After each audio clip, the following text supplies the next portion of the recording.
Adam vurma. Araba sürüyor. Araba spreyi. Bagi. Araba patlatmak. Araba tarıyor. Araba spreyi atmak. Konuş Araba kanka. spreyi atmak. Araba Sprey spreyi atıyor. atmak. Oyuncu. Drive-by. Oyuncu. Araba giderken vurmak. Drive-by'da adam vurmak. Headshot. Arabada Arabada giderken drive'a headshot atmak. Canı bir. Araba iptal. Araba yok. Araba iptal. Niye araba sürüyorsun o zaman? Sen. Sen. Ben. Takım arkadaşın. Bekle. O. Düşman. Tamam ikiniz. Çatışıyorsunuz. Tamam. Fight'tasınız. Fight'tasınız. O başlıyor. Cross koyuyorsun. Cross koyuyorsun aynen. Tamam. Sen. Baitlemek. Araba sürüyorsun. Sen. Baitlemek, aynen. Baitlemek. Ben bildim baitlemek. Araba sürüyorsun. Evet. Durdun. Benzini bitti. Benzin mi? Ben. Geç. IGL yani. Kaptan. Info. Konuşuyor. Analiz. İnfo almak. Analiz. Boş dolu info. Boş. Boş ev. Boş loot. Loot aramak. Narkenin Pusu yemek. Pusu mu? tabak yemek. Ev boş diye gittin mi nak yedin. Yiğit abi. IDL. Harita ben. Şişko. Şey. Alan. Circle. Alan ortası. Alan ortası. Çift attı. Çift attı. Arçift. Harfi de. Kaç çift? Tamam. Loot aldın. MP5K. Silah aldın. MP5K. Hafif makine. Hafif makineli. Skoplu. 0. Thompson. Iron sight. Iron sight. 8x. Dürbün. 2x. Tamam dürbün. Bir şey. Beline koydun. Belinden çek. CS9. Ok, arbelet oku. E90. Uzi. E90. Vektör. Kapıyı açtım. Kapıyı açtın. Kapıyı açtım. Loot aldın. Dürbün. Skop takamıyorsun o silahı. Doğru mu?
Welcome to the EWC Spotlight. We're here to break down everything that you have seen so far. I'm Avali, and I am joined by Glitter Explosion and Mike Klein. First thing we got to talk about, can we not get like a golf cart, a Segway, maybe some rollerblades or something for Magnus on that walk? I mean, like, what would you use as means of transportation there? Who knew track and field was an event? He walked 5K to get to the totem, and in fact, that's the most I've seen him sweat all week. His opponents didn't make him sweat that much, but we did with that trophy walk. Honestly, we should jump straight into what we saw in the Lions Vault because we just had the chess grand finals. Completely undefeated. What went down?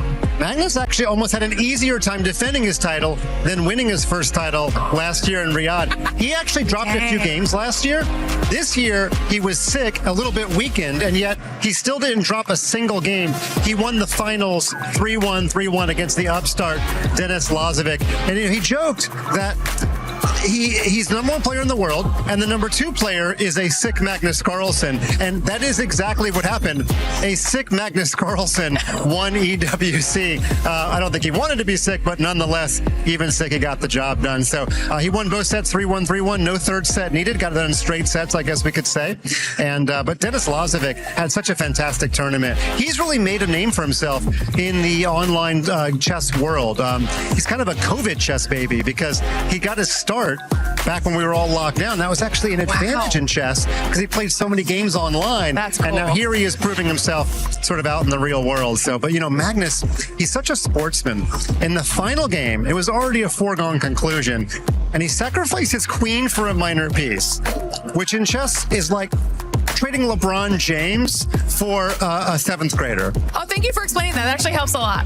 And he still won the game. Really good. Now, I should say the sacrifice was sound. Magnus knew that it was, but it was still amazing because he does have a flair for sports and the dramatic. He could have won in a more prosaic way, but the chess glitterati, Yes. Yes. that was for you. That's me. I Amongst appreciate that. us, can definitely appreciate the way that he won. He likes winning all kind of formats. He believes the future of chess is in front of a live crowd, and he got the job done today. Love that. Yeah, what a fantastic job he did. I love that. I also love the analogy of atomic bomb versus the coughing baby. That's one of my other favorite analogies.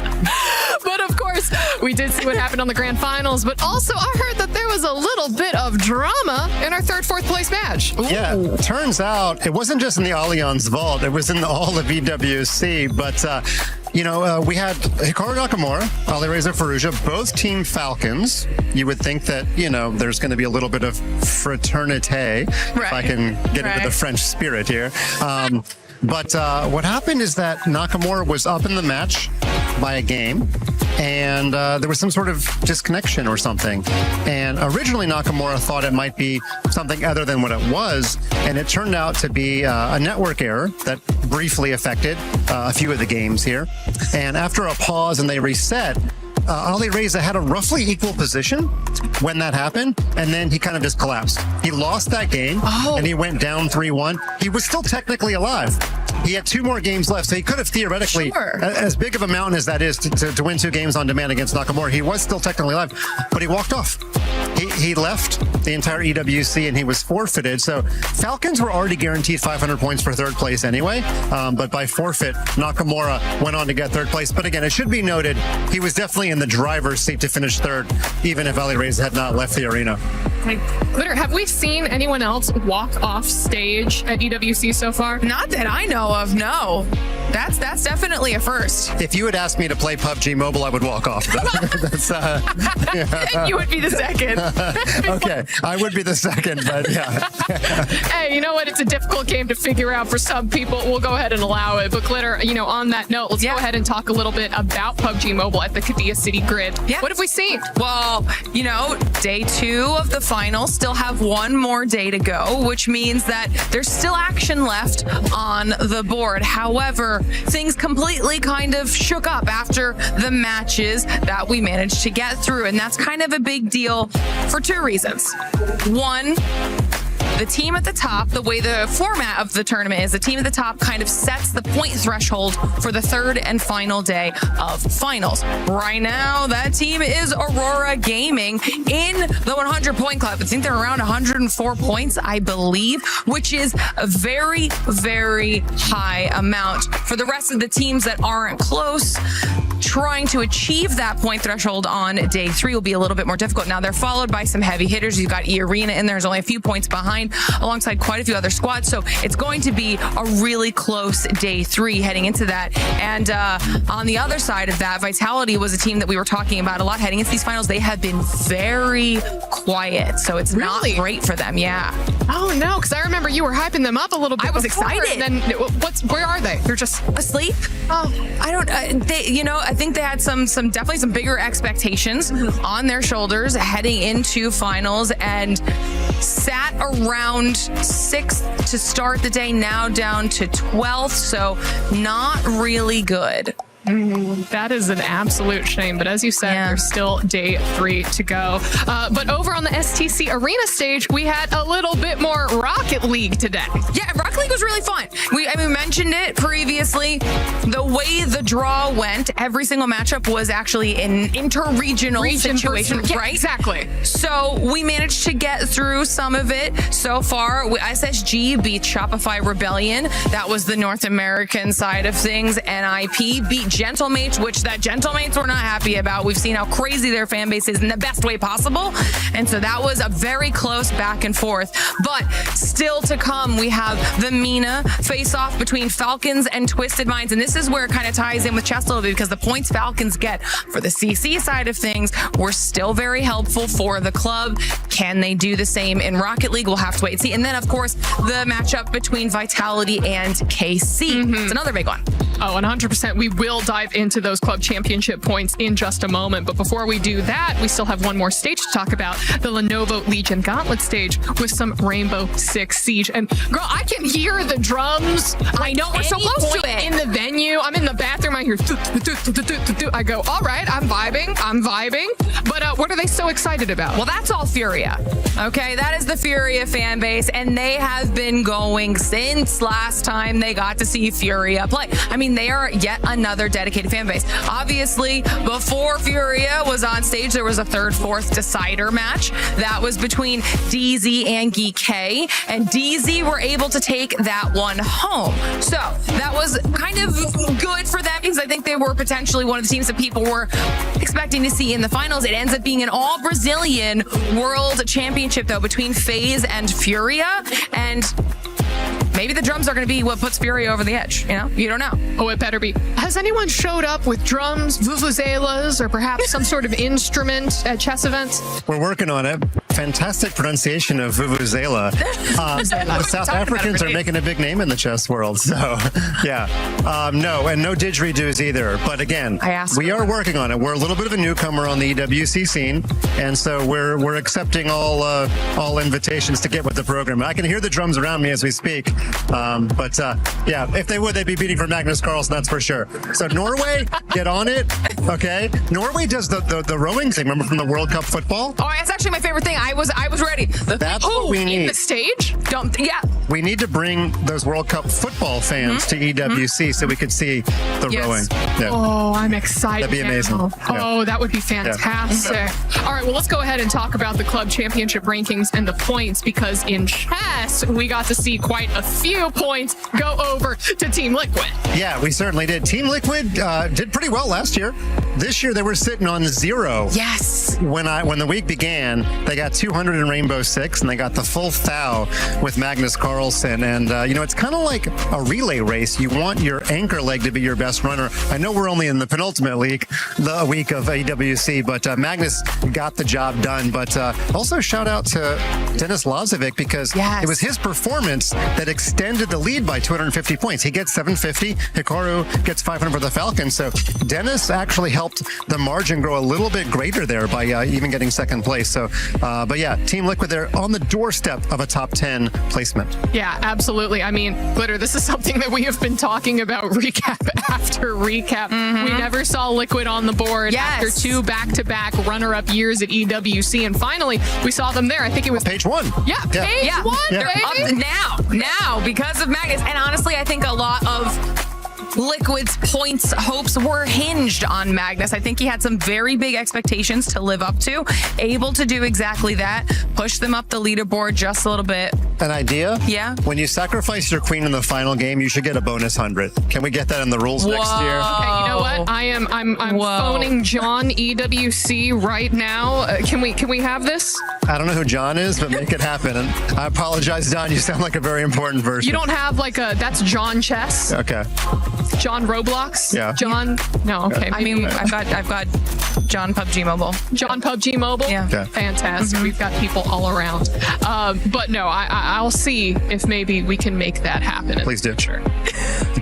Who knows? But yes, it's so nice to see more of these points up 100%. On the board for these club champions. Yeah, and not only that, I mean, you saw on the second page, there are the other orgs that we just talked about. Geek K got 300 points for that 4th place finish. They will be on that list. Furia on there, FaZe on there, everybody we just talked about in Siege. So any additional bit of points does matter, because even if you're not able to claim the trophy, you're still jumping up and down the leaderboard. That's determining club championship prize pool money. So every win is still big.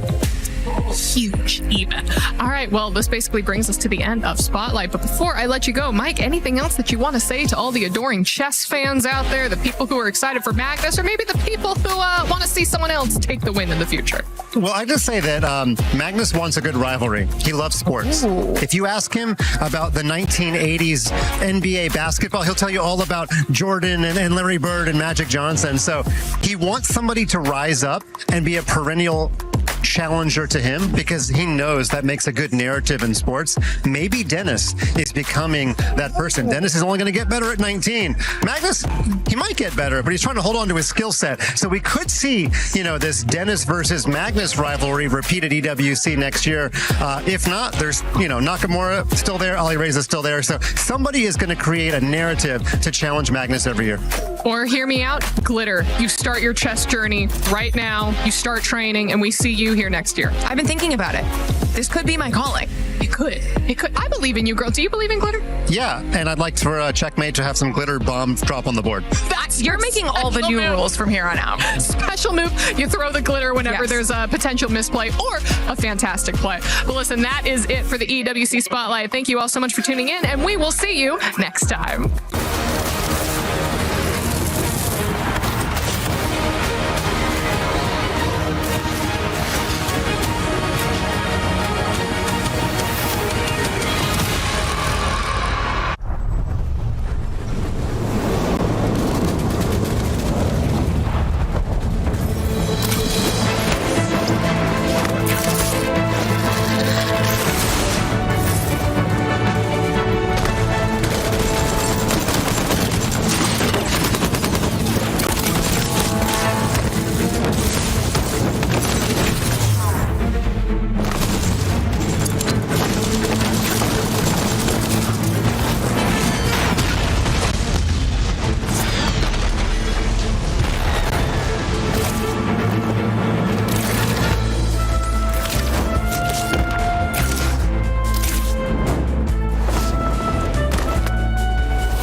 雷鳴とともに散れ。しっかり見ててください。俺は畑かかしって名前だ。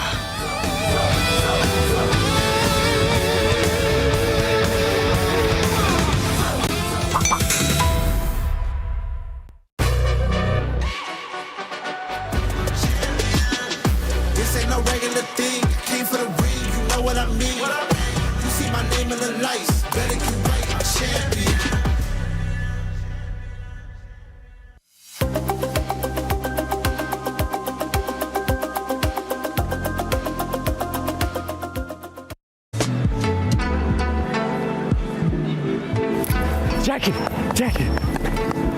only have 7 minutes and 7 seconds For what? to get there. What happens if we don't? We lose.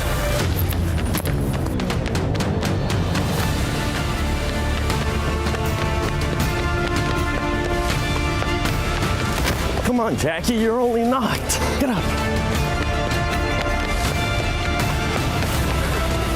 What a lovely view. Hey man, it's beautiful, but we ain't got time. True.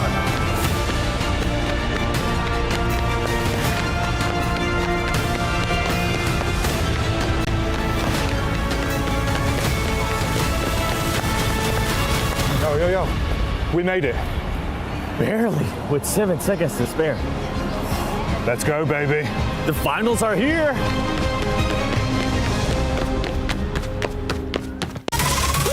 Je suis prêt, c'est parti, voir où m'emmène la vie. Chrome sur mon green, tu m'entends quand je respire. Top le veston, jamais film, trop de pas, big plan, j'ai fait changer toute la piste. Regarde ma pêche, je sais pas, j'attire. Je coupe la line, laisse qui laisse frémir. Nouvelle état, new name, toujours fluide dans le move. Main en l'air quand je rentre dans le groove. Garde ce regard, je suis déjà posé. De part je tourne, glace dans mes yeux figés. Vite encore, puis je prends tout ce qui est à moi. Trop vite, trop fort.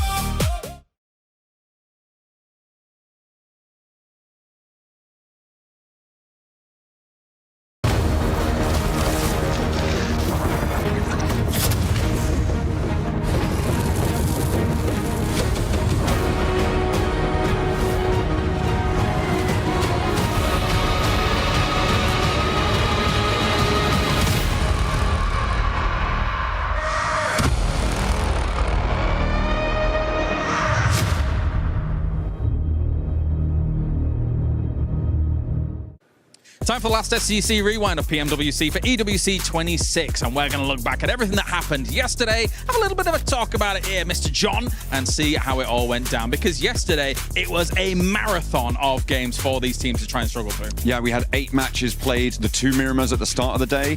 They went pretty quickly. I mean, those first 5 that I was casting during the day, it felt like there was some real pace to it, and I feel like our teams wanted to get through it because there were just so many of them. What was really interesting was the dynamic of having 2 Miramar sets in the same day and seeing the adjustments between the two. So that was something that would have come through. But a big feature, obviously, is the top of the tables. E-Arena able to keep a hold of that one. Yeah, definitely. Their win to start things off really set the pace. Of course, they didn't quite get themselves towards podium, towards the middle stages of yesterday. However, extremely strong, consistent eliminations coming through across a lot of those games. So once again, E-Arena is now in a position where effectively they've set the smash barrier, and they're going to be the ones to try and challenge for that straight away here, John. Absolutely, but there's other teams as well who are going to look to try and push past that smash boundary. Getting past it, it was set at 122 points, so you're getting past that and then needing a chicken dinner. There's plenty of teams within striking distance of that over the 6 matches today. We were talking a lot about some of the other teams as well that are in that close contention. Nongshim and I think Nigma Galaxy are 2 that we're probably going to be highlighting here, with Nongshim able to get that late chicken dinner to really put themselves back in contention. I say Nigma Galaxy is in that direct spot. I think they are just outside it, to be fair. They were sort of, that's kind of the story of their day yesterday. An amazing moment for Coops, obviously, in that 1v4 going up against Furia. I think that is going to live in people's memories for a long time, especially Furia's, even though they did actually fight back in the next game straight away and actually get themselves a victory from a very similar spot. So Furia shows some great resilience there. But at the same time, if you look at the mid portion of yesterday, those 3 Erangels, John, we had a spectacular showing from S2G. What year is this? They get themselves a first, second, first. That was awesome for S2G to put themselves in the running as well. Absolutely, they had a really great resurgence, a name that we haven't seen at the top of the Turkish scene, let alone the global scene, for quite a while now, and I think that is brilliant for them to be able to come back. Without the name of Silas on side, though, which is a little bit disappointing for me. I would have loved to see him alongside, but that's not my decision to make. No, it is not. And they are making some great decisions on the battleground regardless of that. And also who's making great decisions, and again, what year is it? Aurora, when a lot of pundits and experts had really kind of given up on them being able to win. Obviously, we saw them as Alpha Gaming, as Falcons kind of in the past as well. And now this roster suddenly is like, well, you know what? We're going to prove all the pundits and experts wrong and find ourselves at the top of the table as well. We are sometimes seeing the dockening happening a couple of times, though. There are still those little glints and gleams of the false past, but hopefully they are going to put them in the past because they have 1 day left to sit atop the pack and maybe claim a global title where they have been denied so frequently. All right, well, that does it for the STC Rewind here for the last day of the finals for PMWC EWC 26. You don't want to miss what happens today. At the end of the day, we will have a team placing their key in the totem and cementing themselves in history here at EWC. Ladies and gentlemen, welcome to PMWC at EWC 26. The final day. 2 weeks of grueling hard work from this squad is gonna conclude today. We don't know how many teams is gonna end up being, how many games actually is gonna end up being. It could be 2, could be 3, could be 4, could be 5, could be actually all the way to 6. But I'm joined by none other than Maxman, Neptura, and myself, the 7WG. Max, how are we feeling going into this final day? Oh, I'm so happy really for today because we are going to be 100% going to be crowning a new PMWC champion here. There's no Yangon Galacticos, there's no Alpha 7 to get that trophy back for themselves. So today, one team will be making history at Paris. There will be making history. And for everybody, before we show anything else, just a quick reminder, the prize pool, $3 million.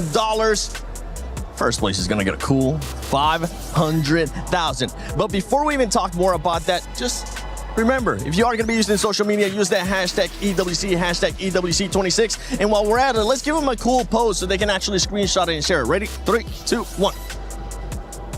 There you go. That's all you guys get. Hopefully, you'll be able to share with the hashtag EWC and hashtag EWC26. And don't forget to do your predictions as well in the EWC app. Put in your predictions. Our predictions aren't doing quite well, but maybe it will be the turnaround today for some of the squads. But talking about the prize pool earlier on, $3 million, life-changing money, especially for first place. Don't forget, we also have the finals MVP, the Sony MVP, which is going to be $25,000. 25K for just fragging out completely. I can't wait to see who's actually going to bring that one home.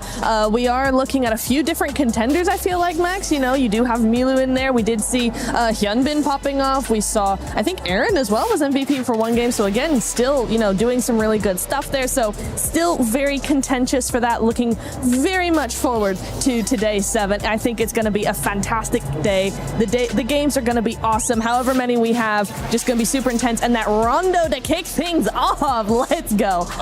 Super excited for that. I can't wait for the rondo, but first we gotta talk about some of the amazing plays that we've been seeing so far. Earlier, Kalara's got a chance to mention it too. Coops has been popping off for this squad so much that I gotta say it one more time.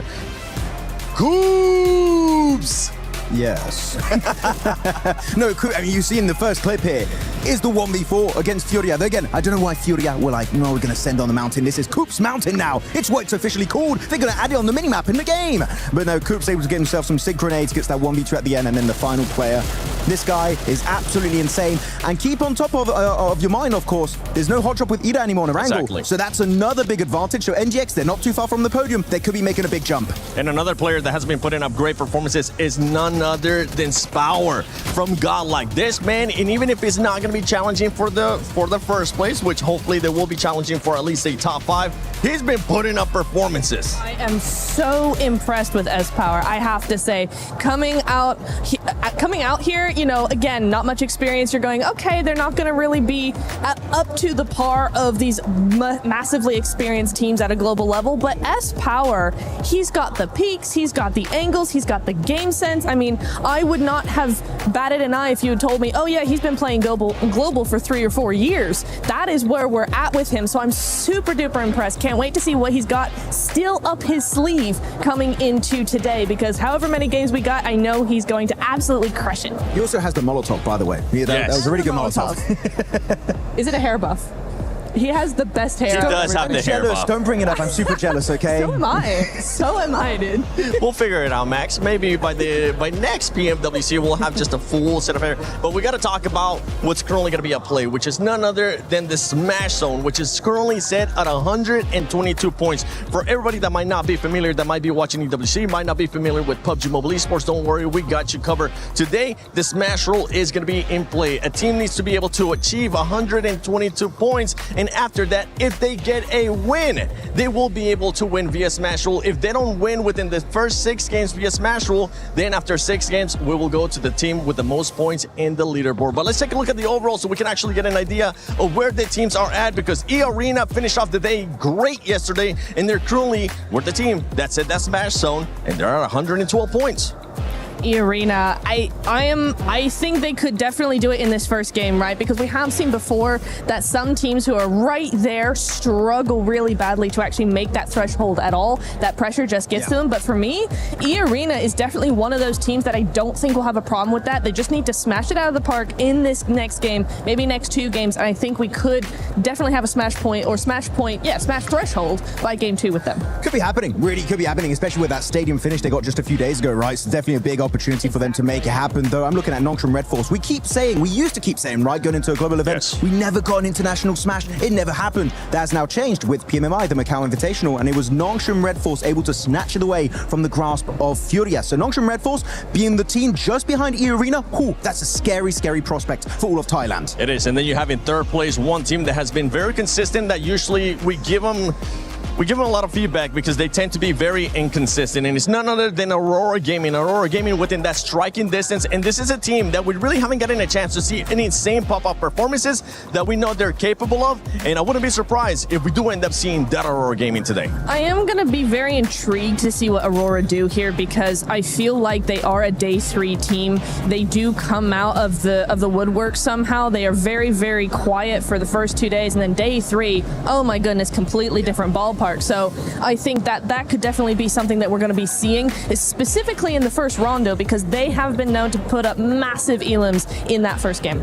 I just want to say, can we stop getting a global MVP and just actually win a tournament, Aurora? That would be really nice. On the second page, we did see for a little bit there, teams I would say below Tianbao really going to struggle to make it work out. But here you have it, the race to the Smash Zone for all of these teams. Of course, we know E-Arena need an extra 10 points, but everyone else is going to need 17 points for the likes of Nongshim Red Force. Aurora is going to need a total of, what is that? I mean, a little bit small, 18 points, so 1 and an 8. So really, on Rondo, those numbers are very easily achievable if you do end up getting that chicken dinner, and especially if you get a lot of eliminations straight away in that hot drop. And for the teams that are currently in 7th place, 4th prize, for the team that's currently in 8th place, Furia, you need to be able to put up those numbers if you want to be crowned a new champion. And that is our Sony story of the day.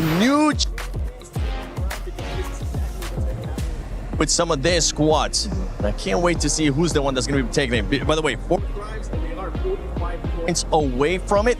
So I'm hoping that for 4th drives, they're going to have a great, and I mean a great start here in Rondo, but we got to talk about E-Arena because that was one squad, Max, that was able to perform really, really well. We have to go a little bit deeper on E-Arena, the White Rabbits. How are things going to go down for them? We're going to check out the individual player stats, which I was a little bit critical yesterday. Looking at the player stats, I was like, look, they're actually quite low for a lot of these players, right around like between 1 and 2. The thing is, every player gets that every single game. It adds up really slowly, but over time it adds up to like, I think it's total of what, 80 eliminations, which is crazy. So the fact is not just like, oh, you don't have 2 really good players or 3 really good players. No, every single one on this lineup is doing so well. Mormon, Joker, Schweppes, and Tony K are definitely showing up massively for Thailand.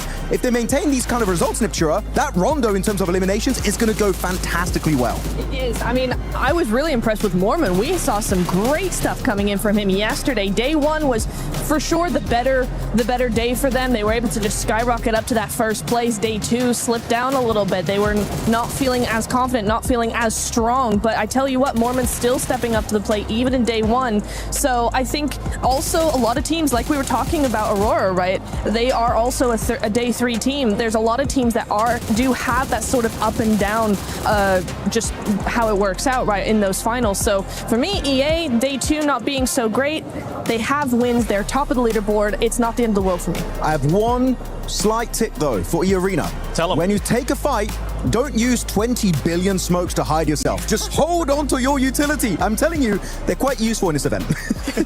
You're not wrong. They've done it so many times, dude. Thanks, Max. It's a team. For bringing that. Yeah, it's like 11 smokes all over the place. They're just going. they're not going to be able to see us. But yeah, for E-Arena, there is that one. But we got to talk about Aurora, especially because of the consistency, especially because what we've been talking about as well. This is a team that has caliber players in that squad. And then we have S2G, which they have 3 chicken dinners in total here in the finals. It's really interesting because both of these teams play very similarly, actually, right? Both of them are quite compact, quite quiet until they're able to spread out a little bit more, able to take those fights, able to push other teams away. They're very other team focused, right? But for me, okay, Aurora just has a little bit more of that expertise in this. They've been doing this for a lot longer, this kind of strategy. And so even though they don't have that win, they have a win, but they don't have the 3 that S2G have. Yep. I think there still could be something.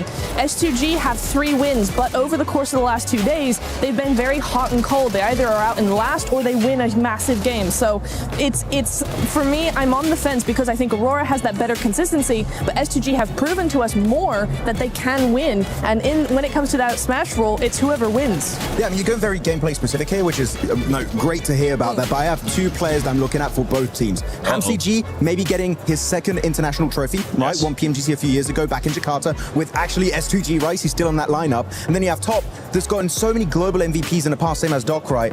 I would love to see them get an MVP award. It would be cool.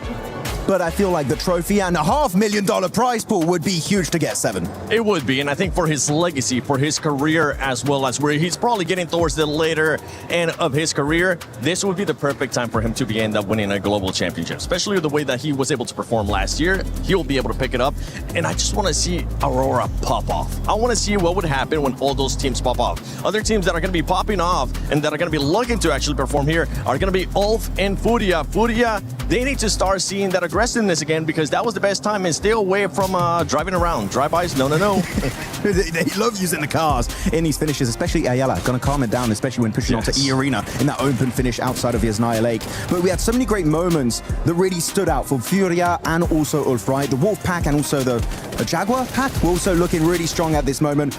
But in particular, I'm looking at these teams, they kept getting 2nd places, right? You're looking at Furia, 2nd place in PMMI, snatched away with a smash ruling by Nongshim Red Force. Then you're looking at Ulf, PMGO Season 1 in Jakarta, 2nd place. PMGC before that, 2nd place just behind Alpha 7. They've been close so many times in the past, but it's time to put those rumors to bed. The Sukkening is not happening. Can we call it that? Is that okay? Yeah. I mean, we have the Dockening, we have the Sukkening. Yeah, I like it. Okay, wait, that can go. Wait. We'll do that, Max, just for you. We'll make used to that be happen. the Alpha 7, but then that's not a thing anymore because they ended up winning. And now they just exactly. Oh, no. I'm very intrigued to see both of these teams here. Just to add to your point, Max, is for me, looking how both of these teams play, Furia is very methodical, very calculated, so that kind of feels like they're a little bit slow, but they're very proactive. They will make a fight happen, whereas Ulf, they're more reactive. And so when you come to those 2 different strategies, it's kind of going to be really interesting to see, as the smash comes in, as that pressure comes in, who's actually going to benefit from that. Yeah, one person that it's currently not with us, but I know that they definitely want to talk about Furia, especially with their driver license, is none other than Lace. Lace, I don't know where you're currently at, so let's see if she's going to give the driver license back to Furia or just keep it away. Look, this is what we're going to discuss. Kalaris, Jackie, and Lace here. Obviously, we have our teams that are leading the pack, the E-Arenas, Aurora, Nongshim. But we are going to talk about Rondo, specifically the map coming up, along with our middle pack teams. And one of these teams, Kalaris, for Thrives, our PMWC champions at 77 points. What are their expectations today, especially going into Rondo? I think they've got to make some adjustments, to say the least. Obviously, our first day, second day for Thrives, they were looking a bit of a shadow of their former selves compared to what we saw in the group stage. They looked a bit more opportunistic there, as well as able to allow Phalanx gunplay to really kind of flex out against some of these teams. So I need to see them just almost take a few more risks, but just kind of find themselves like a bit more forcefully moving into some of these circles, as opposed to sitting on the edge meekly and not really kind of doing much. And Rondo's the map to take risks, right? Yeah. We expect this is where you will gather most of those eliminations. And obviously, you know, they got to chat a little bit about Furia, but Jackie, I want to pick your brain about Furia because we all know how I feel in their drive-by special, but this is a team that sort of can maximize eliminations, and they are at 74 points. What do you think expectations lie on Furia coming into this? I think they know domestically how to approach Smash rules. They're going to be playing a little bit more aggressive here. They're going to basically come into this one with the mindset of we need big games, right? Not only do you need to go into it with the mindset of we need 11 to 14 elims in this game. That's the kind of safety net. Anything above that's a blessing, James. But you've got to target teams above you as well. Realistically, break their legs on the way if you have to stop them getting into a safe position in Smash. This is the crazy thing about those kind of mid-pack teams is that I think they're going to need a little bit of divine intervention from elsewhere to be able to catch up, and then they probably need themselves 2 wins along the way, whilst also figuring out the fact that somebody could quite easily finish it before those 2 wins even come their way as well. So there is some of that does come in. For Furia, they've been on the absolute the other end of this, losing out PMMI to Nongshim Red Force that were able to smash despite Furia having more points than them at the end. So for Furia, they don't want that to be occurring again. They don't. I like the way that you said that. Let's just hope the top teams kind of fall out, giving these middle pack teams an absolute opportunity and chance to do so. But of course, we're going to have to wait and see. But 7, I am going to bestow the driver's license back to Furia so they can do the absolute craziness it is Rondo in this map. Okay, I like it. I like it. Let's see what kind of craziness we're going to be getting here in Rondo coming up. But I know with everything going on here at EWC 26, there's a lot of movement happening within the club championship. So, Glitter, what's currently going on with the club championship? To get through, so let's dive into it. We have had so much going on here in our championship weekend, and right now 2 grand finals have officially completed. Yesterday over in chess, it was Magnus Carlsen who was able to take home the title when he faced off against Dennis Lazovic. That of course means that Liquid got the 1,000 points when it comes to the club championship, and AGAL were managing to get that 750 points that were already accounted for last time we spoke.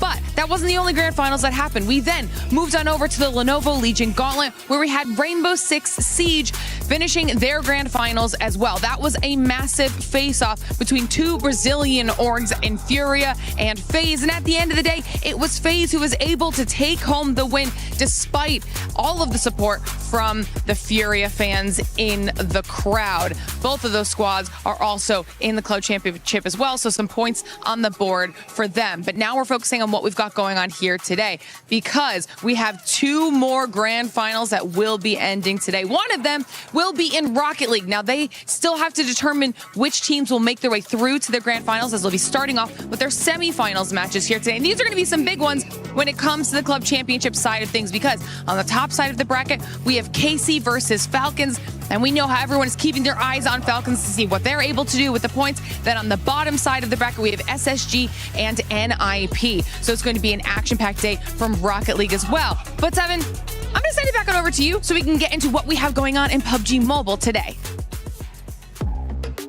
Shout out to the amazing Glitter Explosion, getting all those updates, running around to every single stage, and just keeping us updated with what's going on within that club championship ranking.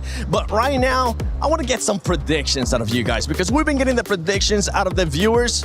Max, which is the team that's going to be eliminated first in Rondo? Oh, I thought we wanted like a pick of who's going to win. Eliminated first, Aurora. It seems like something they would do. That's crazy. That's wild. No. For you, I'm going to switch it up. Oh. Hold on a second. Slow down. All right. Which team is going to be winning Rondo? Which team is going to be winning Rondo? 4 Thrive. Yes! Do it. It ain't happening. Sorry, guys. Dang. Don't listen to him. No. Hold on. That might be a good thing, because they might be able to just reverse that curse. And it could be a blessing here for 4 Thrives. But ladies and gentlemen, we've been talking enough. We've been waiting for this moment to start. And I think it's time we get started with PMWC at EWC 26, the final day.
has been relentless, and the finish line is in sight. Just 6 maps sit between your team and the PMWC title. But Barney, the Smash Pool is here, so anyone who reaches 122 points can snatch the victory with 1 last chicken dinners and become our champion. There's something brutally honest about the final day. Indeed. Don't give me excuses, just give me results. My name is Barney Banks, and I'm your host alongside the awesome Looty. And welcome to Smash Sunday! I hope you're ready at home, because we are ready. So it's time to welcome one last time our finalists on stage, starting with Al Hula Club Esports!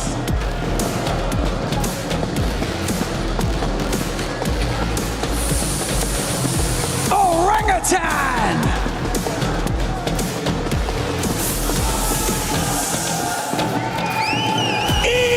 ESPORTS!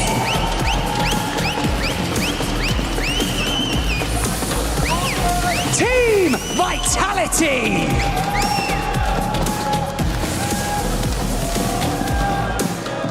Godlike Esports!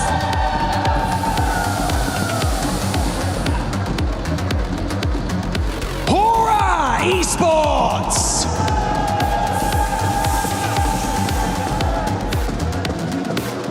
Team Flash!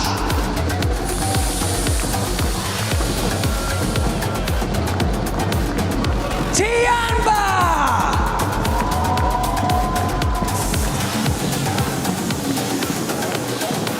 Furia!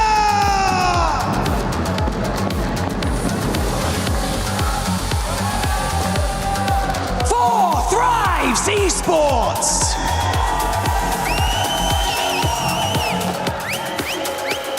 Wolf Esports!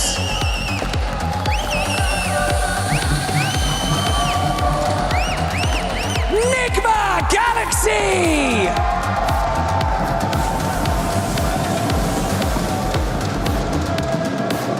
S2G Esports!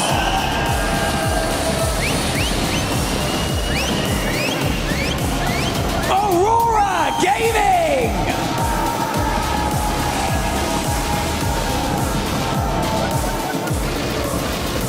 Nongshim Red Force!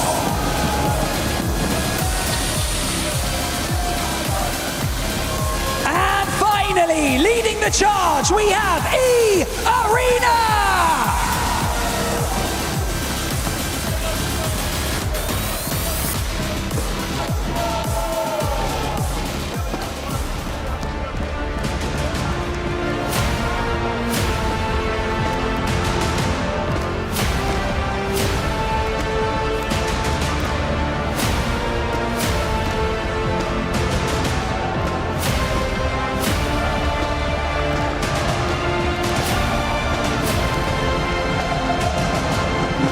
Every single one of these teams has proven that they belong on the Gadia City grid. Today, they fight to be the last team standing. Only one key will remain intact. After Alpha 7 and Yangon Galacticos, the throne sits empty, and Paris demands a champion.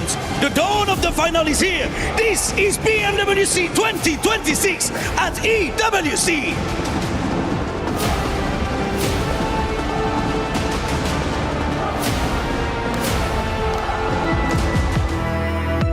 Months of preparation, thousands of hours played, and sacrifices have led to this point. Life-changing money sits on the horizon, and a legacy that dreams are made of.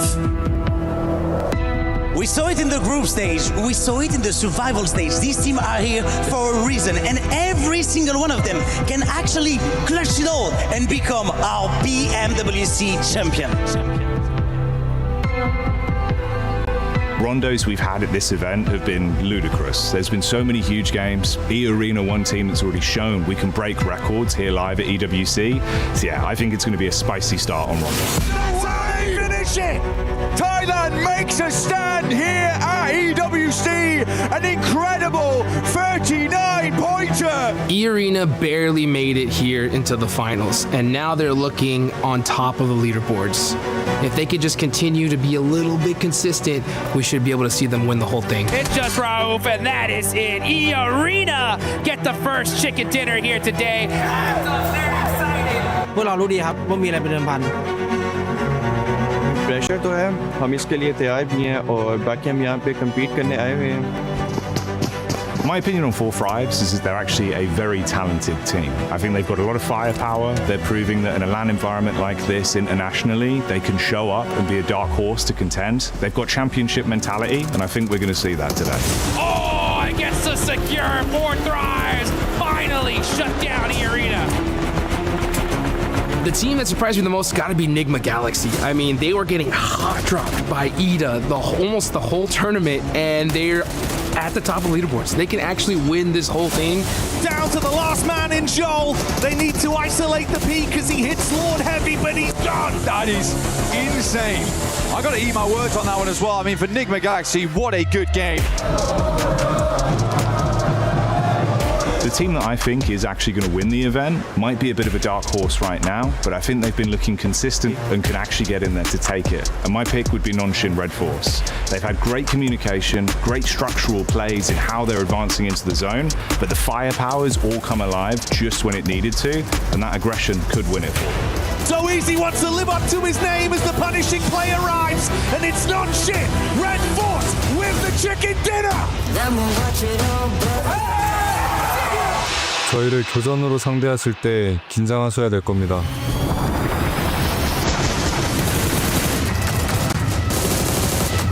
My dream scenario is if we see 6 matches with like 6, 7 teams in the Smash Zone just battling it out to see who's gonna take the whole thing. And the most wildest thing ever, if we just see like a 6th place team somehow clutch up a chicken dinner and win it. Like that, to me, that would be just the best.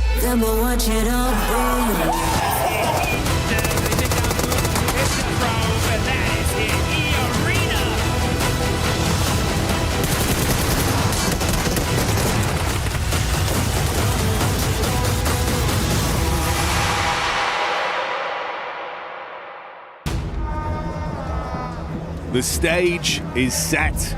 Our team's in position. And like Lutty said on the stage, the dawn of the final day has finally arrived, Blank, and everyone is sat in anticipation here live in Paris, France for a new champion to be crowned, the new 4 kings of PUBG Mobile. And there could be quite a few contenders for that throne right now. A lot of princes down by the stage looking to dethrone. We got Nongshim Red Force looking very good from yesterday. E-Arena were able to snatch out that first place spot right at the end there with a lovely second place coming through for the team. But it all comes down to this. 6 more remaining matches, but potentially less. With that Smash ruling in place now, there is that possibility to end the tournament early. Second match minimum, as we do need to get towards that Smash point during that first game here. Very possible to do here on Rondo. We've got the fans in the crowd all supporting their teams, family, friends here in Paris. And with that said, Paris, it's all on you. Let your voices echo throughout the history books. Light this all up. Let's give these teams some energy. Let me hear you roar!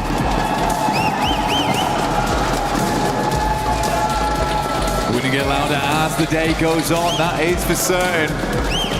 Right now, a lot of trepidation in the arena as we head into the first match of the final day here in EWC at PMWC. From Jadena City up to Nanshuan, we're getting it kicked off here for PUBG Mobile. A lot of money on the line right now. Only a few teams can hit it, 4 teams past the triple digits. It is really not that far away to hit the Smash point, which is currently set at 122. A lot riding on this one. We were talking about those middle of the pack teams, opportunities for you to leapfrog up the standings. Rondo is the dream battleground for it, a hell of a starting point, Blank. But it can't just be an acceptable game. It's got to be huge eliminations. We're talking within the region of 11 to 14 plus. Really make the most of this one. Aim for that chicken dinner. And if possible, take down the teams that are ahead of you along the way. That's going to be a salient talking point longer the day goes on as well. If they're in the smash zone, you've got to stop them. Risk it all or have your dreams snatched away. Nongshim Red Force, E-Arena, both dropping out in the same position. We do have big old hot drop over towards Neox. Every team understanding need to pick up those points right now. Ida already starting alongside with Aura. It's going back and forth, but S2G also finding some points here. A couple knocks coming their way. But 2 eliminations so far, and only lost down. This is a good result thus far for S2G. The 2 Turkish squads going head to head here. Catch, trying to catch back up close and personal. Ooh, Kamikaze with a quick drop down. Subverts expectations on the pull. Love the movement, ready for the pre-fire as well. Oh, he's feeling himself in the finals today, Blank. Ooh, just absolutely flubbed it around that corner there. Didn't really have much of a challenge. The faux pas coming through from Kedge. Kamikaze, though, looking on fire as per usual. Picture in picture, we got Aurora coming against Godlike. Aurora not that far behind either to hit that smash ruling. Eren down, and Kamikaze keeps lighting up this stage.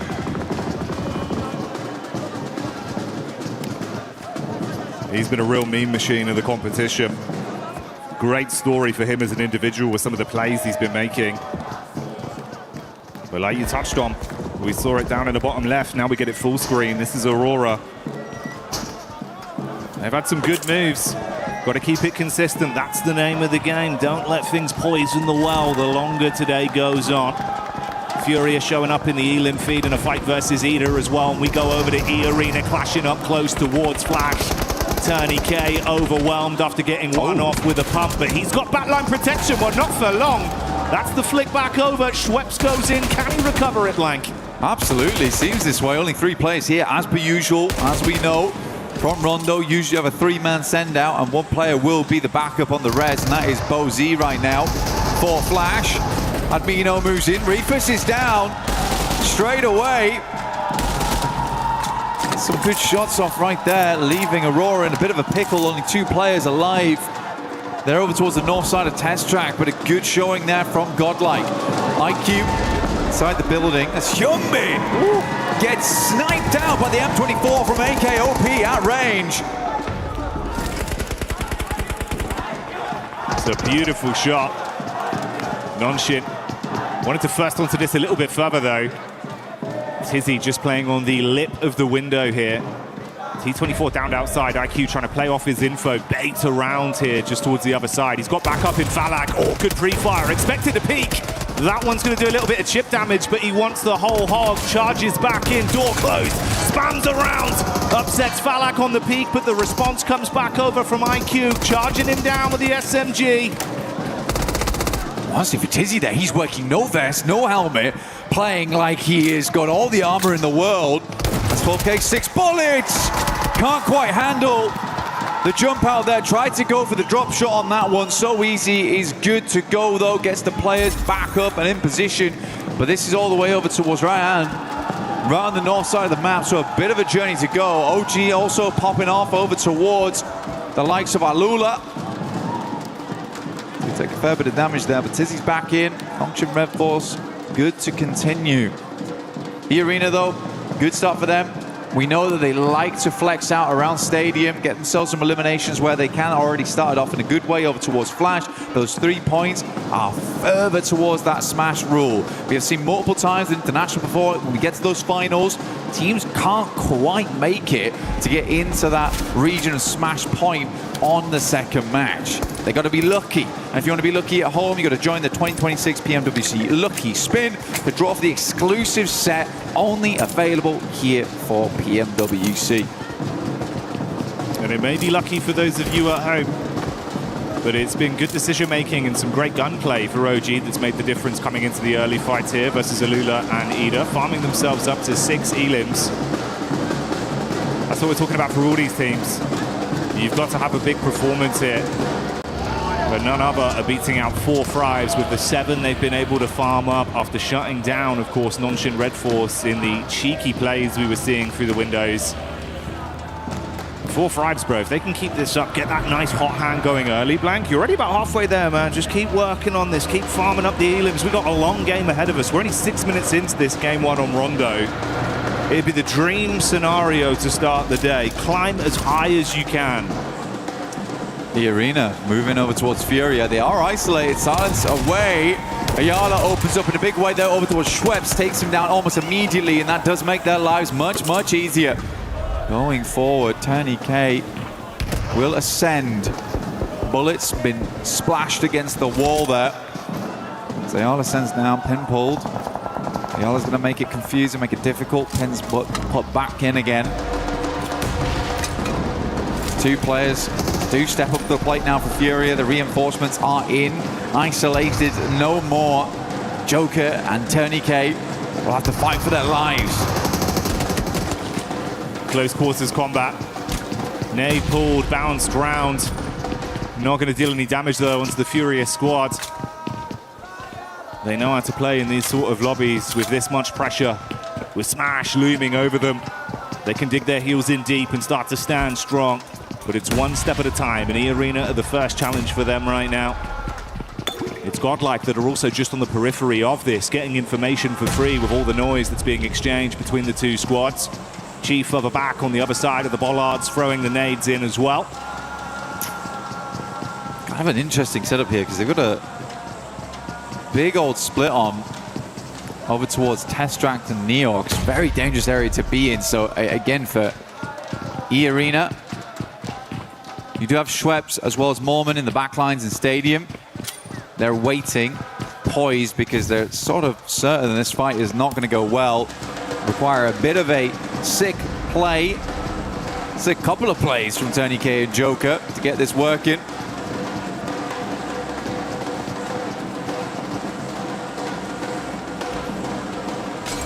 Tony K, he's just been arming that nade, waiting for an opportunity to get the most out of it.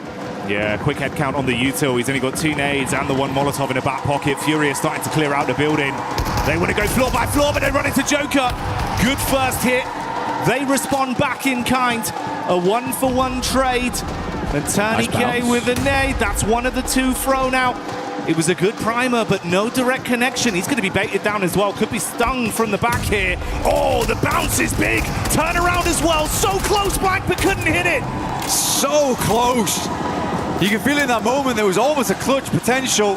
Luckily for E-Arena, they can't move back over towards Stadium, move back into the circle. But what a long journey it's going to be to get over towards Lo Hua Sing on the eastern side. 4 thrives though, you're right, man. What they've been doing so far is good. Kalash was talking about it earlier, wants them to be a bit more aggressive on those entries. Lurking around the outside edges a little bit too much when they have the gumption. They have the capability to play those central positions. But for E-Arena, I think they were just gambling with the points there. If they get the full 4-man flush, then massive addition to the points tally. Still, getting those 10 points isn't always easy. Doesn't always come on that first game.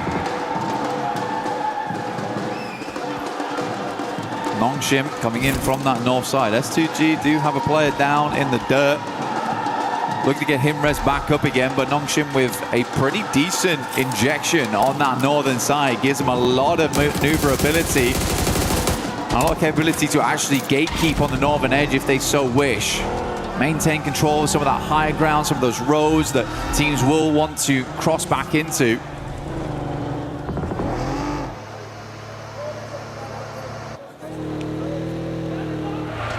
It's almost poetic. It's been twice inside of this game. We've seen STG and Ulf going against each other. Ulf coming into it to start the day here. They were in 8th place. I believe 61 eliminations over the course of the finals. Up to that point, they were in a pretty good form when it came to fighting. They've just got to maintain that pressure. 2 elims here. We've got the rotate coming over from Aurora. Furia out of the mix early though, Blank. And that's not what we expected to see. Godlike though, 10 eliminations. You can only imagine that full squad wipe over towards Fury came through from Godlike with a small assist from 4 thrives. Yeah, Godlike certainly trying to put their name on the map today, but it feels a little late for them. At 67 points, they can earn those big rankings today. grab some more cash on board, a bit more pride for the country as well. Overall, really big step up in that last day, which is why I was saying on day one, you got to give these boys time. It's their first time at an international here at PMWC, so realistically, they just needed a little bit of acclimation, essentially. And once that was done, they looked pretty damn good going in towards the later portions of yesterday and already starting out strong here on the first game of the day. Circle continues to center up around Meiran. S2G controlling a very, very good spot. It has been good control over the center for S2G throughout the majority of games. Some very good rotates. I mean, Solke has been in the game such a long time at this point. And that veteran mindset is really coming into play here, where he's seen a lot of these circles before. He's seen a lot of these rotates. And he can really lead the team to victory. Yeah, some of the gun skill maybe isn't there for this guy, but he's still giving it gas when needs be. I think Solke's had a great step up, considering the amount of time he's been in this esport. You've got a lot of talent on that roster. You can pass the baton too if you need to rely on someone for a sick play mechanically as well. So certainly armed for some good fights. Talking of which, Aurora getting line of sight over onto the Vitality migration as they wanted to make a move straight past. Few shots on target, resulting in them going down to a 3-man squadron. And Tora that also have a similar flight path back over towards the zone. I'm curious as well, bro, the push down from Nongshim Red Force, thunderfooted their way into the zone early. I was saying the consistency of this team looked good, but it's the fact they've turned on this aggression. They're willing to fight for a good position now, Blank. I mean, playing over towards the northeast side of Meiran, I mean, it's a bold maneuver, right? You don't try and play to hold out teams on the outer edge, but they don't get themselves too stuck into Meiran either. So they have accessibility to the rest of the zone. But this is a livable position in what is a bit of a dastardly circle. Now, E-Arena, we saw them coming in very late. They played over towards Stadium for a long, long time. Go over to Recuperate after 2 players in Tony K, as well as Joker went down to the Fury a lot. Just on the heels, though, of OG. Mormon's going to jump out. He loves a scrap. In the meantime, the Elim feed's lighting up and the crowd's getting excited because Godlike, it looked like it was a struggle of a fight versus Ida, but they've turned it right around. They lose 1 player and are able to clean out the entire squad. So goodbye, good night, Ida. The second team to exit stage left in our opening game of Rondo, whilst E-Arena continue to chase OG. Yeah, keeping it pretty cool here inside of E-Arena. Smash ruling always changes how these teams play. So crazy as well. Godlike's just hit the 14th elimination on this game. They are cracking it open at the moment. Looks great to see. But yeah, for E-Arena, I do think you're getting ahead sometimes, where for this game, for them, doesn't matter so much about getting ginormous points, but what does matter is just getting enough so you open up the capability throughout the rest of the day to hit that smash. But you can get in your head about it. You absolutely can. Circle moves over towards the western side. Nongshim is extremely pleased with this shift, as they were already in Meiran, as we stated earlier. E-Arena was a little bit slow to the punch. Vitality finds the first here in top, but Axel will go down once again. Aurora has been hounding Vitality the entire game. No punches pulled there. Clean uppercuts. And with Vitality out, they'll be able to save their mate, get top back on his feet, recover from this. They saw the rotation from Hora, hard committing to get past them, now trying to get into the zone themselves. Meanwhile, Nongshim Red Force actually getting vision of their entry point, and they've instantly dispatched 2 of the players. They're pincered as well, Velula on the other side. So this is a ton of info for Nongshim and some extra points. Look at this shot from Doc. Really, really good stuff. Double spray down on the roll-up is crazy, even before they get anywhere close to the compound itself. And not a single dash of damage sent back his way. Very, very nice initial game here from Aurora, but they have a long way to go. Nick the Galaxy currently holding the backside on that southern edge. S2G blasting bullets in as Alula holds back Flash over towards the water side. Aaron out in the open, waits for the reload to come through and then makes the cross. Good timing on that one. These two sides hounding each other the entire time on Rondo. Feels like they're mirroring each other. Ooh, Orangutan from the side getting a look in as well. Soke feels that one, gotta drop off. Meanwhile, the team with a whole load of elims and Godlike wrapping down potentially to get a bit of a scout over towards the setup from E-Arena, Blank. E-Arena would be really bad to go out right now. And I can actually tell that E-Arena is playing fairly passive because they didn't take the opportunity, despite being ahead of OG, to hit Mayran hard. OG's actually been able to take up that position. But E-Arena, they want to live this game out. They are really giving a lot of teams liberties right now just to survive. One knock goes back over towards Godlike's way. They will reassess, but it's not carnage just yet. No, it's not, but it is a little bit of a crowbar that's been dashed at them, slowing them down on their potential aggressive play. That was from 4Fribes as well, by the way. And yeah, we're hyping up the Godlike maneuvers, but they're currently sat on 11 elims themselves. And if they can vie for control of a decent position off the back of this skirmish inside, hey, maybe 4Fribes are coming alive early. What's great for 4Fribes, right? In PMGO Season 1, they were top of the back seat because they came in with Smash Point very early on the first day. And I think that pressure got to them a little bit. It went all the way to match 6. They weren't able to put a lot of points, but they managed to make it through. The Arena, though, sending over. Joker does need to reinforce those backlines. Good shots from Schweppes, but immediately it's taken down by Huzaifa. At distance, Manya up to the rock, but realizes he's got to push back off this one. Tony K, full broadside here. Manya should be able to pick up this flush. Good nade again, though. Now just S-Power. A lot to do, but this is the man to do it. He's the clutch factor. Ooh, saved by the bell on the nade, so low. Able to keep his head above water for a few more seconds. Good bounce back. Squad, oh my God. Bounces over, shuts down S-Power. Salme out, Adamino, the only one left now. That deployable cover barely keeping him alive. 3 players up still for E-Arena, looking to get further into this game. Admino might be able to go for the res if he goes for it now. I think they're going to sweep round in the vehicle, try and figure out what's going on back there. S-Power still down, knocked. Schweppes moves up, goes for the drive-by, has the information, and that is Godlike out. So a good refresh on the gear, at least for E-Arena. Some more nades available, more ammo. They could swing back down towards that compound on the south side they held earlier on, because this is a hard south shift away from Mayran. E-Arena getting thrown a bone here, but still they have 3 players. They are not at full force. Let's see how they play this out. In the midst of this, that elongated battle that's gone on the whole map here between S2G and Ulf continues, edge guarding them coming out of the blue and keeping shots on target. It's worked out slightly worse for Ulf, down to a duo, but we do say goodbye to Solke on S2G, so a triple threat remains there. There was some fighting over from Nonshin onto OG inside Mayran as well. They were taking pot shots at them, so a 3-man squad living on amongst that. And 4Fribes consistently keeping their head on a swivel as well. They were peppering bullets over to the E-Arena encounter with Godlike. Yes, they got some knocks, but none of those converted into points.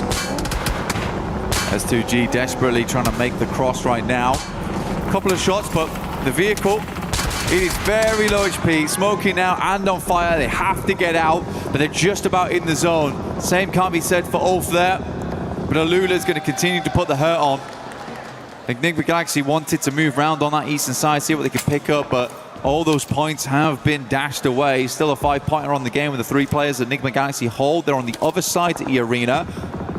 I like this, though, actually. They've got Joker as well as Schweppes playing the northwest edge whilst Mormon holds down the compound. They're looking for exit frags here, Jackie. You see the conversations there between S2G. It's an intense day. Got to clear the bag instantly off the back of a game 1 like that. And Mormon did set himself up just as you suspected early, and then have played a little bit more of a scouting play to keep themselves at least aware of what's occurring up between the setup of 4Fribes and OG. There's been a lot of noise, a lot of free info from that. Don't mind this too much. Just trying to create a little bit of a dip to play around as players will attempt to leave from Mayran. That's OG on the north side. Likely first to leave. It's a gamble play, but they know they're close now. They know they're close. As soon as they start getting into those placement points, they get a couple more eliminations. They're set. Their goal in this game was far easier than most. Not looking for that chicken dinner. Man, back up into Meiran. Goodness me, we went back down south, back up north, and now Schweppes has got to go pick up Mormon. Plays up by the roadside. Not definite this ends in the urban area. Enigma Galaxy might want to make a send soon. OG loses one on a knock. Not flush though. Fourth Rise looking fantastic right now this game. 11 eliminations, holding a strong 2-2 split inside of Meiran, controlling both the run out from OG and scouting towards Nongshim. With Enigma turning their attention onto Flash, you can see Schweppes had already identified their setup far over. He was waiting for an opportunity to actually shoot some bullets their way. That was the call for it. No raw connection from this. He'll spot Satan on the rotate with the vehicle as well. Still debating if he can actually get some pot shots here, trusting in his source from distance. And this is also amongst the Lula that are pushing up onto 4-5s. They knew they were fighting OG. They took a few pot shots, but now Quick's trying to take at least a little bit more aggressive space off them. Enigma Galaxy in a struggle position, and E-Arena can play this very slow here. They don't have to peek too much. Ralph already down there. Should go down to the play zone. Enigma Galaxy is going to try and go for that southern push on this one. Like you said, Schweppes identified their position very early. The shots are coming through. They don't want these points to be stolen from the players inside of Meiran. Schweppes opens up, but looks like those points might be going another way. Nongshim getting some great damage, just playing into that engagement between Alula as well as Flash there. Gonna be long grenades on this one though, Jackie. Decent chuck. That one might be good. Bounces into the back. It's chip damage, but no conversion. Ooh, bursting just in front of Satan. They've got one smoke to try and pop. Mate, this is dastardly. You are trapped in a hellish position whilst the other squads are scrapping through each other, so the lobby's starting to thin here. It's tempting for E-Arenas just to push this. Getting in towards 6th place, right? You're very close at that point with 2 eliminations. You could just sack your game here to go for it. Joker's going to try and get a different angle on this one, move up over towards Mormon, put some more emphasis over towards Meiran. If we go a little bit further south here, the game actually does open up for E-Arena mainly. 4th Rise also have a good capability of leaving from this area. Wonder how many vehicles they've still got left with the tires in play. Yasser will take down Bozy, and that's the end of Flash. I mean, Nongshim Red Force has been consistently peppering that engagement, but it is Alula who's got away with the majority of the points on that one with 11. Yeah, there's been a lot of harassment of all of these squads from Nongshim and 4-5s, consistently taking pot shots out, making the fights more uncomfortable for either team involved. For E-Arena, if Nongshim actually keep this up in terms of a safe placement in the zone, some big plays, you might need to shut them down. Going to pull slightly away from their setup, though, centering up around the 4-5s crew of E-Arena, knowing they can advance a little bit on this. Yeah, it's a big opportunity now for 4-5s going forward. Get a chicken dinner here. You set yourselves up to get potentially into Smash ruling by match 2, by the end of match 2. Very cool to see both E-Arena and Nongshim Red Force. None of it was small talk at the start of the day. They were certainly looking to make it very, very difficult for any other team immediately going into match 2. Putting the worry on, requiring teams to keep tabs on them, potentially even hunt them down to keep their tournament alive. Because as soon as they smash, the game's finished. There's no longer any more opportunity to rectify those mistakes from previous days. You will just be locked in where you currently stand, which is why it's such great news that 4-5s are having such a big pop-off here on game 1. They're bringing the heat, showing that they're handy with the steel. And for Alula, try as they might to absorb points from this lobby, they're so far down that it's been uncomfortable. What happened there? I mean, it was danger close, mate. He got one knock onto OG, but it took down a member amongst the commotion for 4-5s. 224 netting out for Lack, like you say, a bit of an accidental play there, but not the one you want to see. You always praise for Lack's gunplay. Basically a legend in close quarters, so to lose him in an urban finish, disastrous result here. Hyunbin though will find R3B. To send a nade over the top immediately to confirm. Is that in the window? I was going to say, that is a long lob on that one. By this time, it's a bit more difficult to hit that one. But OG lose WizGod. He's getting picked up though, off in the distance as OG moves in, but it's Joke from the sidelines actually finding Aru. They're consistently harassing from this outside edge. Played that compound down towards the south side, and then just playing off this ridge side around the road, but ooh, it is time to leave now. Gonna have to force the issue. Jump back behind the driving wheel and get into the zone. For OG, it's so uncomfortable because you are just being completely cut off from all angles. The back line's covered by E-Arena. Nades from the front in from 4-5s. They cannot peek in any regard. He's going in crazy. Okay, into the building. 4-5's ready for it. Zypher strikes first. Sweep, sweeps under the rug. Goodbye, good night. T24 with a nade from the top. He sees Joker, but it's Lord that steals it from Nigma Galaxy. Nade over onto WizGod in the meantime, as well as Yasha falls to Hyunbin. It's all turning into carnage. More man. Last left alive here. I think it's one more placing they need on this one, Jackie, as well. One more elimination would also do the trick. They want to get themselves up towards 5th place, but it would be so awful to go into match 2 1 point away from Smash ruling. Does not have a position to play though. Everyone's completely looking his way. Might have been better to hedge his bets down towards Nigma Galaxy and just try and take a one-on-one trade. Just wonder if they actually know how many points they've currently garnered on this game and how close it gets them. You'd expect them to, right? And honestly, for 4-5s, it's probably worked out in a way with that charge in. Oh, no. Oh, mate, the nade on Mormon. Okay, goodbye, you. Well, they're on it. They're on it. So it was. 6th place is fine. We're good. Whew. They're safe for now. That's what they needed. And with Schweppes charging into that compound, he gave them some extra ammunition. They were having to make concessions, Blank. You can see about 80 rounds of 5.56 left for us. They've been able to restock up. Nonshin, though, still making plays, and they got loads of ammo to spray with. Shots down on target from XCY. Hits onto another man. OG, you have just been trapped, taking punch after punch for so long. They're punch drunk in the back line. For Nongchin Red Force is where all the storylines converge. Chicken dinner would be ideal, but a few more eliminations and a 2nd place would get them in towards that position. A pitched battle between Nongchin Red Force as well as E-Arena going straight into match 2. Good nade over the top from AKOP. Opens up the door here for them to move in. Hazaifa leaning onto this one. AKOP's down, leaving just WizGod.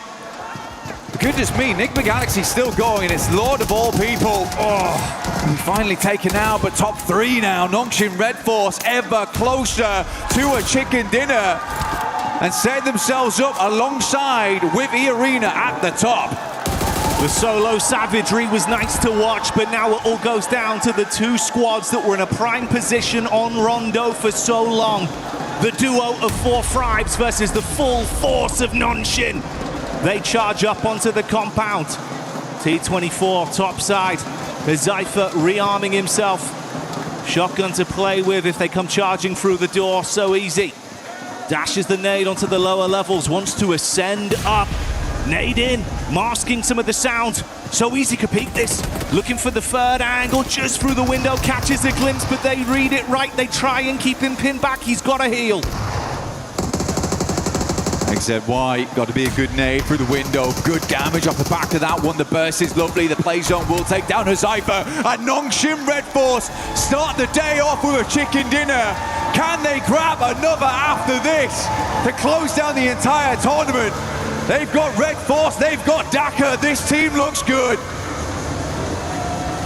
Nongxin have seen red, and the aggression has come out when it's needed. Fighting harder, pulling out huge eliminations on Rondo, and still playing so consistent with their setups. I mean, a technical back-to-back as well from yesterday. Last Miramar into first Rondo. Nongxin is just a different beast coming into these last 2 days of finals. Especially coming off such a long eight-game day set into day 3. You're in the finals. It's getting nerve-wracking. You just open with a chicken dinner. These guys must be so confident. They don't look rattled. They don't look bothered whatsoever by the sheer pressure that's on their shoulders. We know there's going to be a new champion, and Nongxin are eyeing up that trophy. They want it branded with their organization, their legacy. And if they keep this up, Lang, there is a decent chance they damn well do it. Just fantastic stuff. Good to see Nick McGuice as well. Lord stepping up right at the end there. Fourth Thrive's also making some more aggressive plays, which is great to see. Yeah, there's some familiar faces. I think E-Arena panicked a little bit, but they just about made it right at the end there. Losing for Lack for Fourth Rise was a fairly big deal, but OG also getting in towards a late game. Aru making some good calls that match. I think Nick Begaisi also was very resilient that game to get where they did from where they were playing, so difficult, and then Lord able to sneak his way in. Oh man, you were bigging up Lord earlier into the tournament, right? Saying it's the fact that you've got Coops and Lord. That sort of collective in unison that's doing so much for this team. And again, there, in a situation where it felt like you were out, Lord goes off with the solo shenanigans. Oh yeah. Hey, do you know what that is? He's got the Brandon on the go, mate. That is the stamp to get into the Winners Club. Nongxin fighting, we'll be back soon.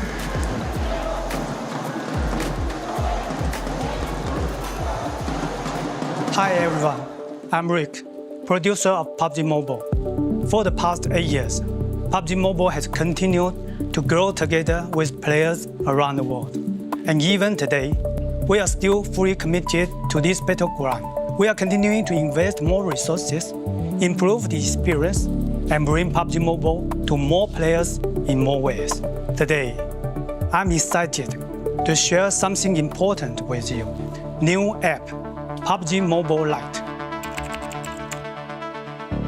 For us, PUBG Mobile Lite is not about making a smaller game with a smaller experience. It's about maintaining the high-quality PUBG Mobile standard while giving players a lighter and more accessible way to play. We know that different players have different needs. Some players want the full PUBG Mobile experience with the richest content, all sorts of highest quality gameplays, and everything the game has to offer. For those players, PUBG Mobile will continue to be the best choice, but some players want to jump into battle faster, save more storage, and reduce the burden on their devices. That is why we are creating PUBG Mobile Lite. PUBG Mobile Lite is a lighter version of PUBG Mobile, built for players who want a faster and more flexible way to enter the battleground. The initial download is only around 1 GB on Android and under 2 GB on iOS. There is no extra mandatory package before your first match. Once the download is complete, you can load in and get straight into the battleground. We also made PUBG Mobile Lite more flexible. You can choose which extra modules to download based on how you like to play. At the same time, PUBG Mobile Lite is still connected to the PUBG Mobile experience. The classic Arango map, supplies, and core combat are designed to match PUBG Mobile, so the battle experience remains authentic and uncompromised. If you already have a PUBG Mobile account, you can log in with it on PUBG Mobile Lite. Your own items can carry over, so you can continue using the outfits you love. You can also team up with your friends on PUBG Mobile, so your squad can stay together with no social barrier. Going forward, PUBG Mobile Lite will stay updated alongside PUBG Mobile, so players can enjoy new content together. We are targeting an official launch PUBG Mobile Lite later this year.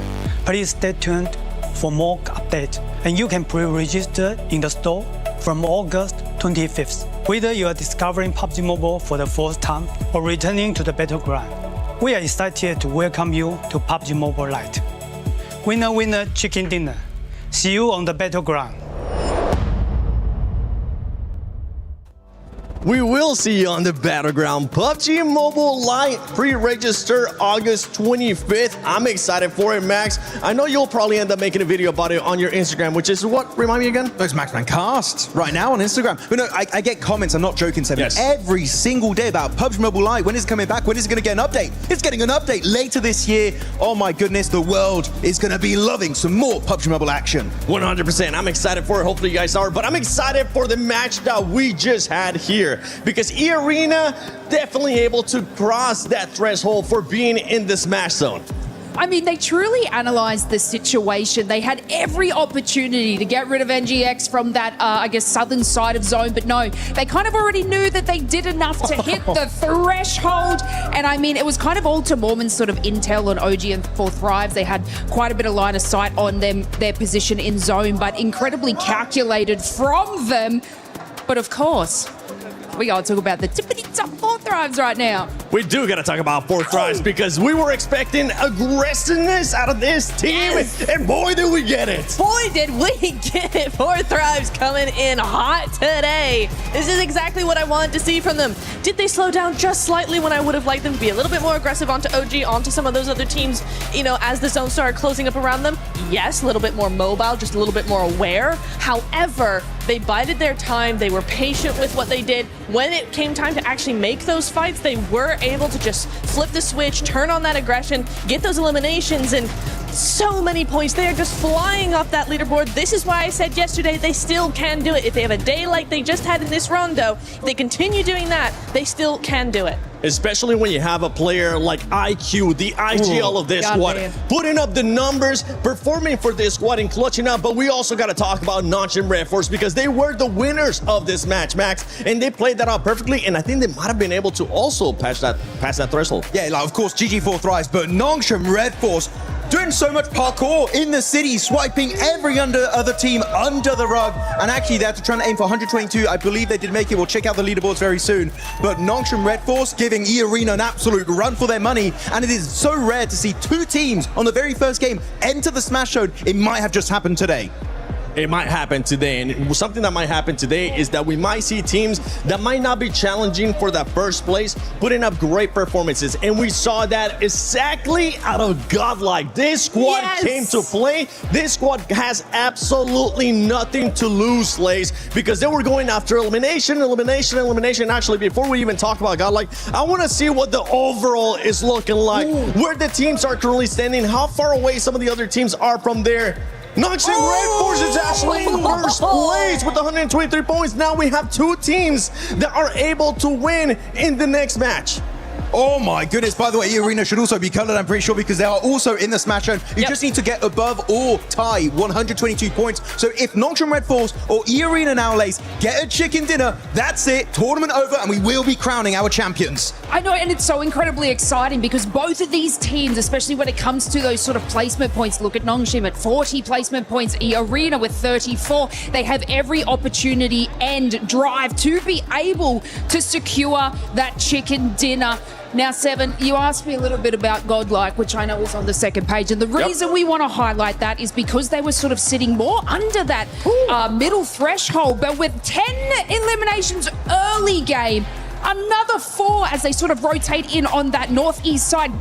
And then S-Power recovering the team to bring them back in. But I want to give like a kind of a little special shout out to Admino having an absolute banger of a game too. I think it was about 7 eliminations just by themselves, and they were able to sort of scout and hold that, and just getting like that 15 elimination points on the board is insanity, especially from where they were sitting earlier today. But I want to check real quick the rankings. We did see for a quick second there. 11 points away for 4 Thrives now. Jumping around from the middle pack. 11 points away from top 3. The comeback is happening. This is what I keep saying. Yeah. This is Fourth what I keep Rise saying. comeback. Fourth Rise comeback. Fourth Rise comeback. Because that team, I actually got a chance to talk with for life. If you want to check that out, go to my Instagram at the 7WG. But we're now seeing the race to smash. There you go. You see Fourth Rise 23 points away, which this is a perfect start for that team, getting more than 15 eliminations, getting in the top 2, and now they are just 23 points away. And if we know anything for this squad, with the way that they're playing, with what we have seen out of them in PMGO Season 1 this year, they could make it in the next match, as long as one of the 2 teams at the top don't end up winning it. Well, exactly, yeah. So this is the case, this is the scenario where, you know, neither of those teams, Nongshim or E-Arena, they don't win next match. We do go into Game 3. If Fourth Thrives are allowed another good win, I say allowed because we don't want any hot dropping going on. They might get targeted, you never know. However, if they're allowed one more game, if we do go into Game 3, Fourth Thrives need another top 5. They need another several points, 8, 9 eliminations. There we go. Yeah. Another few of those, and they are in Smash Ruling. They are a contender, and they could just do a back-to-back global win. And I think we did end up getting today, Maxman. I think we might have gotten a Maxman grenade on the day. Oh, really? Did we now? It's time for your favorite segment of the day. It's Maxman's grenade of today. Let's check it out. Which player's going to be here? It's going to be in the city. This Fourth Thrives. It's Falak over there looking for a KOP. He gets it done right away. The man is an absolute menace. But he's too much of a menace because T24 had to take him down. Oh! Give him a boom boom back to the lobby. It's Max grenade of the day. I like some background music for you, Max. That was a great. We got the drums, we got the jingle too. But yeah, for that team, I mean, overall, it's a great start here for the final day of PMWC at EWC 26. A great performance out of those teams that we were expecting a good performance out of, right? We talked about already E-Arena having to do what they needed to do. Now Nongshim being able to show up when they needed to show up, starting off great here with the win as well. One thing that we do need to talk about is possibly this team's being targeted. When I say being targeted, I don't mean getting a hot drop right away, but we are going to be looking at those rotations, because if we look at E-Arena has 2 wins so far this PMWC in Erangel, and in the finals, E-Arena has already gotten 1 win in day 1, match 3 in Erangel. Actually, I do want to say, I was talking to Kalaris earlier. Nongshim Red Force, they got back-to-back wins, right, on the island finish. So that's going to be something that you got to keep into mind also, because they did win PMMI by Smash Ruling. Literally, all of the storylines are merging together in favor of the South Korean team of Nongshim Red Force. They could be looking fantastic.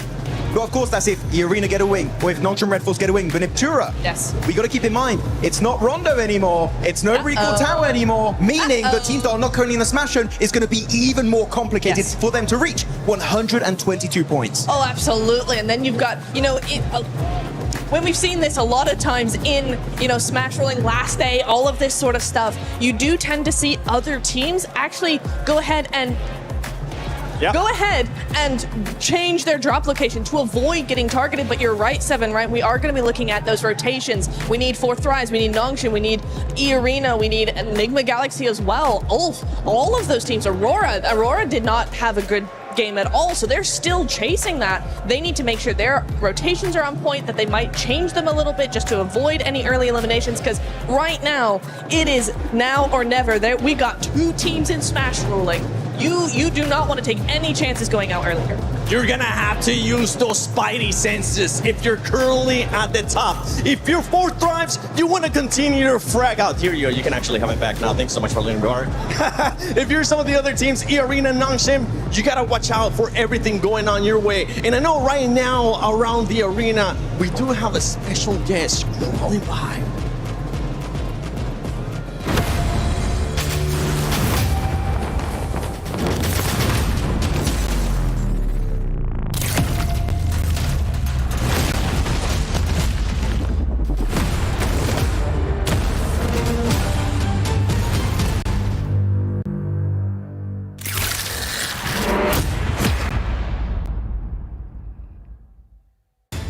Spider-Man is officially back in PUBG Mobile. Some of you may remember the collaboration in 2022, and this time he's returning to Erangel. Suit up and explore the brand new central square. You can move across rooftops, run across ceilings, and hunt down enemy squads. But it wouldn't be Spider-Man without the powers. So, You can grab Peter Parker's gloves and you can web swing your way around the city, or you can even use your webs in combat to slow down or trap your opponents. And of course, there's so much to discover beyond the fights.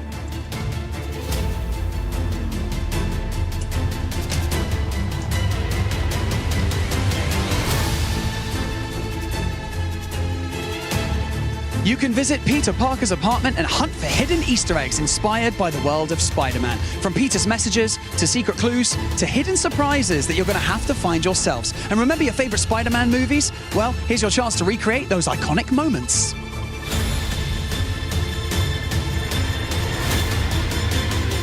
Maybe you pull off a perfect rescue, maybe you escape a fight by swinging away at the last second, or maybe you and your squad just stop everything to take the perfect Spider-Man shot.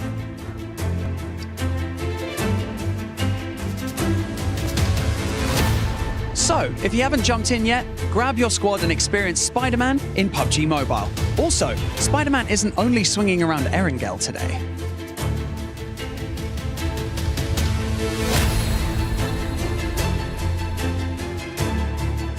We have got Spider-Man on stage right here with us right now, and he didn't come empty-handed. He's going to be handing out PUBG Mobile merch in and amongst the arena, so make some noise for Spider-Man!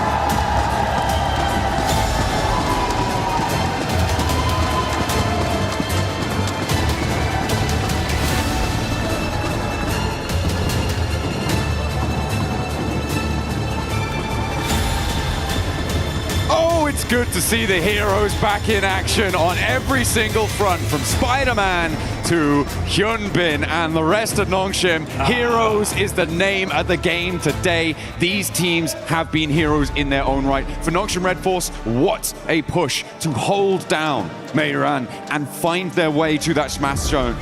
E-Arena held their nerve. They played that west side well, and they just got across that line. It was surgical precision on that 122. Surgical is the perfect word, because Rondo did not disappoint. Yeah, we got Spider-Man here to save the day, but we got two massive threats in the lobby now. We've got E-Arena and Nongshim Red Force that can end the tournament right here, right now, with one single chicken dinner. That's all it's going to take. We saw Nongshim just do it. Can they pull it out the bag again? But it's not just those two teams, as the desk, as Blank and Jackie were saying before as well. There are other teams waiting in the wings, now staged with the points that they earned from that previous game, from that Rondo, to jump into the smash zone. There are probably at least 6 teams that can do it this match and join them. So if we don't get one of those smash chicken dinners, it is going to get hotter and hotter as the day goes on, because I don't think we're only going to see 2 teams breaking that barrier today. Yeah, I'm glad we were able to get on the cast here for it to at least cast one game, right? Absolutely. This is absolutely insane here. My hopes and dreams are coming true. Could we see 6-7 teams in the smash zone with one single squad that could win it? That would be insane. At the same time though, right? You gotta stop these 2 squads, because if E-Arena or Nongshim Red Force win right here, that's it. This tournament is over, and one of them is walking away with $500,000. Hey man, I caught Coach Pecco for Enigma Galaxy on the walk over to the caster booth just now, and he was saying, I asked him, hey, you gonna target? And he was like, if we know it's them, things might get a little bit dicey. Hey, you know, I can't say, but yeah, I feel like that is the sort of situation where teams who are certainly below those top 2 will really hard commit. If they find one of these teams in a fight, the third-party targeting will definitely be high on the menu for a lot of these teams. It has to be. It really does. I got a chance to talk to Knight, as a matter of fact, the coach from Furia, and because in Brazil, these guys have had so much practice when it comes to the Smash ruling. Furia themselves have smashed in multiple of their regional tournaments. So I was talking to them, I was like, hey, exactly the same question, right? If you see a couple teams in the Smash zone, will you guys go out of your way to take them out? And they said, well, at a certain point, we have to. You know what I'm saying? We know what's at stake. If we have to risk a bad game to ensure that we can continue in this tournament to possibly come back, we're going to do it, right? So even if it's a crash and we lose the fight, we're taking a couple of those players with us. So the whole lobby, honestly, really needs to have that kind of same mentality, because if you want to be able to move up the leaderboards, there are massive jumps in prize pools as we go from 3rd, 4th, 5th place. So you want to be able to stay in this tournament as long as possible. And this one's going to be a fun one. We got a nice Eastern Circle. I don't know about nice. It's certainly an Eastern Circle, though. It's going to push all the way out towards Milta, east of it, and Milta Power. Lepovka's in there as well. A lot of water here, Dukes. So that is going to be tricky to navigate. Nick Galaxy will not be getting hot drop currently, but Ulf might try and step in. Ida clashing with Tianba over on the western side. A very, very close drop. And of course, we got our big threat of the lobby on a bike. Finally finding a vehicle here. And they're going to go ahead and be looting all this north side of Georgeville Hospital area. And since it is such an Eastern Circle, right, I wonder how much these teams are going to be kind of even thinking about possibly a rotation camp. Things like that are going to start coming into play here. And man, this is gonna get intense. Yeah, a lot of teams looking to put pressure on as the fight in near Gatka between Ida and Tianba is still popping off. Remember, this is an adjustment from Ida to move out this way with the plane path as south as it was. They are going to get stuck straight in with Tianba, and neither team is looking super happy about it. Aching on the inside of the building. Swain on the top floor now has Eagle to contend with as well. Drops a nade down to the ground floor. He tries to fend off the remaining 2 players. QZZ unlikely to get picked back up here. Does bleed out in the end. And a step forwards. Swain rebuffs. One more barrel, but it's not enough to blast it back. Tianba survived, but with only 2 players, and Horror can just move in and maybe just sweep this one through. A very strange hot drop coming through over on Gatka. Terrible. I mean, honestly, Ida's disrupted this lobby so much, and Tianba are devastated. Now down to just 2 single players. Aching jumps out, just desperate, trying to do something for his squad, and Eagle is just standing still, just saying, like, not like this. Not like this. Horror have been a little bit quieter during the course of these finals. Not the fans, that is, the players. The fans have been plenty loud, and we've loved it, but they haven't quite had the performance that we were maybe expecting from them coming into the games in these finals. It's not going to be enough. I don't see them catching up when we've already got 2 teams in that smash zone. It is a bit unfortunate. It is not great, but they can look pretty good in game. We know that. And one of the ways that you can look good in game at home is with the Naruto skins. Make sure you're heading into game to pick up the character sets, the Ninetales Fury Org, and you can look as good as anyone taking on those ninja challenges. Yeah, get that ninjutsu going. And honestly, yeah, it seems like Aura, OG, they're going to need to bust some of that out if they want to be able to make a crazy run for it. Mathematically, it is still possible, right? If Aura, they start with 3, they're going to need a 20-point game here, a 20-point game in the next one, and maybe even another one after that. It's triple back-to-back. It's triple back-to-backs, you know what I'm saying? We still have enough games to do it. It's just going to be tough, especially considering that there's going to be quite a few teams in that smash zone very, very quickly here. That's if this game even continues on after this one. So a lot of different factors to play out. The problem also is the fact that we get later and later into this tournament, the desperation is going to raise tremendously, right? So these teams in the mid-pack are going to even start playing hyper-aggressive because they're going to know, right? Their coaches are going to tell them, hey, man, look, you made it all the way over here to Paris, all right? You either get 20 points or this was all for nothing at a certain point, right? Well, there's still placements on the line and all of that sort of thing. I'm just looking at the map at the moment, and I'm seeing that Nongshim Red Force might be in with their first fight in a moment, which is going to enlighten the rest of the lobby as to sort of where they're playing, what sort of conflicts they could be running into. A 2-2 split across Milta right now for Nongshim, as they did not fully or firmly hold the bridge against Alula, so that crossing does come through. And that central glut of teams, and now they start to take shots. Alula in the hovercraft have plenty of armor to rebuff the first volley, but there's more still being flung down range, and that's going to have to divert them on the long road. They find the knock, and there's the flush. Nongshim Red Force extract the first point. Wow, okay, so they end up getting a point on that. Pretty wild. And Alula are in this next circle, down a player. The thing is, though, if any team nearby happen to hear those shots, they know where Nongshim Red Force is now. So that is going to be a factor, but they are in a really good spot for this circle for now. I mean, teams should be aware, right, of where they're playing based on the fact that it was Alola that they knocked. And Nongshim Red Force generally going to be in this sort of location. They'll know that Alola are coming up from Novo. So it should be a pretty certain bead on it for a lot of teams in the lobby, but nobody is likely to send out this way. Maybe Aurora could try and crash into it and cause some problems. Vitality are actually holding the West Bridge, which is interesting, over on that Ferry Pier side of things. So if Aurora decide, you know what, we're not going to go over to that east side, we're going to try and break west, Vitality is still lying in wait for it, which I'm not too sure about. I'm not sure if I like that. Yeah, it's going to be tough here as you got some pretty wild rotations here. Speaking of wild rotations, we got Enigma Galaxy rocking their 2-2 split. The same again. Same again. You know, I actually talked to Ralph a little earlier this morning, asked him like, hey, you're going to continue to do it? They're like, yeah, you know, it's worked for us in the past. We're going to try it out. We've noticed that on the west side, had a little bit of unluck with some pretty crazy pushes, but we're going to give it a shot here, and we'll see if it pays off for them. I mean, they did win a chicken dinner from a circle similar to this, on a rotation similar to this.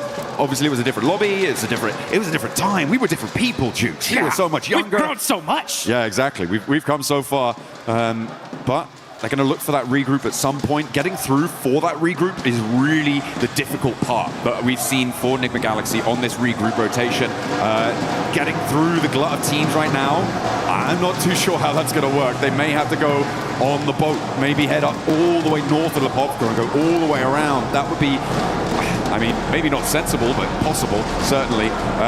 It's difficult, and they are going to get on the road right now to see what they can find. E-Arena are also starting their move in from South George. As we can see, we're on board of them, just passing the north side of school to head towards the center of this circle as it centers up on that Milter Hill near prison and mansion. Rotations are coming as we are zooming in to Erangel. What kind of circle are we going to get here? All right, just beautiful center up, very typical. A lot of these teams were expecting this, and they got it.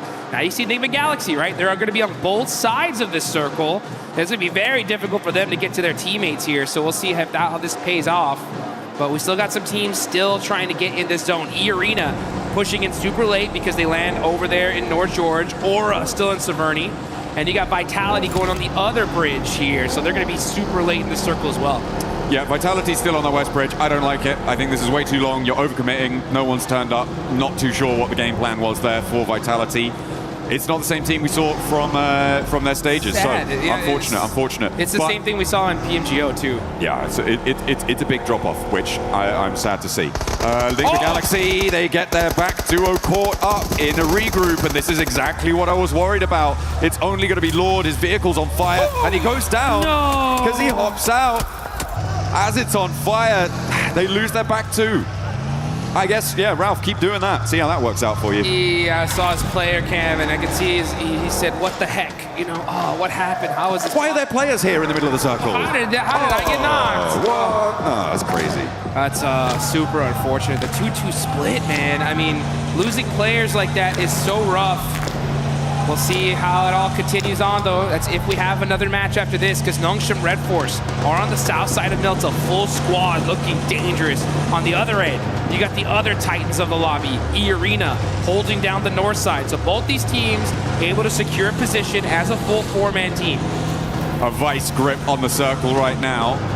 And our teams will look to try and slip that. This is a replay on Lord getting knocked. You can see he drove up. It was actually the hop out that got him. He'd already taken enough damage and hadn't slowed down enough. He hopped out of the vehicle, kept that momentum, and it was the fall. He hit that ground a little bit too fast. The ankles. Just rolled the ankle, man. Rolled the ankle. And now Coops and Satan have to do it all on their loans. And it's a bad time. It's a bad time. I feel like it may have worked before.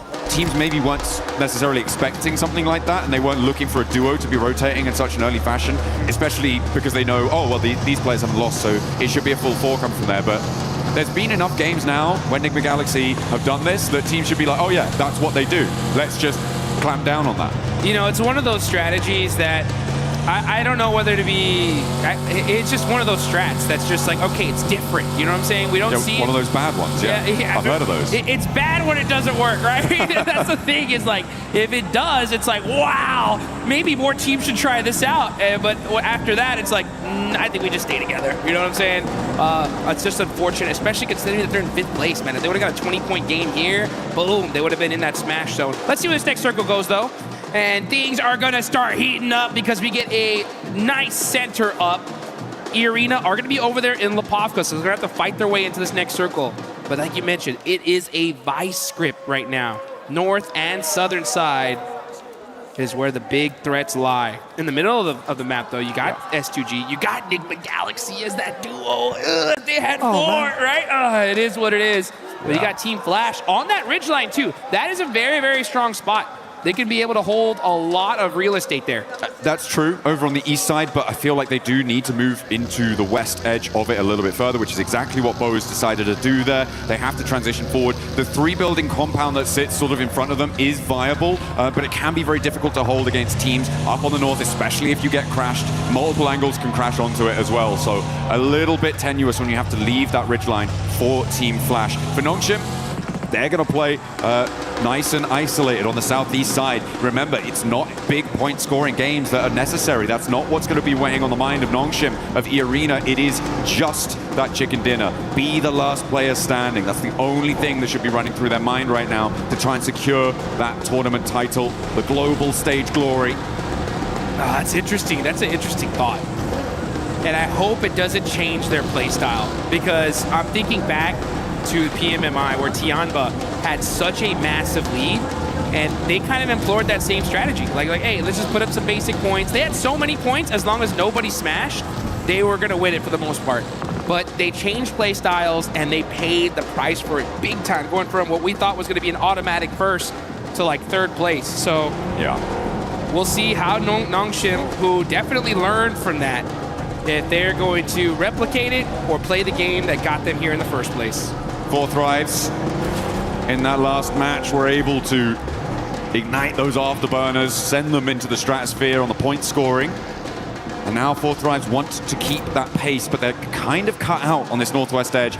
They are boxed in by that prison cliff area on the east side of them. They're going to have to pick a direction and commit. Towards Vitality may be a good idea to start, but you've got Godlike behind that, and maybe Ulf on the top, on the lip of those prison cliffs could be a target as well. But either way, it feels like a third-party target.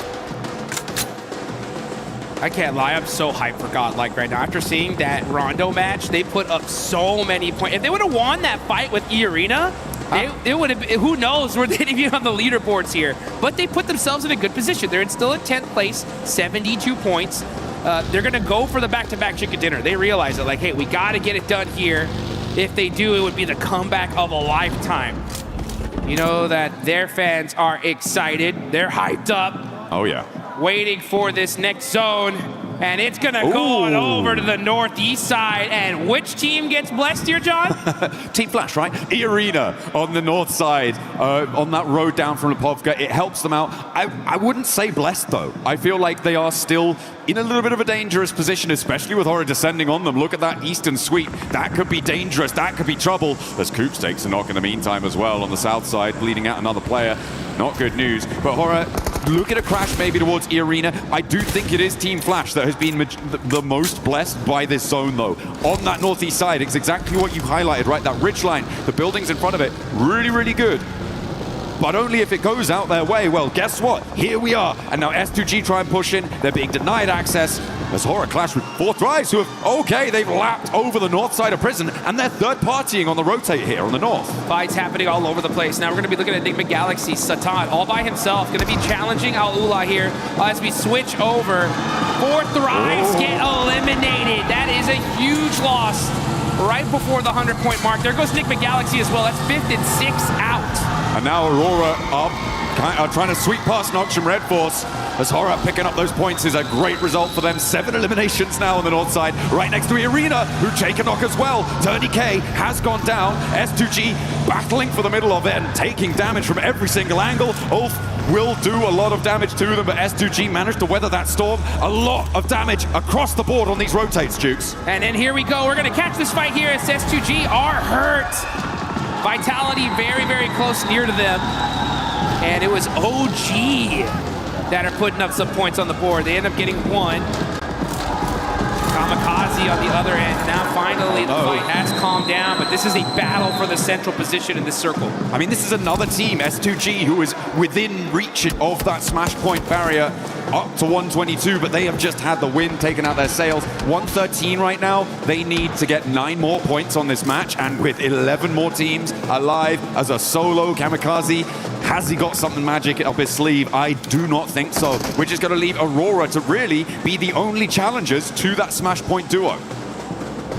And Aurora are definitely a threat, that's for sure. 110 points, 12 is super easy for them to get in this kind of position.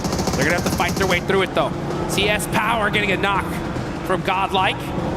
They're down to 2 players, and that is WizGod gonna get that confirmation on 2 Power. Only 1 player up left for Godlike. Oh, the arena did manage to just roll over to the ridgeline there on the shoreline. But Mormon's been spotted. Okay, Sky is still going.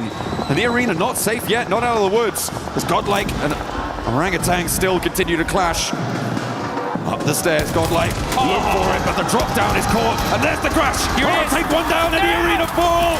Only one team can stop it all now. Longshim with a big opportunity on the south side, but they're right on the edge. The whole lobby breathing a sigh of relief now that at least one of the Titans is gone. It's still up to Nongshim Red Force though. They're on the south side, playing carefully, waiting in the shadows to strike. It's only a matter of time here. They're able to say, yeah, you guys fight it out. But you better watch out. Ooh, a big south shift, and Alula are looking tasty for Nongshim. Look, they're already in those vehicles. XZY wanting to keep Overwatch on the angle as well. Maybe take some shots out that way. How fast are Nongshim going to be able to mount up? Because Flash have already regrouped to the triple stack buildings on the north side of this next part of the circle. The west edge with Furia and Orangutan also needs to conclude and try and find a way down the hill. The Deadwood is so hard to navigate, though. There are these really tricky defilades, and there are players lying in wait. Speaking of lying in wait, yeah, you can see Nongshim Red Force. They don't want to give away their position. They don't want the lobby to know where they're at right now, so they're playing it very, very quietly. So take a look at this replay. Schweppes, popping them out the vehicle, but the crash from Aura, so strong here. And they shut down E-Arena. Huge fight for the whole lobby. Absolutely. The arena remain on 122 as well.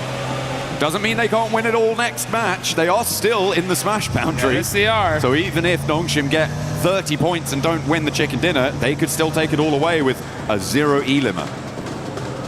Aurora want to put themselves in the smash zone here and now, though. Oh, yeah. Here they go. They're going to start pushing, trying to find a position. They got the Wizard Tower. Are they going to take it? Nope, pass it up and decide to go for this hill line here. Good strategy. Got to be careful, though, with those shots from Flash. Yeah, there's...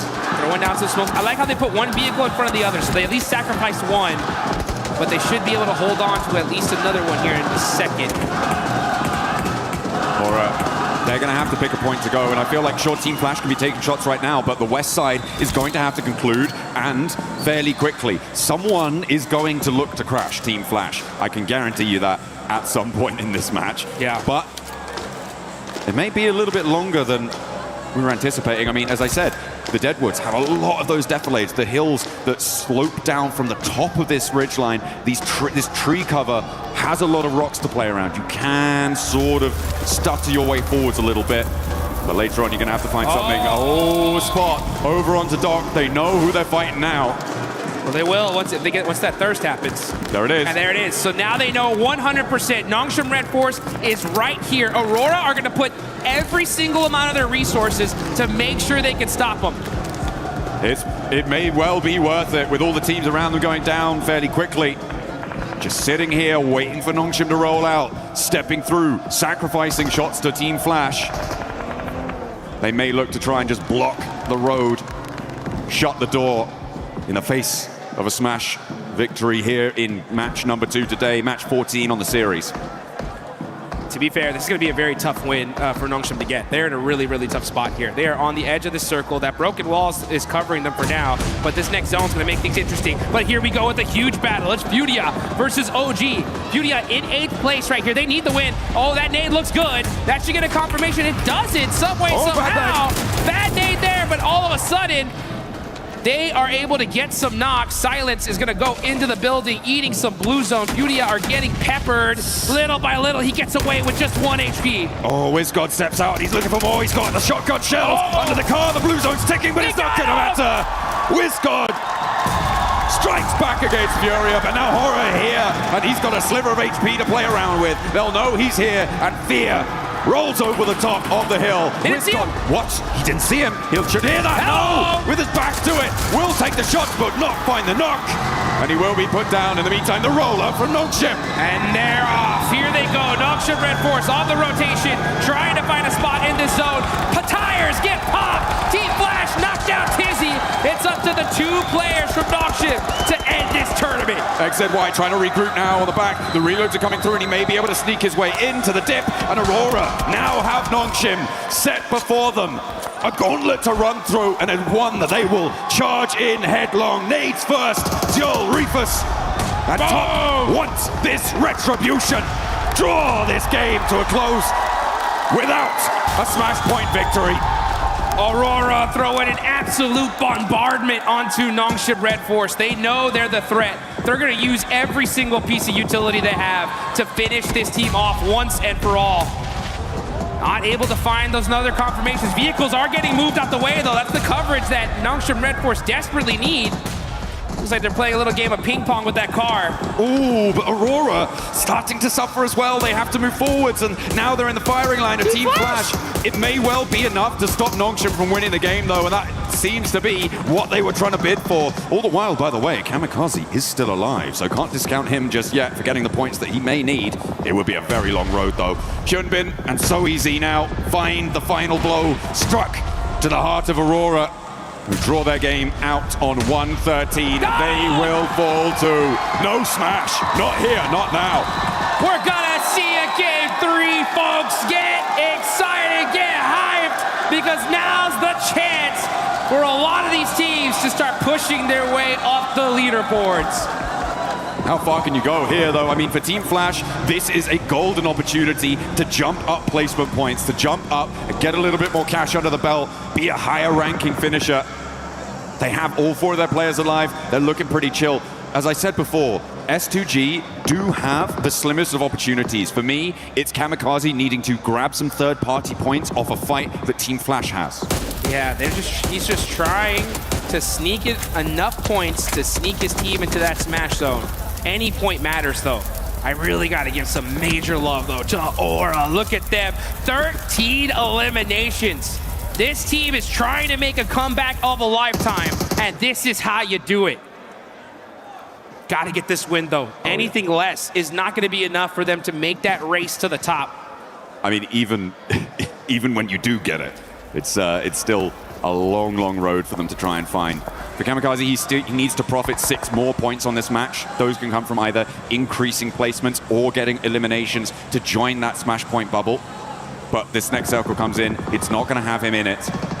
It does push Flash into into a few of their locations, but it looks like they've spotted him. Kamikaze is there, they roll up, he's put down, and no longer do we have that storyline. The battle at the bottom of the tables rings true for the final 4 here. This is huge. Everyone's trying to move up their placement here. Like, again, this is a massive prize pool. Every single placement up is big money in the bank. Aura, though, this is the game of a lifetime for them. This is one of those opportunities that gets your squad excited, gets them pumped up to finally start putting everything on the line. You can see Team Flash, though, they're in the mix here. Aura trying to push from the edge of the circle. They're going to start throwing all their util onto Vitality. That's the threat. If they can hold that rock and secure that position, this could be a solid chicken dinner for them. Absolutely.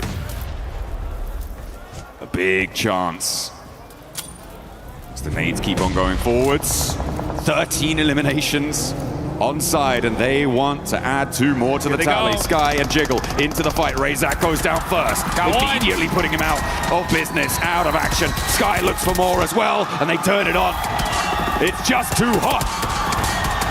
Aura are on fire. 15 eliminations, but that game looks dangerous. Gotta watch out. That one hurt, and now it's up to Sky. All by himself. Aula looking to stop the insanity that Aura has put on display here. Here they come. Yasser moving up close and personal to be able to secure this high ground. Team Flash on the other end, putting some suppressive fire onto them as well. Aura just trying to lick their wounds, trying to find their way, but it ain't gonna be enough. That is Aura down to 1 single player. I like Team Flash's proactivity here. They didn't waste time. They didn't hide in the buildings. They stretched their legs and moved out towards this north side to get control of the zone. This is what we've wanted to see from a lot of our teams, and I'm glad to see it now, even if it is potentially a little bit too little too late. For them, they've got 10 eliminations here, so Aura, they're on 15, but there is a real chance that they could catch up. As Sky is still cooking an aid, and Alula are gonna have to worry. Okay, he puts it back to the shotgun shell.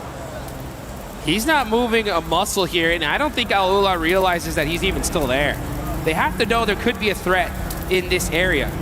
But Quick is just hopping in the vehicle to get a little bit of extra third-person perspective and get some sightlines. Plus, he's protected in there. He has no idea. They have no idea he's there. Hello! He missed the shots, though. Sky gets the knock, but gets shot in the back as Win from Team Flash shuts down Aura's run.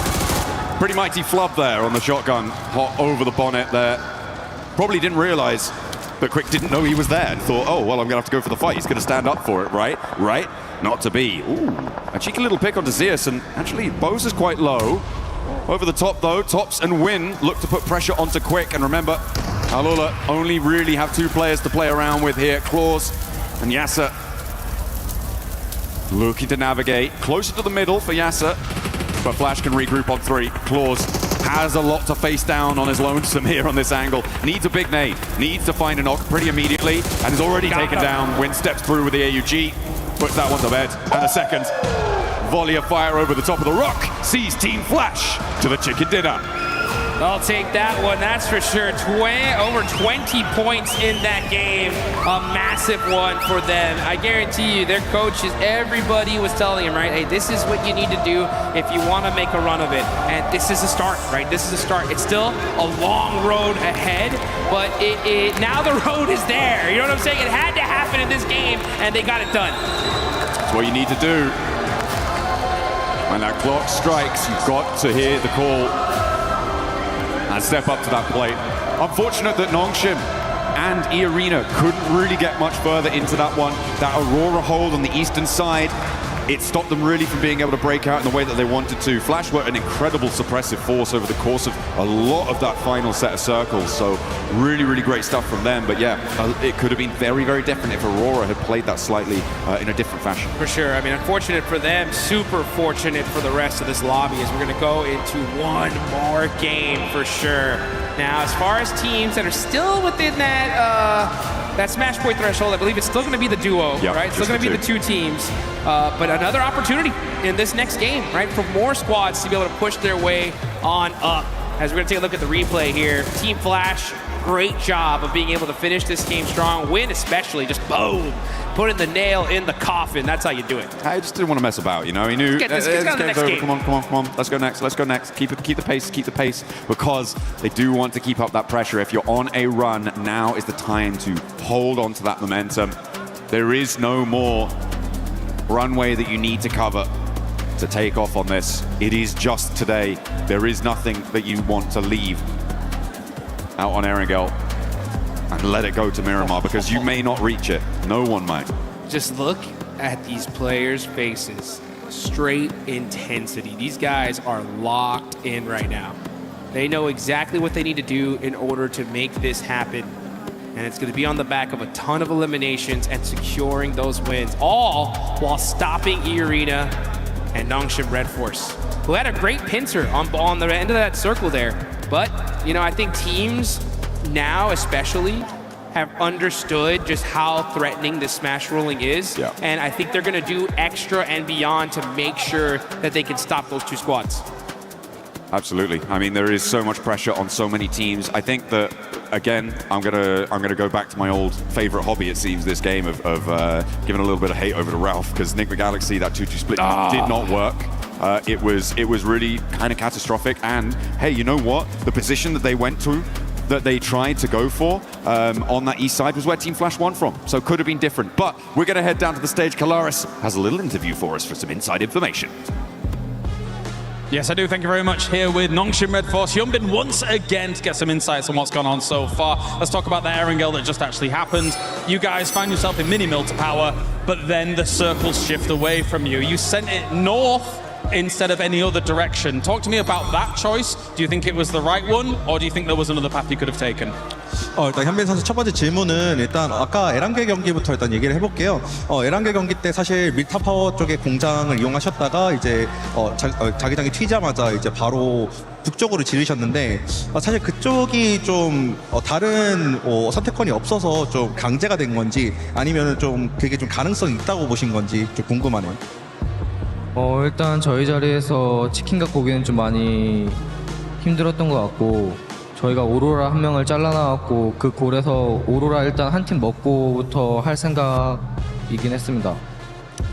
Yeah, we already knew that that shift was actually really tough for us. So what we thought was Aurora was actually there, and we got a one knock of Aurora player. So I think we should have started with getting out, knocking out Aurora, and then we find our footing on the ground inside that circle.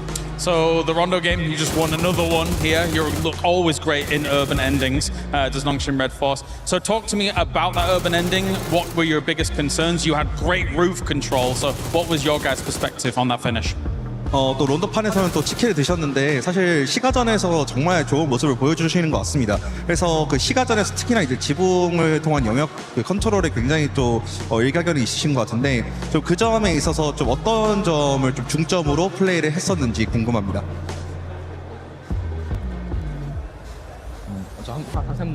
그 론도 플레이 때 시가전 플레이 때 어떤 플레이를 중점으로 두셨는지. 일단 저희 자리가 외곽이었고 시가 쪽 한쪽이 비었어갖고 일단 들어가서 서클 받다 보니까 그냥 좀 잘 먹은 것 같아요. Well, honestly, I think the inside of the city play was actually well forced because we were outside of the circle. But that being said, I think we were kind of lucky because we tried to gain the footing because of actually one of the places are actually empty. So we just find our footing there, and then we just took a control of the roof, and then we maintained good condition and intel.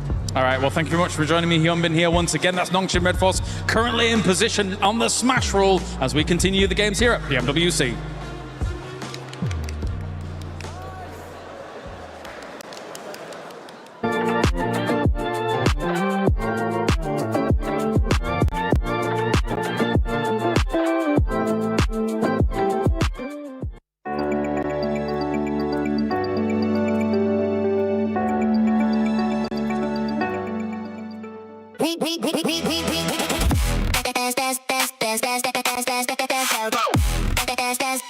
We booked ESPORTS World Cup.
Nongshim Red Force and E Arena not being able to close it out, so we're gonna keep going. One more match in this one. Team Flash being able to come off with the win there after not really being able to do much for the whole tournament. Great performance out of their squad, but don't forget, for everybody that's currently here at EWC, make sure you guys check out the fan experience. Go look at the awesome stuff between PUBG Mobile and Naruto. Try out Brain Rot Royale, why not? Because we've been able to try it and it's quite fun, and I played it way too much. I had to stop so I could actually come here and break down what's been going on in the finals, and also check out Spider-Man. Maybe you'll get a chance to meet him and greet him. But about this performance from Team Flash Max, we finally got a chance to see them perform. I never doubted. No, I have been doubting a little bit. It's been looking a bit dicey recently, unfortunately. But no, really good hold on the northern side, right? Able to get rid of a lot of threats over in that position. Definitely a team that has been very silent. But before this game, they had a total of 63 points. If my count is right, they just got about a third of the points they've made so far up until now out of all of their games in a single chicken dinner, 23 points. So that's going to get them way higher up in the middle rankings. And let's keep in mind, even if you're not number 1-7, the prize pool distribution is getting way higher on that first half of the leaderboards. It is. For some of these teams that might be too far away from that threshold of the smash rule, they're going to be pushing up because there is that prize pool at stake. $3 million that we're going to be giving out. And Horror Esports being able to perform really well, seeing the aggressiveness. This is what we've been expecting out of Horror Esports, the aggressiveness, 16 eliminations. I mean, it's a real shame we just didn't see this from the get-go, right? From day one throughout to today, because they could have been in a very different position on those leaderboards than we see them right now. But also, just mention very quickly, as we look at the team stats here for Sleepy and Sky actually doing some mega work. They did have some really good nades. They were pushing very well. They are the team that got rid of E Arena in the mid phase of that game, taking shots onto Nongshim there. So, you know, very, very proactive, really looking around them and trying to get as many elims as possible. I think we can call that farming.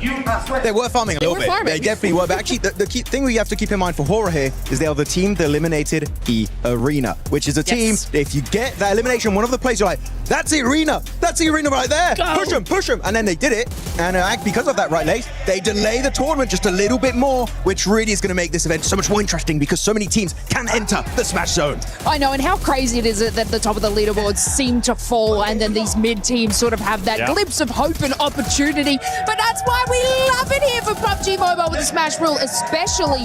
Now, I do want to sort of draw your attention to S2G, a team that is quite incredibly close to that Smash Rule. But if we talk about the first game, we didn't really get to chat to them sort of in that first midsection. They had a nice recovery, a little bit of a hot drop, couldn't capitalize on as many eliminations as they wanted to. The roughest zone shift for them. They had like that kind of open terrain they couldn't really move in. And then they passed. And then this game, again, it kind of like they're losing their team so incredibly early after eliminations. You saw Kamikaze there on the north side trying to sponge those points, but again, falling short. Look how incredibly close S2G are, 116. They should have done it earlier. Just 6 points away from being able to enter the Smash Zone. Aurora Gaming as well, currently 9 points away. And teams that were going to be looking to be able to close that gap, especially when we saw E Arena get eliminated. Nongshim really not going for that many eliminations, playing it quietly. Four Thrives. I mean, Four Thrives wasn't really able to do much. And with the win that we just saw to Team Flash now moves into 7th place. Yeah, really good push up here. Team Flash, 7th position overall. That's going to be an extra bit of money in their back pocket. But the thing is, they're looking very scary. Look at the top three. 3 chicken dinners, 2 chicken dinners, 3 chicken dinners, while the other teams below all have 0, like 4 Thrives, or a singular chicken dinner. So that is really making it scary that the tournament could really end at any point today. Well, the big thing as well for me is that Aurora Gaming, Nigma Galaxy, and E Arena all finished up that match with 0 points on the board, right? Yes. None. Nothing for game 2. S2G is moving up. As you said, Lace, you've got 4 Thrives. Well, also they got 0 points, so they don't count. But Team Flash, Ulf, all of these teams, they are really making a push forward, while those top teams, except for Nongshim, they're it's getting very close for the rest of those teams. Yeah, and in this first page of the overall, there is one big outlier, especially when we're looking at the wins here, and it's none other than Four Thrives. Four Thrives, the only team in this first page that doesn't have a win. The reason why I'm bringing this up is because, yes, Four Thrives, if you are able to have a good performance in the next match, at one point, we need to start seeing those win if they want to be able to win via Smash Roll. I mean, even if we bring it back to sort of the group stages, they were sort of unable to get those chicken dinners. Of course, they could capitalize on eliminations, but they weren't really one of those teams that would close out the win. We're sort of seeing this trend now, and of course, they want to sort of get those E-limbs and sponge those points to hit that kind of Smash Roll threshold, but in then, it's still, if you calculate statistically, it's still, their win rate is not really that nice. Yeah, A little bit politely. tough. But you know what? I'm going to pivot the conversation. I want to bring it back to Nongshim Red Force. Yes. Let's discuss. And what I wanted to take a bit of time here because that was an absolutely insane throw. There are three options. Or you third party to the western side on the mountain next to Lumberyard, or you directly crash onto Al Ula, which is what I think would have been a really good option, or you decide to go for the wide wrap onto Flash, which I wouldn't recommend, and they ended up doing. There were so many options to go, but that was like, out of the three Nitra, the one that was not going to give them the win. And you know what? It's showcased by Al Ula taking second place from the exact position that we were like, Nongshim, go that way, go that way. Al Ula end up going that way, get that second place, and I think if it had been Nongshim with the kind of momentum that they had off the win, they would have won there. It is genuinely not even game throwing, it's almost championship throwing in game 2, right? Because they could have won it, they could have ended it, done and dusted, and they just didn't. They went for a very different play. Yeah, and especially because of that rotation. If you push Al Ula, let's say, only Al Ula is going to fight you, right? It's literally team versus team. Literally. That wide you can rotate, Aurora's looking your way, Team Flash is looking your way, Al Ula's also looking your way. You're just making it harder for yourself. And Nongshim Red Force have some of the best rotation sometimes, and then they pull stuff like that. I'm very confused. They're a very confusing team. Entertaining to watch, but confusing. I also want to sort of point out, and this is just kind of across Battle Royales in general, sometimes you only have that one opportunity, and when you miss it, it is now 10 times harder to get back to that same position. You do not get these chances often. And like you said, Neftero, they didn't make that space, they didn't make that play well, so it will be a little bit more challenging now. And with Nongshim Red Force, especially in that performance, right? I fully agree with you guys. They decided to go the completely wrong way, being within nade range of Aurora as well, even though they ended up out-surviving Aurora. One thing, though, for this team is that when we've seen it in the past, you were kind of telling me this too, Neptura, especially at PMMI. Once they hit the Smash Zone, this team is so scary because they know exactly what they're playing for, which is just the win, right? Yes, they can get some points. And we kind of saw this here being super passive, the team just waiting for the right time. And I think maybe that's what could have hurt them there. They was just looking for something passive. They weren't looking for an actual fight, and that's why they decided to go with that rotation. You know what? I 100% agree with you there, Seven, because, they are so scary. They are so patient. We saw that them lining up on Milta Power there, lining up on that wall, going, okay, what's the next play? They didn't look scared. They weren't going too quickly. They were just being very patient. They were sitting and going, okay, what are we going to be doing next? And then they make the most harebrained, like, under pressure play, it felt like, right? Another team I would have expected that from. Not from Nongshim, not with the presence of mind they seem to have while in the smash point. They are not a team that falls under pressure, and it felt like they just did in that moment, so very, very odd. Next game, though, still that chance. No one's quite caught up to that Smash Zone, so really, EA still the only competitor for them right now. Game 3, we can do this. I'm going to pivot the topic again. Sorry, I'm all over the place. There's so much to talk about right now. But I want to talk about, actually, the MVP race, which is actually, we could have a dark situation on our hands, which is we saw Eren being top damage dealer, he had a ton of eliminations, and they're currently at the very bottom of the first page. We could have a situation where they're nowhere near winning the tournament, and a player on Ulf could actually become your PMWC 2026 MVP. Got to be careful there because he is in 4th position, but it's Hyunbin, it's Tizzy dominating here for Nongshim Red Force. It is, and Hora with that performance that we just saw there, Sleepy being able to put up the numbers. Aaron, you were talking about it as well, but we have a lot of fans here in the arena. We got Four Thrives, we got a bunch more over there from Godlike. Let's see what Barney's currently up to.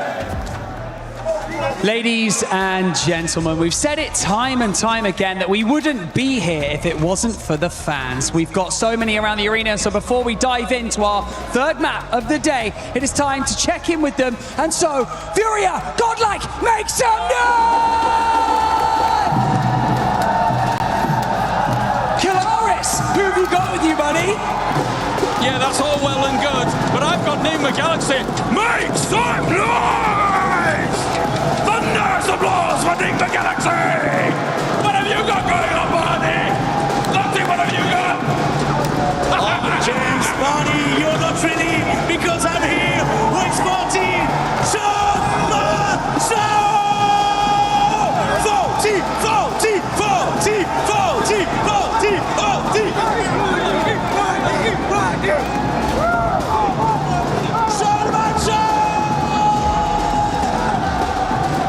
You can hear the celebration in the arena. I'm sure you can hear it at home as this Hall of Heroes echoes with every fan's hopes and dreams, giving out their energy because the tournament still goes on. Not ending in a Game 2 smash, we run it right back. And anticipation has reached fever pitch here in France. Everyone's loving it. Having a great time here in the arena. The Nigma Galaxy fans getting ready. I mean, they have played very well today, Lord, making a great showing on that first match, but goodness me, what an event, what atmosphere we've got here in our arena. Lovely to see all the support coming out for our players, for our teams here. Potentially the last match. Ooh, maybe. Felt like on that last one, weren't quite able to get it there for Nongshim Red Force, and they kind of make a bit of a Hail Mary. Didn't work out. But we do have our third match coming up. Erangel, nice and steady map here to get yourself a chicken dinner on. Nongshim might be waiting for later on in the day though. Hitting another big Miramar, but will someone beat them to the punch? Will E-Arena start stepping back up again?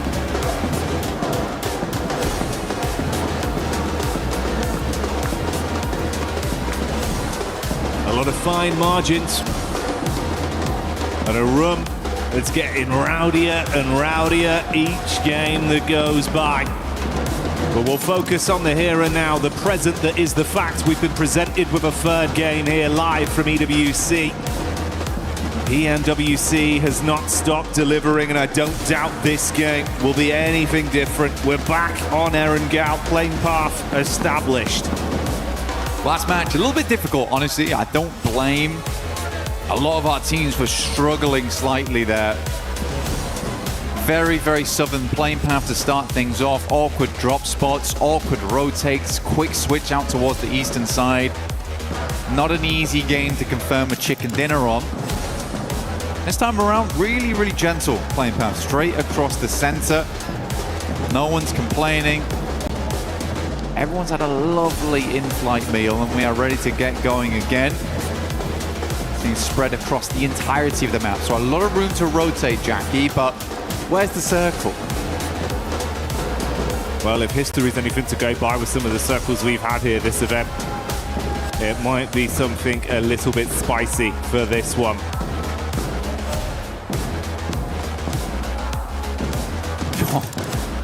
It might be. Might just be. Fair bit of Sosnovka pulled into play here down towards the south side. We got plenty of water in play. Teams have to start getting their feet wet into this one to make it happen. Those bridge crossings, absolutely diabolical. Aurora, also tough decisions. S2G, bit of a menace team to run into on that eastern side, but Fourth Rise have been consistently oppressive over towards the west. So hard decisions need to be made for this squad. They're getting vehicles, likely will loot down towards the south side of the map. They'd be praying for a southwest shift on this one. Over towards Farm, Nongshim Red Force will get moving. Planting those seeds of destiny.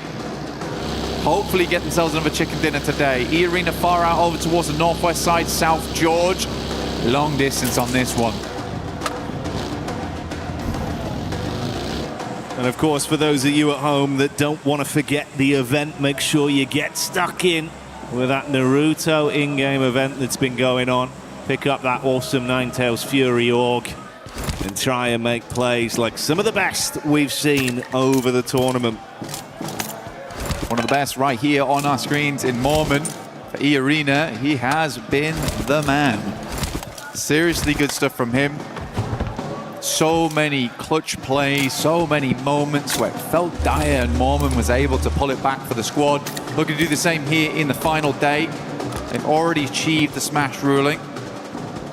As we said earlier on the desk, the only 2 teams to currently do it, but do think that that will change after match 3 if we don't end it all here and now. Right now, you have that serene sense for E-Arena as well as Nongshim Red Force that there is only one other squad in the lobby that could beat you to the punch.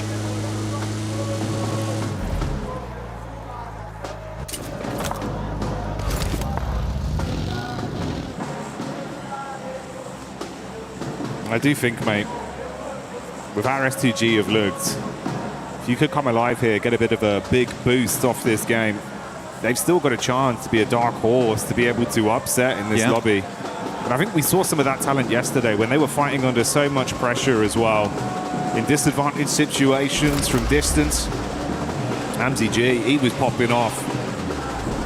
There's a lot they can do, bro. You know, we touched on Kamikaze an awful lot over the event, but I think it's that duo that brings so much firepower. So we'll see what they got this time. Hamzi as well as Kamikaze looking great. And for S2G, they're a team that's put up quite a lot of chicken dinners so far, actually. I think they're currently on 3. Looking to break that record, though I think it will be difficult today to do that, since get up towards 5, and by the time they get to 5, they should have also just won at that point. That's a smash.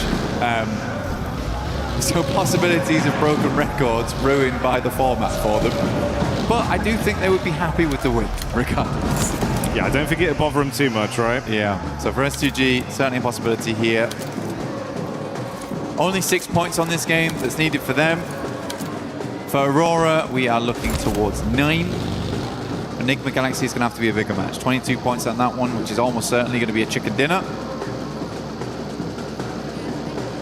But yeah, a lot of teams looking to breach that smash ruling as we come into match 3, which is where it always gets stressful. Hot Jukes, a little documentary style, earlier on today was saying that he'd love to see 6 teams towards that final match, all vying it out for the chicken dinner. Has felt like a lot of times internationals do go to that 6th match no matter what, and either in PMMI, ooh, for Nongshim Red Force, oh my god, he's alive. For Nongshim Red Force, he did go to match 6 when they got that smash. Satan immediately peeling off there for Enigma Galaxy, but they are in close contention with 4 Thrives, who are exiting from Ferry Pier and Yellows.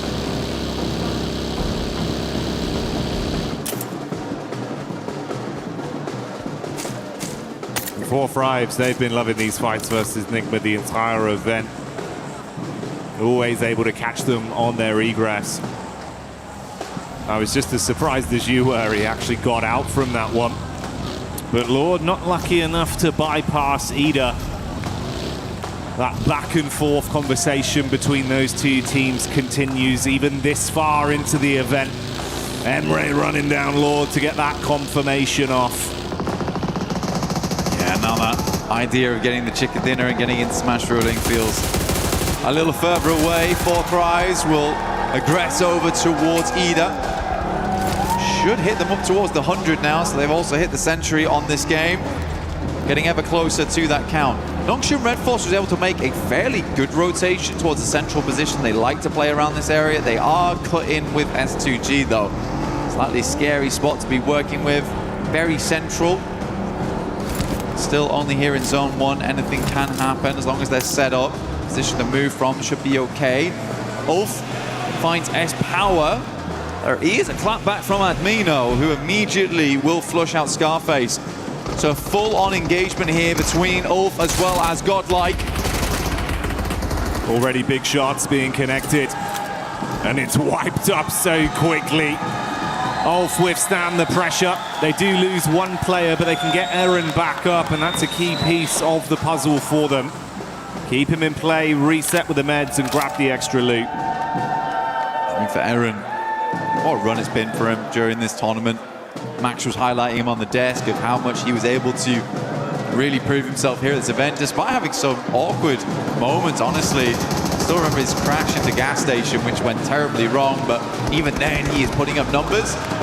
OG do take a knock there to Tiamba, who have been sadly very quiet after day one. A majority of the points earned there, if they were able to replicate anything like that day one and day two or day three, they would have won this tournament by a mile. Sadly, that's just not the case. Trying to get back into the mix of it now, though, is Milu. So let's look for these nades.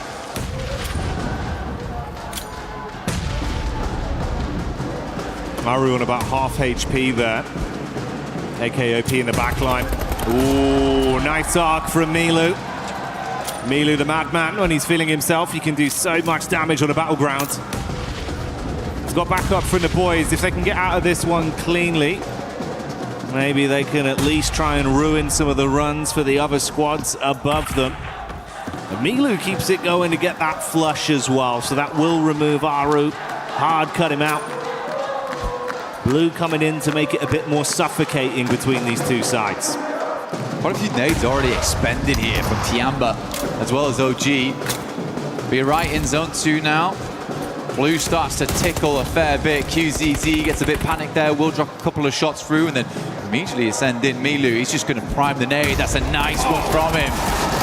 Good patience. Lets it go through. Is he going to peek this onto AKOP? It's me. Does not care in the slightest. Friendly fire. Denies the point. Oh, yeah. And they're going to bounce around, make sure they clean up on that one. Trying to snatch away some of the earnings from it. Good to see Tiamba, though, getting a bit of fanfare back from the crowd and big plays from Milu. I think he was sat on about 11 elims off the back of 3 games back on day 1 as well, mate. He's a killer, that's for sure. Tiamba lucky to have him. Great to see him back on the team again. Some subs came through yesterday, Shallow in, Milu out, but looks like he is ready to play today. Gameplay looks clean. For Nongshim Red Force, hard rotate over towards that north side. We've got Dip in play, but not fully. At least we did confirm away from the south side. A lot of the water got cut out immediately. A hard shift over towards the northwest, and an easy rotate now for Tiamba to actually get in. There's Catch popping up in the elim feed. Couple shots over towards the Furia squad. Furia that have been a little bit more shaky today in some of the battles we've seen. Hasn't been as cutthroat. We'll see if that one results in a bit of a flush. Seems like they have grabbed Igor's backup for now, so he'll live on.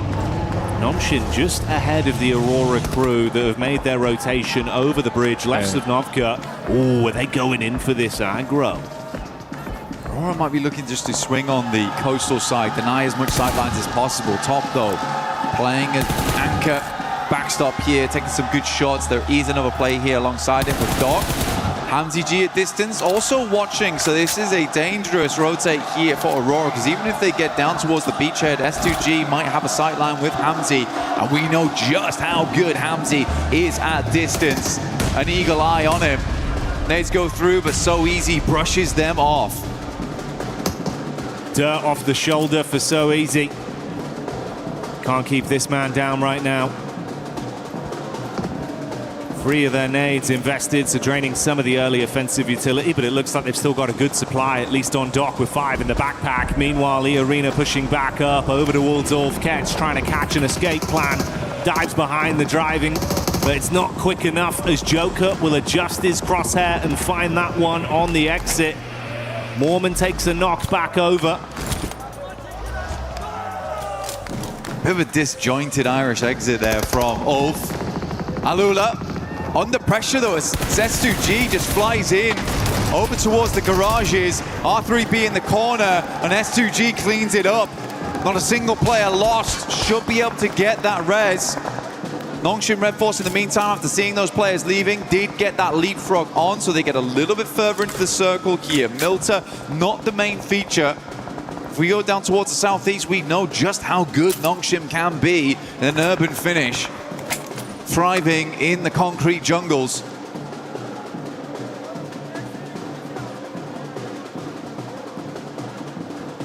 So no overcommit. Like you touched on, Aurora just controlling some of the rotation paths with the coast firmly under their foot. Map geometry favoring them from this position. They opt to go for the 2-2 split. Rufus and top further over near the area we see Vitality starting to encroach upon. Whilst Joel and Doc, two players with very heavy hands if you do want to challenge them in a raw duel, play off each other. It's actually a possibility right now with S2G leaving. I don't know if Aurora is able to spot that. They certainly don't see Hamzy G continuing to peak the angle, but now they have free capability to actually make an eastern ramp if they want. Right now they're holding two fairly decent locations in terms of vision onto the map, but they are right on the edge, so eventually they'll have to move. I think likely what's going to happen is they'll wait for Zone 4, make a decision from there how they want to rotate in. But there's a lot of free space over towards the eastern side, and already Doc is going to scout it. Yeah, that's exactly what I thought was going to happen. Get a little bit further up, realize that actually this space is kind of open at the moment for us to get a little bit more of an eye in towards the circle. That's the kind of premium real estate that man like Doc's going to instantly sniff out and be confident enough to rep himself to take control of. We'll see how this pans out long term for Aurora. Next circle though. We're going to define a lot of how this works, and we are down towards Milta.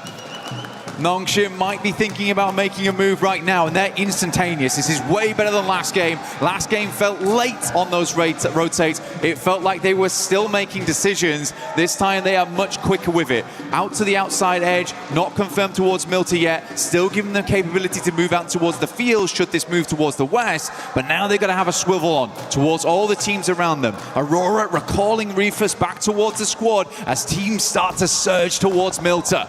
Timing on this is going to be so dangerously tight, though. They all caught vision on one another. Ida have already entered close. Three-man split. Solo's playing in a line there for Aurora with the wrap in late. Rufus, seeing the backline of Vitality, knows he's got to go down towards the coast and then assist the team. Tiamba getting shots off as well. That's Ulf. Oh, you're going to be eating shrapnel on this one. Wide arc down towards the roadside. Solus and Aaron here by the toll gates. It's always an awkward spot, very nadeable. Couple of positions you could play around inside the toll booth itself to try and dodge those close quarters ordnance. Oh my god, there's mollies everywhere. Aaron can barely move. He has to find an opening with this nade, but for Ulf it's looking like it's more and more over. XZY goes down to a nade from Rufus. Doesn't push it though. Should be resable. That's two players knocked as well. We saw Vitality getting the first domino falling onto Nonshin, then the assist coming in from Aurora. The Nonshin Smash squad might have come unstuck early. Oof, it's far, it's far. It's so hard. He kind of needs to get over the top and try and pick him up, but when the vehicle's currently slammed, it's really difficult to do. Just about holds the res. He was so low. Tizzy perched himself on the rubble of the wall. Oh, that was close, Jackie. I think we just saw Federales get a single tap onto Hyunbin as well. He was looking for the drop with the smoke, wanted to try and get down there and assist. Took a single bullet, had to hit the deck again. Thankfully, smoke's out, limited cover as well with the walls, so the geometry playing in their favor. You can go for another res. They might be able to recover it cleanly. I think that they won't be recovering, though, is all this utility that they just spent getting those players back up again. How many smoke launchers do they still have left? Vexy finds Tizzy again. Nongshim under mad pressure at the moment between two separate squads, both looking towards them. Just have to hold on for the time being. Stop peeking, honestly, but I feel like they realize they need to keep these teams on the outside at bay. Arena, though, down in the blink of an eye versus Tiamba. Another team on Smash ruling out, and Tiamba survives as for just. Eagle inside. As always, the lurker looking to play medic for the rest of the squad here. He might be the Eagle, but there is vultures swarming the skies around him. Other teams realizing there's been a lot of damage done here. It's a risky pickup with the position he's in. Luckily, he's got some cover from the vehicles to try and save his mates. That's Aura, though. With Jiggle getting one of them confirmed off the back of the damage that was done, so they do go down to at best a 3-man squad post this pickup. A lot of teams need to move. A lot of teams that actually fully confirmed though towards Milter now feeling a little bad about this one, which is exactly why you see Aurora playing on this edge down towards the south side and Nongshim not fully moving in. So 4 Thrives, they've got to extricate themselves. Flash have also got to pull themselves out of this one. S2G a little bit safer where they play around the warehouses and they can move up over towards that top side. We'll be playing over towards Toll Booth later, but it's Aura right now who actually own the majority of the space on the northern edge. 4 Thrives opening up over towards Aurora as they move.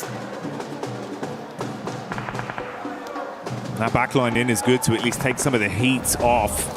Force attention turned back onto 4 Thrives from Aurora. Vitality have just been really running interference from this angle as well. If there's a peek up from Hyunbin, they're harassing with shots. If they can get LOS back over onto the coast of Aurora, it's punishing as well. For Nongshim Red Force, they know the shots came from Vitality earlier, so this is sort of the team they need to deal with first. The one thing I really worry about for Nongshim, though, is how exposed the vehicles have been this entire time. You got to imagine that wheels are blown out, if not vehicles fully exploded. They do have to move further in towards the circle, likely will be on foot, unless they can find some kind of vehicle in the near future. Vitality's going to go for a mad rotate over towards the northwest side. They hear the fighting, they notice that Nick Galaxy's down. This is a good opportunity to go for. Vexy helping from the back lines. Really like this push from Vitality. Ralph's on an island. Last man left alive and not breathing for much longer as Razak will find that adjustment back onto Nigma, so they go down. Vexy's been good as well at providing some overwatch for this squad. Showing up when they needed him. Fury are on the move close by, shots from either side, so a lot of information garnered towards them. They advance further. Silence and Co pushing up with the vehicles, going to peek over the top of the rocks. There's Tiamba in the distance, nades being thrown onto Vitality, a backline potential. Igor goes in, big sprays, assisted by Silence. 4 Thrives taking some damage as well, the pepper back onto them. Fury's going to move in on this, like you say. Igor's already on that front line. The rest of the team all stood alongside him now. And Vitality find themselves in a very horrendous position. Nades from Tiamba going a little bit wide here, trying to angle these through the smoke. That one should be on target. Easy cleanup. Tiamba grab themselves 10, 11 eliminations on this match so far. Much more reminiscent of the past, and Milu's already on 4. Furia playing with that confidence and aggression we know they've got as 4 Thrives buckle under the pressure. Furia shutting them down in the close range combat. And Nongshim, after turtling for so long, finally knowing Vitality had been taken out of the picture, they can make a move. They're just wrapping around to where Aurora were. This is interesting, trying to get rid of Aurora, actually. Only one player here in Reefer, potentially they've noticed that. There's actually a massive amount of space on this western side that they could clear. Tiamba's a 3-man, Furia's down to 2. Circle moves up that way, leaving Tiamba with one of the few remaining positions, and we are on Toll Booth. Oh my god, what a circle to end on. Ooh, deep nades. Reefer's casting that one out. Back nades as he advances to try and create a little bit of space between the teams. Distant shots coming in from Tiamba. He's got to hit the deck, but that's not the only squad you got to worry about. Lost from S2G, gets a sight line, and goodbye Reefus. The only thing is just like kind of flashbacks to last game where there is a massive capability of moving west on this one for Nongshim and clearing up towards that north side, having all that space. You'd imagine that they saw the amount of teams that moved into Milter. They are just charging headlong into danger here, where there is so much more room to play on the northwest side. Guys, you don't need elims. You need a chicken. And they might get barbecued if they take too much time on this one. Joel was cooking a molly. XCY so paranoid about the peak from the top side with Tiamba. And with Furia not needing to force the issue amongst them, they've got a crystal clear line of sight down onto the rotate path for Nongshim. It's so uncomfortable. Come back, lads. Just come back off this angle. We don't need to play it anymore. You can wrap back over towards. So easy. 2 down. What is this? It's just It makes little sense. I mean, they'd set themselves up wonderfully the entire time for this western exit. And as soon as the circle moves away from Milta, what do? Push into Milta? The panic's there. Paralysis by analysis. The zone takes away one of the members and we're down to just a duo. Aurora caught on their exit as Lost will be able to continue playing powerfully off this angle. XZY thankfully given a few moments of respite as he runs to try and find any cover at all. Kamikaze from S2G, we talked from the start of the game. They have just about hit that 122 now. So they have hit that smash ruling going towards that next match. Another team steps up to the plate. They've done enough here, even if they go down. Looking to take down Ida regardless. Hams, ooh, what a shot! Reactions coming through clutch there, but Kamikaze, as always, the backbone in the team. Standing straight and keeping S2G in a position to recover from this. Quick reactions from Ida, but a shutdown play that will let S2G fight on for another day. Flash though getting eaten alive by Hora. Wrapping down the ridge, the nades bouncing in. Tops is down. And Kamikaze scanning to see what more points they can steal. Hora on for a big game here actually, Jackie. Looking to push themselves further in the rankings. Only 2 eliminations so far, but so much more to grab here as most teams are bruised and bleeding coming into these final zones. Tiamba also having a good time of it. Nades going over the top here from Nongshim Red Force, rolling down, and we are directly on top of Toll Booth now. That's okay falling. XZY getting the tags off. They've been under constant pressure the entire time. It's not clean. It's awkward. Not even a helmet on so easy here anymore. Mate, you're playing with a bare minimum. Concessions had to be made, but a nade could be coming their way. Lost with 2 left in the back pocket. The first one thrown in looks good for the bounce. Oh, see ya! Double bouncer. XZY is down. Comes to the end of his line there. Nongshim is floundering at the moment. Confusing moves. Win though from the backlines will get the backstab, but immediately spotted out by Lost here. S2G absolutely have done enough, but they're looking to push further into this game, as is so easy. They're trying to send a message with this one. It's not just about what they needed to get into Smash. They want to prove that they can be the big dogs in the lobby. Response back over though. Hamza G eating the nade from Hora as Hora are lighting up the sky. Explosion after explosion on top of the Turkish team. They are stuck on the ridge and cannot advance. Backline attack from Tiamba from way over the other side. And Tiamba keeping the pressure on. Trying to get that pick up in. Lost with limited space to play off. In comes the nade. Oh! Sky makes it work and S2G go down. S2G blown sky high behind the tree there. Let me introduce you to the biggest dog in the lobby. Hora on the northeast side. So easy. With barely a hope in this match, but still hanging on. Furia dashed by the roadside, leaving just Hora, Tiamba, Nongshim Red Force in this endgame. For Nongshim, the best thing about this is that even if there isn't a smash win, this is keeping them contention for the top spot, at least. It's going to be big for the placements. And is there a chance of some sheer shenanigans from So Easy? He's crossing his fingers, mate. But you've got a hard task ahead of you. This guy's got him. Has to have him here.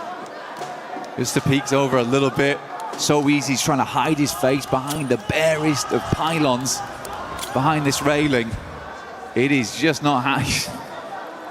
God, he has to do something, though. Oh, they've smoked him. Hang on a minute. Cheers, lads. I really needed that. He's tucked in behind it. There's no real angle from the backside as well from Tiamba, so it just depends. I mean, if Hora go for the hard force over... This is mad. Yeah, this could get cheeky quite quickly. Sleepy would have burned down as well. The vehicle... Oh, it's all going wrong! So So easy on a peacock, good for one, and Tiamba assisting with the shots from the top.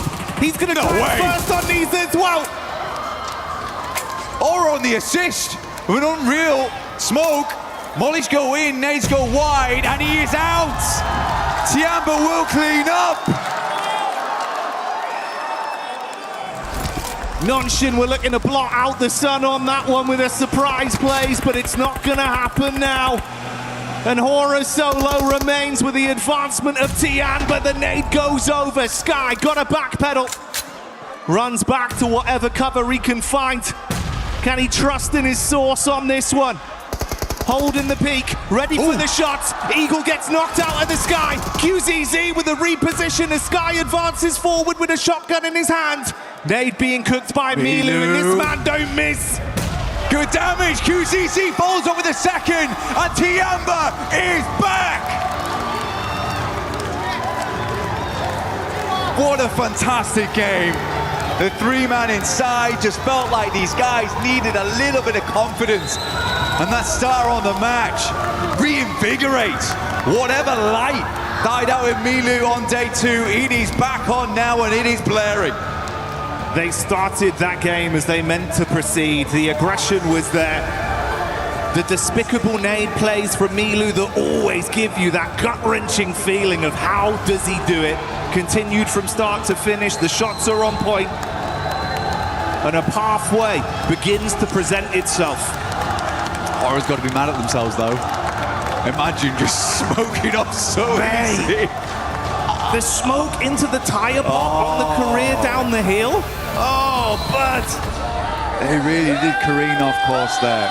Looked so good up until that point. Covering their angles, clearing their spots out. So easy.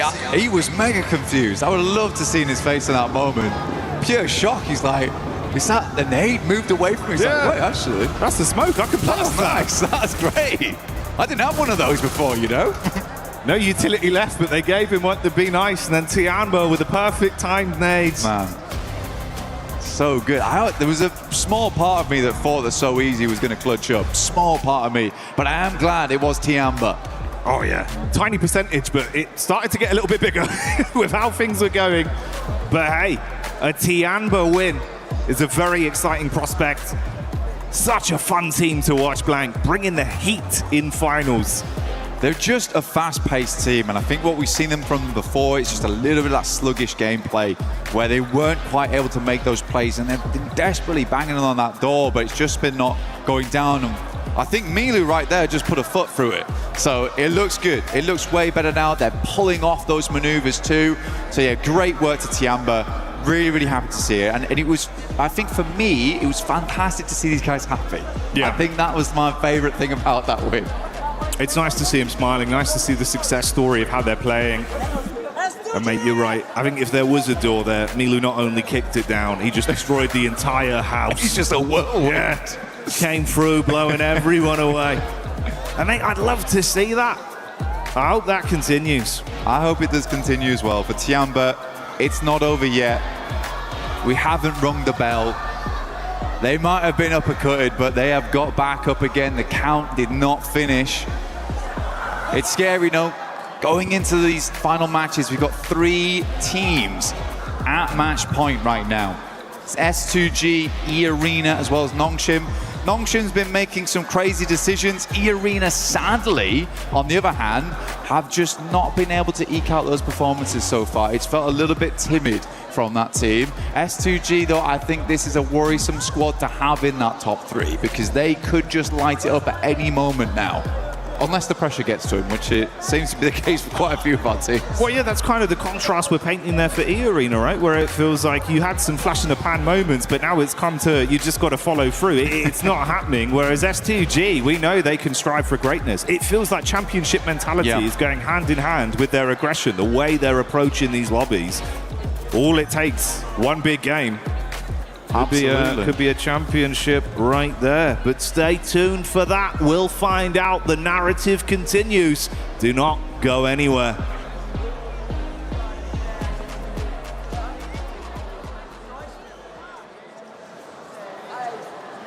Human body was built to move, not trapped at a desk in one singular posture for 12 hours a day. It's time your chair evolved. This is Secret Lab Titan Evo. Ergonomically engineered for you, gamers, hybrid workers, artists, backing your every move.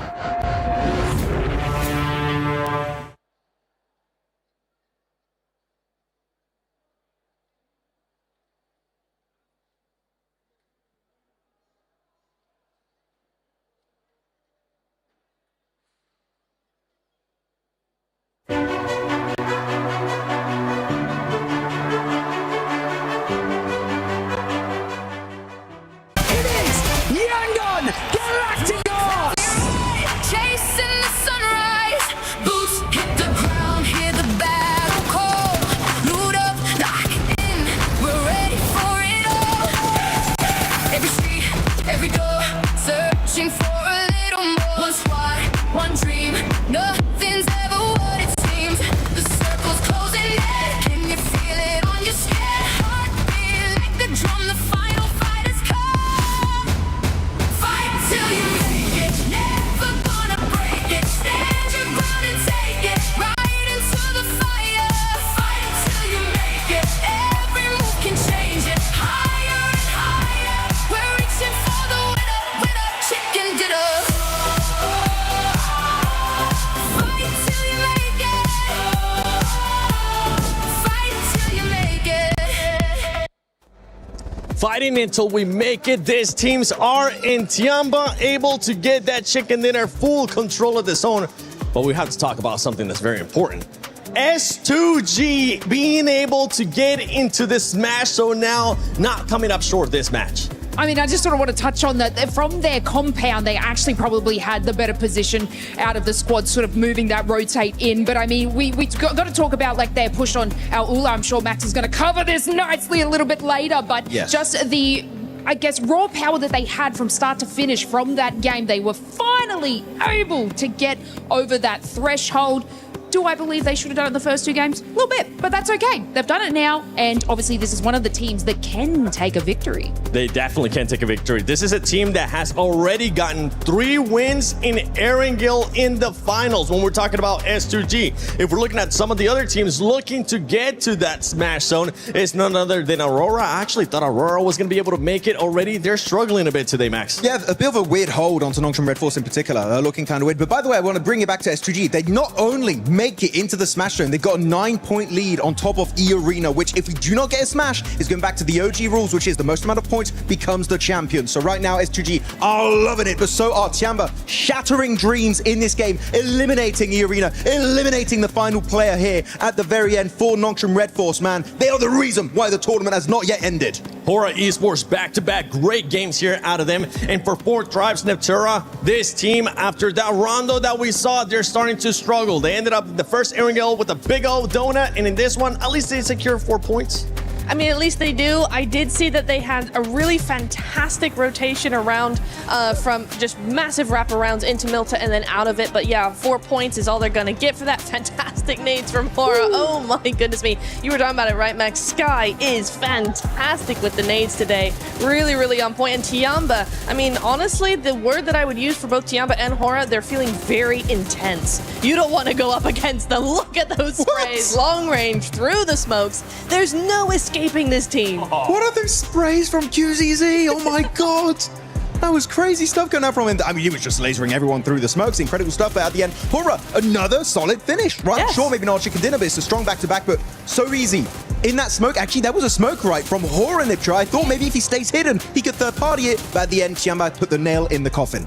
That's something that I was actually hoping that So Easy was going to do. He was going to end up waiting a little bit longer, maybe use that smoke to his advantage. But Max, he didn't want to wait for that third-party option. He just wanted to take matters into their own hands. And it goes back to what we're saying with Nongshim. It feels like they're being passive, but they're not quite sure when to be aggressive and when to flip that switch. They are a little bit hesitant, right? And that's the thing about the Smash ruling. Love it or hate it, teams, the mindset does change a little bit when you do have that chance of getting those chicken dinners. It is quite stressful for now. Not just 2 teams, but 3 teams. S2G are going to be joining their ranks, but of course S2G got 3 chicken dinners so far in the final, so they're looking like a team that could actually wrap it up. But looking at the rotations this game in particular, I know you in particular, Niptra, were quite critical about their push on the western side of Milta. There were other options that maybe could have been more valuable. Absolutely. I think any... Oh, wait, hang on. Hold on. That's my clip right there. So looking at this split, so actually S2G, sorry, I have to jump into it. We're very split. Lost solo, literally in the 1v4. And even then, he's popping off, but he's also getting a bit of assistance from the teams on the other side of the road, right? His particular Kamikaze's got a fantastic angle.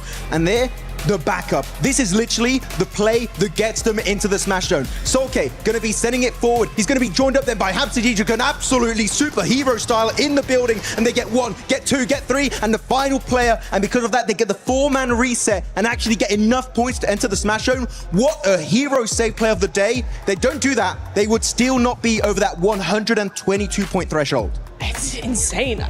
I think I missed that play. Thank you for that replay, because oh my goodness me. So HamCG is just like crashing the wall. We are not going out. They just send it. Absolutely send it. And that's what we want to see out of some teams. Being able to send it. E-Arena, one team that's truly also running into that struggle when we talk about teams struggling that are already in the smash zone lace for E-Arena.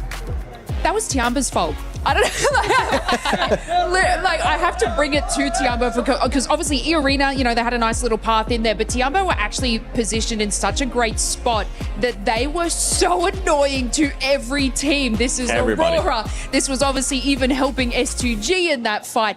They were able to sort of gatekeep that area from E-Arena as well. And so it's unfortunate that we're seeing like E-Arena not being able to push into the position early enough because they are still sort of playing that edge. They are going to be playing that edge, but right now they need to get that win if they want to be able to win via Smash Rule. They are one of those teams curling the Smash Zone. Keep in mind, E-Arena started off the day with 112 points. They have only gotten 11 points so far after 3 matches. And 10 out of those 11 have been in Rondo. Because remember, they hit 122. That's where they were. In the last 2 games, they've gotten 1 point. What is happening to E-Arena? You're looking so strong. Yeah, transitioning to some of the other teams, right? I'm going to be looking at 4th Thrives Esports. This is a team, Max, that we thought was going to start and continue on that momentum. Remember, this is a team that usually is able to carry on momentum.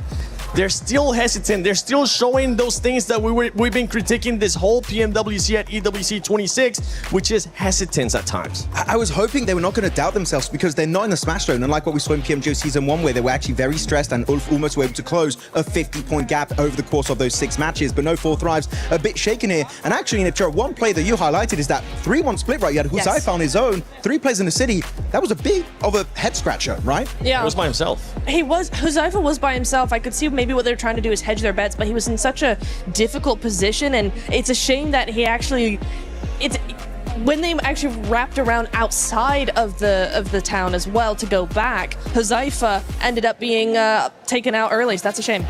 As I'm looking at the teams here, all the way up to 11th place, 92 points. These teams are getting closer and closer. They're kind of giving in a bit of an advantage there, since some of the teams towards the top are choking a little bit, are not being able to get that many points. For those teams on the second page, what that's going to be costing Neptura and Lays and Maxman, it's just going to be costing for all those teams to just get closer and closer. There's a lot of money at stake right now when we end up talking about some of these squads. Let's see what we have, some of the comments on social media as well. 1 chicken for 4T, and then you see what's domination is. Yeah, but right now we're not seeing the domination. We want to see that domination from 4 Thrives, right? Yeah! Let's see if they'll be able to deliver for their fans here at the arena. But for some of the other teams, right, we're now talking about, let's go back to Hora, because Hora is stopping a lot of those teams towards the top from getting those points. The teams towards the top need to be able to find some kind of adjustment to that aggressiveness that we're seeing out of Hora. Yeah, them, Tiamba also, Hora in particular, they have nothing to lose, right? They're like, okay, we have to go hard or go home today. We have to initiate that comeback and leave the second page, which with the last 2 games on Erangel, they've been doing. We have 1 more Erangel coming up, right? So maybe we can finally see a Hora chicken dinner. That will be very exciting here in the finals of PMWC. But Tiamba, I feel like they're a team that in this lobby if they get a knock and a flush on a player that's or E-Arena or Nongshim Red Force, and maybe now also S2G, they just fully capitalize on it. And I love it. They really are one of the few teams that are delaying this tournament until the very, very end. I mean, I sort of just want to bring your attention to Furia because they are still sort of in that 90 points there. And from that previous game, they were holding the western side. Obviously, Hora was sort of taking out the rest of S2G. They did nothing. They didn't even rotate and swing around where Hora was, which would have capitalized their elimination. So they're kind of not being as present as they usually are. It could be ending here in this next match. My prediction was in 4 matches. How many matches did you have, Natura? 4. Max? 4. Lace? I was hoping for 2, so mine's it. Okay, yours is absolutely good. Okay. But let's see if it's going to be ending here in match number 4, or if we're just going to be getting a bunch more teams joining in this match zone. Will this be it? We are about to find out. S2G joins the fray. Now 3 different squads could smash. 3 teams with that opportunity in our final edition of Erangel at the PMWC. It is going to go a little bit further than maybe some were expecting, given how today started, getting 2 teams into that smash zone so early on. But that double Milter shift on both of our zones has kind of thrown a spanner in the works. I mean, for Nongshim, right, they're dropping around that area, they're getting pushed in around the bridge. It seemed like they didn't quite have the force to be able to push their way out, right? They're still earning a lot of points on these games, though. So if it does go the full distance, they may just be able to win it out like that. That's what you got to do at the end of the day. Is you got to try to win this whole thing in as many different ways as possible. And that is going to be, you're going to smash, or you're going to end up with the most points on the leaderboards at the end of the day. And Nongshim Red Force with that double Milta circle, like you mentioned, is just putting in the work. Problem is, though, is that if we get another one, I mean, everyone's going to know by now exactly where they're at. So the focus is going to, I think, shift a little bit. But this could be the game where we get another crazy Erangel circle to finish out the PMWC here at EWC live in Paris. You can see these players cracking their knuckles, getting ready to drop in one last time. On Erangel, that will be the final bill. 3 teams, as you say before. Out of those 3, I feel like for my money, given today's games, I'm favoring either S2G or Nongshim Red Force. I feel like for me, E-Arena today has been solid, consistent, but not a game-winning team. And I need to see a little bit more from them to be confident in their ability to fully confirm on that smash. But we've seen them do some crazy stuff, right? They have broken records on their road here, and now they're in with a chance to take that title, give Schweppes his 3rd performance at a global level to get a global stage title with those 2 PMWI trophies already behind him, looking for a 3rd time to take it home. Well, here comes the big one. We're here in Paris, folks. Let's make some noise as this is the last Erangel of the tournament. Could this be the final match? That's the question we're about to find out as we're looking now at the plane. These players are locked, loaded, ready to go. And we got one going right down the middle here in a nice diagonal coming from George all the way down to Novo. Yeah, going to give a lot of access to everywhere on the map here. Shouldn't be too many hot drops. I know we've seen a couple of those certainly earlier on. I mean, in our first Erangel, we had that hot drop over near the Gatka Fields that was a little bit questionable. Godlike not super happy about that, but there have been performances across the board here. Sorry, I think it was Ida and Tianbo actually who were on that hot drop earlier on, but still, yeah, a really tricky situation shouldn't be unfolding here this time around. Nobody dropping straight to North George, maybe just grabbing some vehicles and heading there later. Orangutan sending Wizgod very far up north, isolated from the rest of the roster. Potentially, again, just grabbing a vehicle, gonna break out and rejoin in a moment. As we take a look at our top players, though, it's a 3-way tie with Ulf, Nongshim Red Force, and Horror all having their representatives on our highest elimination counts. And it's a milli-circle. Let's go. I saw some people pop up in the stands after seeing that zone shift. Here we are in military. All right. Aurora are going to be down there. Nongshim Red Force are going to be close to this circle as well. Man, oh man, Aaron Gale doesn't disappoint here. As, yeah, we had to just touch military just one more time, huh? Hey, we got to do it. We got to do it to him. Aurora already dropping there, obviously, could potentially have some fast rotates there. What we've seen as well from Nongshim Red Force is a lot of times where they've been able to transition very effectively over towards the military island. They've had 2 chicken dinners on 3 of their military island finishes, which is going to hopefully be something that they can repeat. That's what they're looking for here. So a big opportunity for Nongshim, who tends to go for the rotate of 1 player off of the shark fin, rotate down south fairly early on circles like this, try and get a foothold on the north side of the island and work from there. That's what they're going to be looking for. But if we've seen it, the other teams have seen it too. Yep. So is anyone going to try and counter that? Yeah, you know that these teams are prepared to their gills here. They know exactly what these teams are going to do. It's just, how are they going to execute it? That's going to be the question. Speaking of execution, if we look at the leaderboards right now, there are some teams that could still definitely win this whole tournament further down. I'm looking even all the way down to Team Flash, Aura, Furia, right? In my mind, though, it's getting to the point to where if they're going to win this thing, it's going to be via Smash, right? And if they're going to Smash, they have this game, and they have 1 more game to get within that threshold, okay? So if you look at Flash with 92 points, that's still quite a few away to get to that 122, but they have to do it in these next 2 games because you have to hit that threshold and then win the next game. Absolutely. I mean, from 12th down, I feel like it is pretty much done and dusted for the title, unfortunately. 74 points, putting you really, really far behind of that Smash threshold. Unless everybody else in the entire lobby stops earning points and you just keep going on a points victory, maybe. But still, I'm not too sure about that one. So for 12th down, 48. Yeah, that's 48. I'm having a bad time thinking about their prospects moving on forwards, which is unfortunate. But there are opportunities for the rest of the lobby to keep that ball rolling. As you say, Flash really very much on an outside chance. I feel like anyone below 7th place is in that same boat, right? Having a really, really tough time, and even in 7th, 6th, and 5th to boot, it's going to be really rough. It will necessitate a chicken dinner in this match. Yep.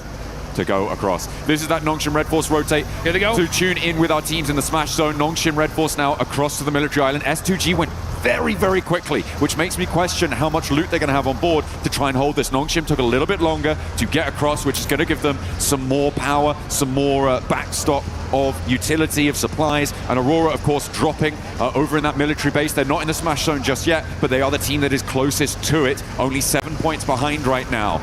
E-Arena, they're still in South George. It's very likely that they're going to take a long time to go for this rotate. Yeah, super unlucky on the side of E-Arena. They've had to do the longest rotations in Aaron Gale all day today, and I think that's why we've seen them not have as much success as normal. But this is a perfect zone for Nongshim, right? They're going to have the north side of military all to themselves. They know this side of the map like the back of their hand. Enigma Galaxy, in the meantime, starting to mix in a little bit with Ida, a team they're super familiar with as they battled with them in Pachinki at the start here of the finals. I mean, it felt like, Ida were across the bridge a lot earlier than this. They just did not have a setup. No. So, Enigma Galaxy getting across pretty much for free on that location is a great result for the squad. They are, of course, 22 points behind that Smash bubble, which they'll need to try and push past in the next, as you say, 2 matches. Yep. To break on in there. And now Ulf could potentially try and roll across the bridge, but they are going to roll into a much harder stopping block, I imagine, given that Ida have now kind of solidified out to the west side of that exit, and Enigma Galaxy hold the compound to the east side of the bridge.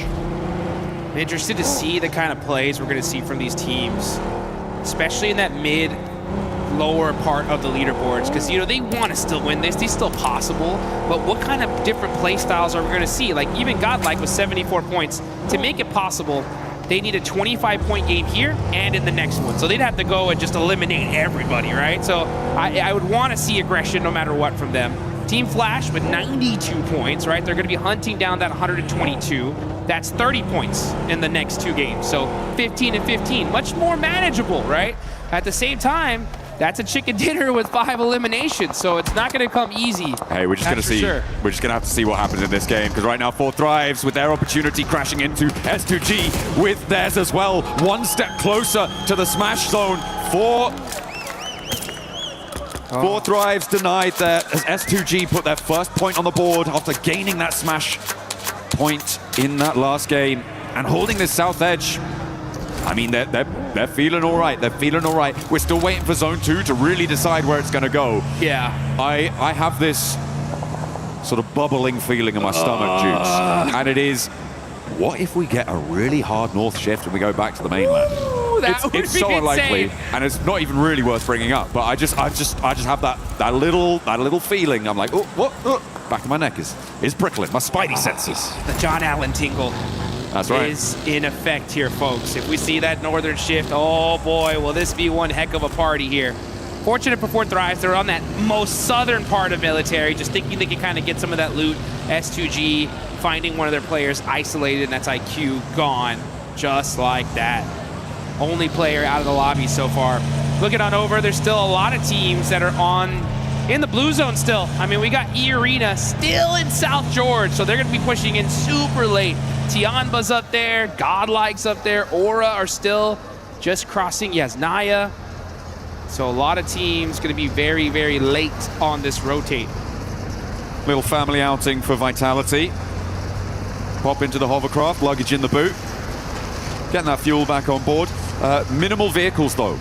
Makes this south side for them a lot more difficult to navigate. I'm not too happy with the amount of mobility that they're going to have. They do need to potentially try and find some vehicles or steal some from another team, as our circle will be coming in fairly soon. Yeah, for Vitality, might be a foot-based approach for the future if that hovercraft draws the fire like we see it. The circle shifts out west, and it does keep a lot of that military island in. It's got to push Al-Ula away from Novo, and the teams on the east bridge potentially going to have a little bit of a hurry up, but Al-Ula have that outpost over to the west.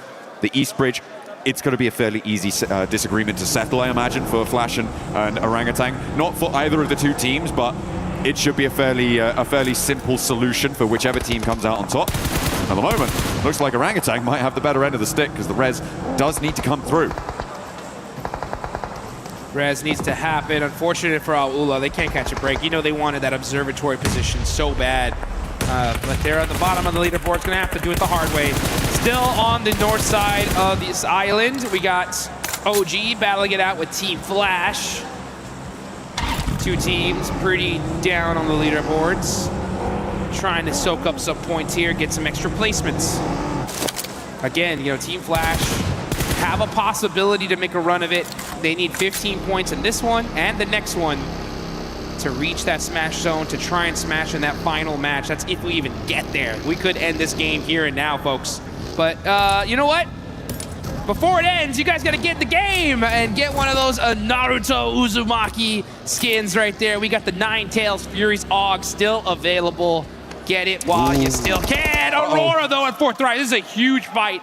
They are battling it out over by these plain fields. Zol's going to have the angle there on T24. Throws the Molotov on him. He's going to have to move.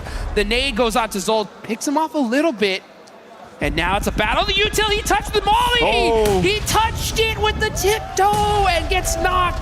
Another huge mistake here out of 4 Thrives. Hey, 4 Thrives had so much momentum, but the pendulum swings back the other way, and Aurora now are another step closer. They put a second elimination point on the board. They are drawing inexorably towards that 122 metric. Now 5 points for them left to try and claim, to join for a potential smash in Miramar if we get that far, because remember, 3 teams can still win it. And we've seen 2 chicken dinners on Millie Circles coming from Nongshim, who have a 2-2 split on the north side of the island right now. Furia may look to try and challenge the northern point of this.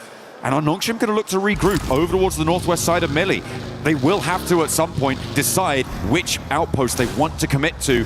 It may need another circle for them to do so. Yeah, they're in a really great spot right now. The problem is that everyone's going to want it. And they are completely surrounded by squads. And I guarantee you, the second a team realizes Nongshim where they're at, they're going to full commit to them for sure to try and stop them. E-Arena, meanwhile, going to be coming in through the zone on the north side. Where's this shift going to go? If it goes to the bridge, oh, this is going to be straight chaotic. It's gonna go a little bit close to the bridge. Now Nongshim need to regroup. For my money, I think that southwest side might just be a little bit better for them. They're right next to Ida there. Fury are gonna charge on in over the hills. E-Arena have yet to get across the zone as well to get towards that military island crossing. Godlike are gonna contest them on it. This could be the make or break moment for E-Arena. If they can get across, they've got the backline of that coast to keep them a little bit safer, but they have to get there first and challenge off Ulf. Maybe Enigma Galaxy will join in that fray, but they have to get across. Yeah, they're going to have to get across, and it's going to be a tough one right now. I mean, there is so many different teams crowding these bridges, and on both sides, on the eastern and western bridge. You can see Nongshim, though. They got those sandbags. They're going to be holding this hill. This is a great spot in this circle. They're going to have so many different sight lines. They can rotate away from it if necessary. They just got to watch out for the crash.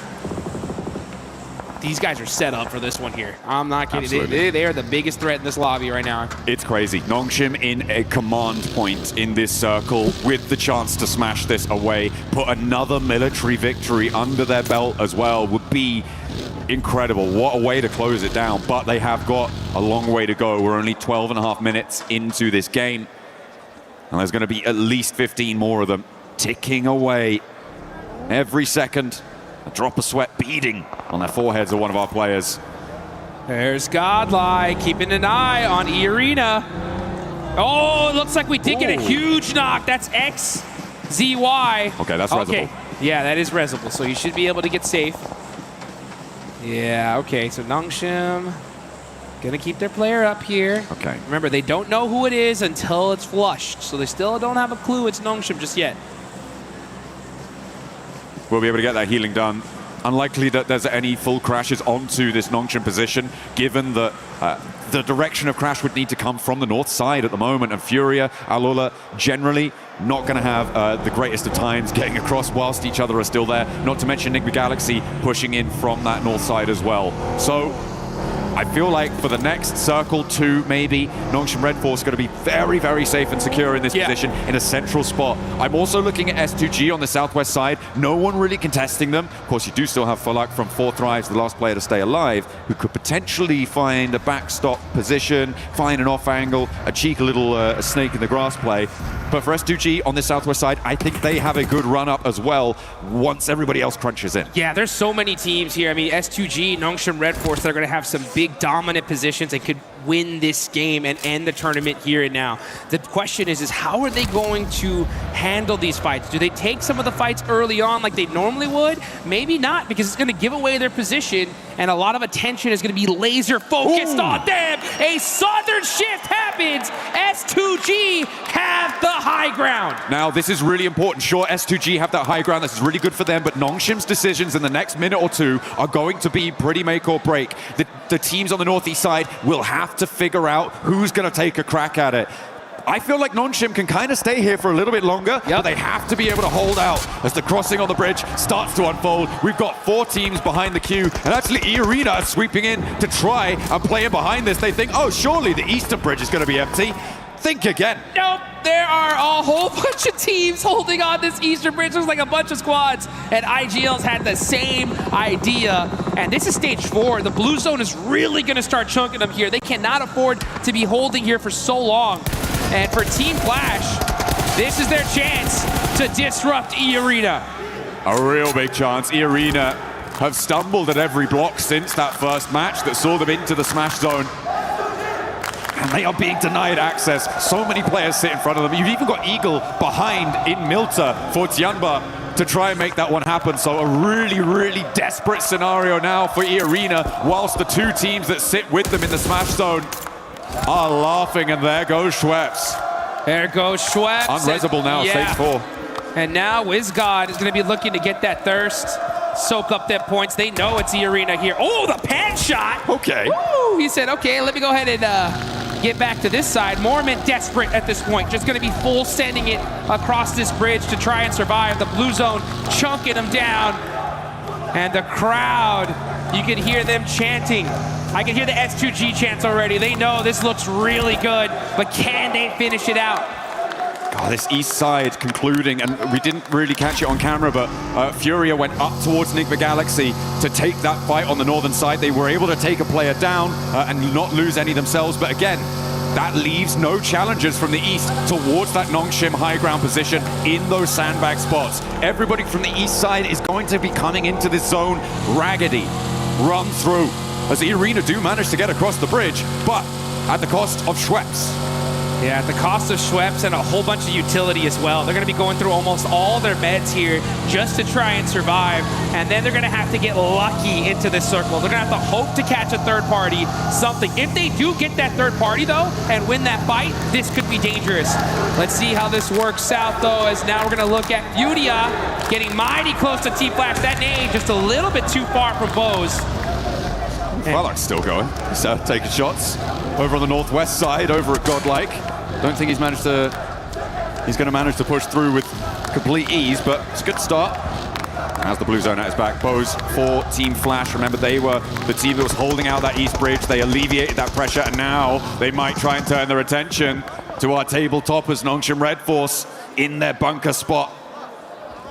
It is really dicey for everybody on this east side. They have to push past such a difficult, impregnable position. Hey, they found a spot though, right? E-Arena was able to find a little bit of space here and possibly some eliminations as WizGod is trying to drive by. He thought this was open. No, it's not. WizGod almost on fire, somehow still alive. What? And now getting taken out by Alula. All right, okay. Well, that was a crazy dash out of the open through the melee position. A team that we haven't talked about in a while is Aurora, who sit as a blocker to Alula. And remember, they are a team chasing towards that smash zone. And they find a spot on towards Mormon as well, and knock over to E-Arena, and they are now down another player. Vitality pick up that flush. So Aurora denied the point, which could be pretty crucial if they do not make it into the smash zone here. But with Aurora in the buildings on the south side of this zone, as it pushes, by the way, away from Nongshim. Yeah. That could be devastating for Aurora if they don't make it all the way.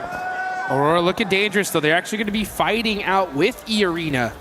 That's a big one, a big fight about to take off as they're waiting for this next circle. This is still stage 5, but military zones are just so dangerous. Aurora are going to have this beautiful compound for now, so they don't have to move. Right now, they're just keeping eyes on Alula, trying to get a few more eliminations. They know they're that close. Only 5 points away now from that smash zone. Goodness me, I feel like the most important decision here is Nongshim's rotate. The question is when. What do you need to have in place before you go for it? And I feel like this is one of them. Clearing out the back, Team Flash, if soon as they roll out, they're going to get hounded down. So the ability to clear that out is brilliant. But then where do you go from there? Maybe you try and crash towards the arena, but we'll see what they can find in the fight with Flash as they roll up for a second rundown. So easy goes low, but he's still got a little bit more bite behind him. Woo! And he snaps back. Flash do go down, and no knock sent, but here come Enigma Galaxy. They're straight into the fight. A 1-2 go down. There they go. What on earth was that? Enigma Galaxy with the targeted, surgical, precision strike. Take down the table toppers. Nongshim denied. Out of here. Enigma Galaxy heard that fight. They knew who was on top of the hill, and they say, you know what? We want a piece of that, baby. And they got the whole thing. Nongshim Red Force are out. S2G, E-Arena still alive. As Enigma Galaxy in just one fell swoop could have saved this tournament, and we could see another match. My goodness me, but S2G with that opportunity now on the southwest side of the circle. Have to get a little bit closer to it. They've still got the Madman Falak to deal with, though, in the foothills of their position. And Lost is rolling up to it. There's a nade cooking, so have to be careful.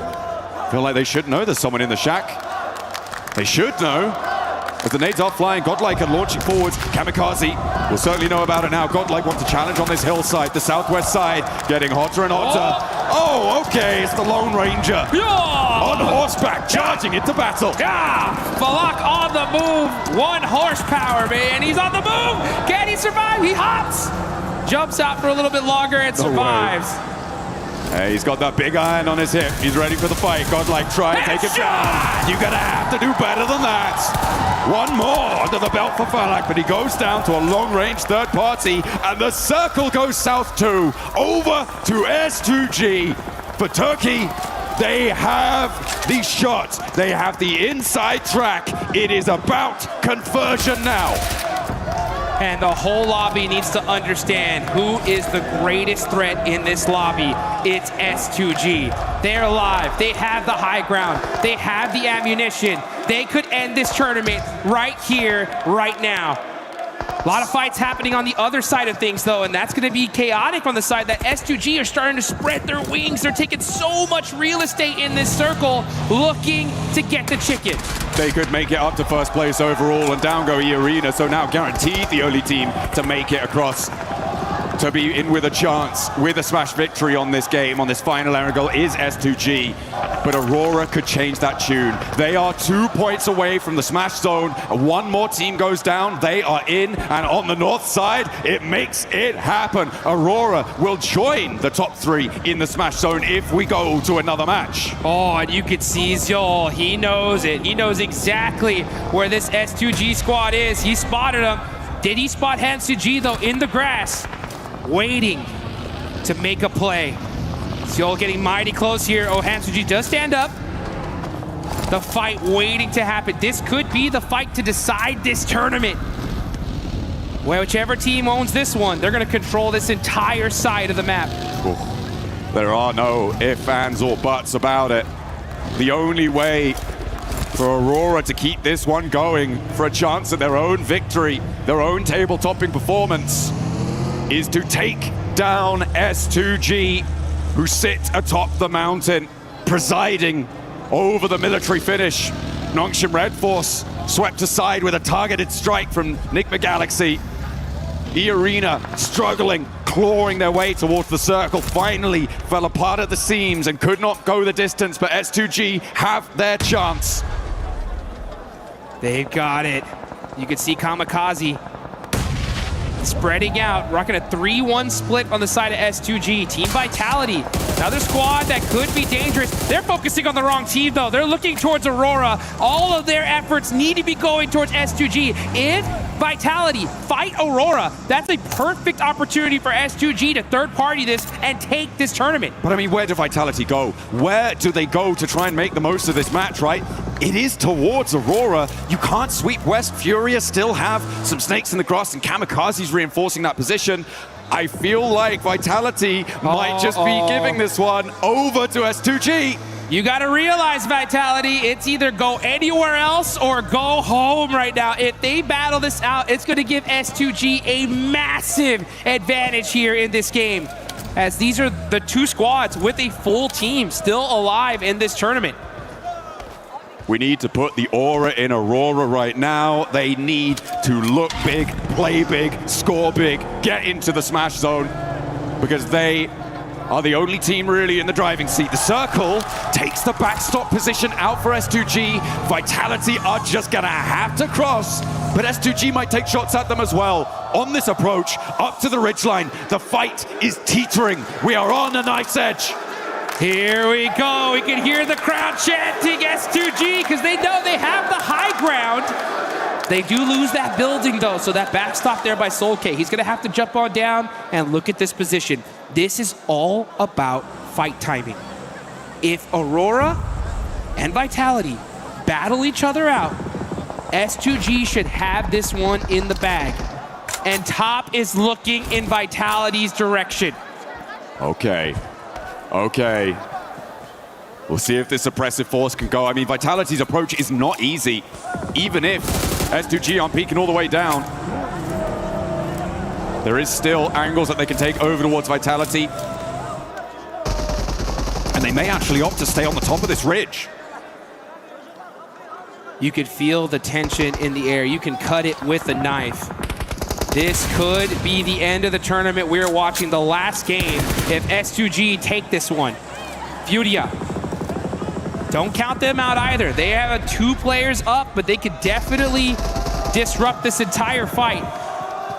Down the line. Here we go. One more zone shift. One more zone shift to decide who's gonna have the advantage. And if S2G are going to be able to take it, Chief driving him, he gets knocked out. Now it's only Ayala left for Furia. There was also a knockover towards a Vitality player coming through from Aurora, who are pushing up to the ridge, but leaving Top out to deal with Vitality's position. It's so suppressed. Oh, the links coming into play, and there's a knockover towards Top. S2G find the backline. That's not going to be resable. 3 players now for Aurora, with their chance to take it all away, but S2G, with only 2 elims, they don't need any more than that. All they need is the win, and with 3 teams beneath them. Oh, look how important Aurora think this res is. Top desperately calling for assistance. It's needed, and Kamikaze rolls out to try and suppress it, but no, lost back behind the tree. Ziol with the critical shots and the off angle from Doc is able to knock a player from S2G, and here comes Aurora. They're rolling in. Move. They got the shots. It's all Doc, baby, shutting them down. Kamikaze now, the last player for S2G. It's still doable. It can still be done, but it would need a miracle. Reefus turns his attention towards the back line, so Vitality still sits living. 4 players alive, all rezzed up. They might be the ones to take it all. It's Kamikaze versus the world. If he somehow takes this, it's game over. Ayala by himself. Reefus dominating this lobby, and Vitality's in trouble. A Kamikaze in the center of the circle with the assistance from Ayala could suppress that position from Aurora. If they get Ziol back up, that does change the tune. And Kamikaze has the broadside. Reefus goes low but stays alive. And down go S2G. Aurora keep it going. We are going to Miramar. We are going to the desert, and we only knew that in the last second. That one was way too close for comfort. At S2G, you can see the look on their faces, the devastation. It could have been over right then, right there. They had that game in the palm of their hand, and through their fingers, the dust of their defeat pours down. And they are going to feel so bad about that one. Oh, they had the high ground. That high ground. Aurora with the charge through. It felt like the knocks were there. Everything was lining up. But they built that house on foundations of sand. And they have to go again. And this time, there's a 4th player in the ring. Oh my goodness. It's games like that that are matches of nightmares. Those are the ones that stick with you, that you remember, that you wake up in a cold sweat in the middle of the night just thinking, oh, if I would have just looked in this direction, made this one little move, we could have won it right then and there. But this tournament's not over. We still have 2 more matches left to go. But like you mentioned, Aurora are looking to roar up to the top as they take this one at the last second. I mean, what a finish coming through. Kamikaze nearly getting this elimination onto Reefus as well. You can see how low Reefus got. Yeah, those nades got cleaning him up as well. Aurora, fantastic play coming through from them. They drop military, they stay military, they win military. That is how you want to close down Erangel. And what a sigh of relief for Nongshim and for E-Arena, who have another crack at this Smash victory. Yeah, and I mean, I got to give some a major love to so many of the teams that we saw. Furia put some good points there towards the end. Nigma Galaxy, honestly. Nigma Galaxy pushing, taking out Nongshim right there. Kinda crazy. That was crazy. And I think all of these teams need to give Nigma Galaxy a little pat on the back, say, hey, thank you for that one, because that was dangerous. Absolutely, dap them up. We are going to be heading out for a few, but make sure you don't go anywhere because there are crucial games left to play. Let's see what we got for you. We were there for every click, every clutch, every respawn. We were there for the years of grind, and we're here now. The proud founding partner of EWC, powering the biggest event in gaming, shoulder to shoulder with the world's best, making history. Greatness deserves a stage. Lenovo Legion, reach your impossible.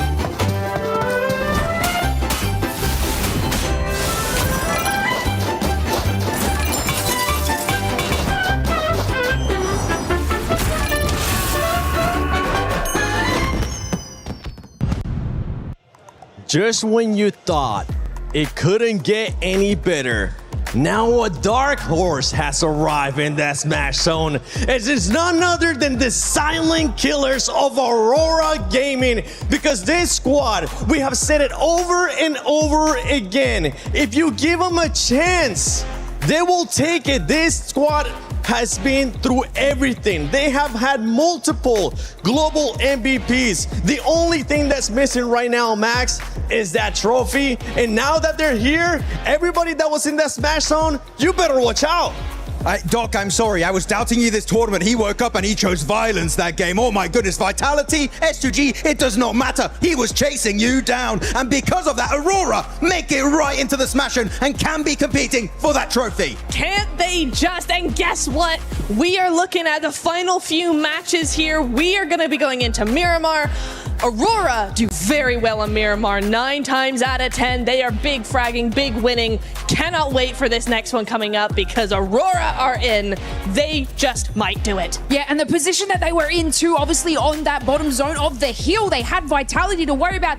One player from Furia, and obviously, you know, you look at S2G sitting on the height.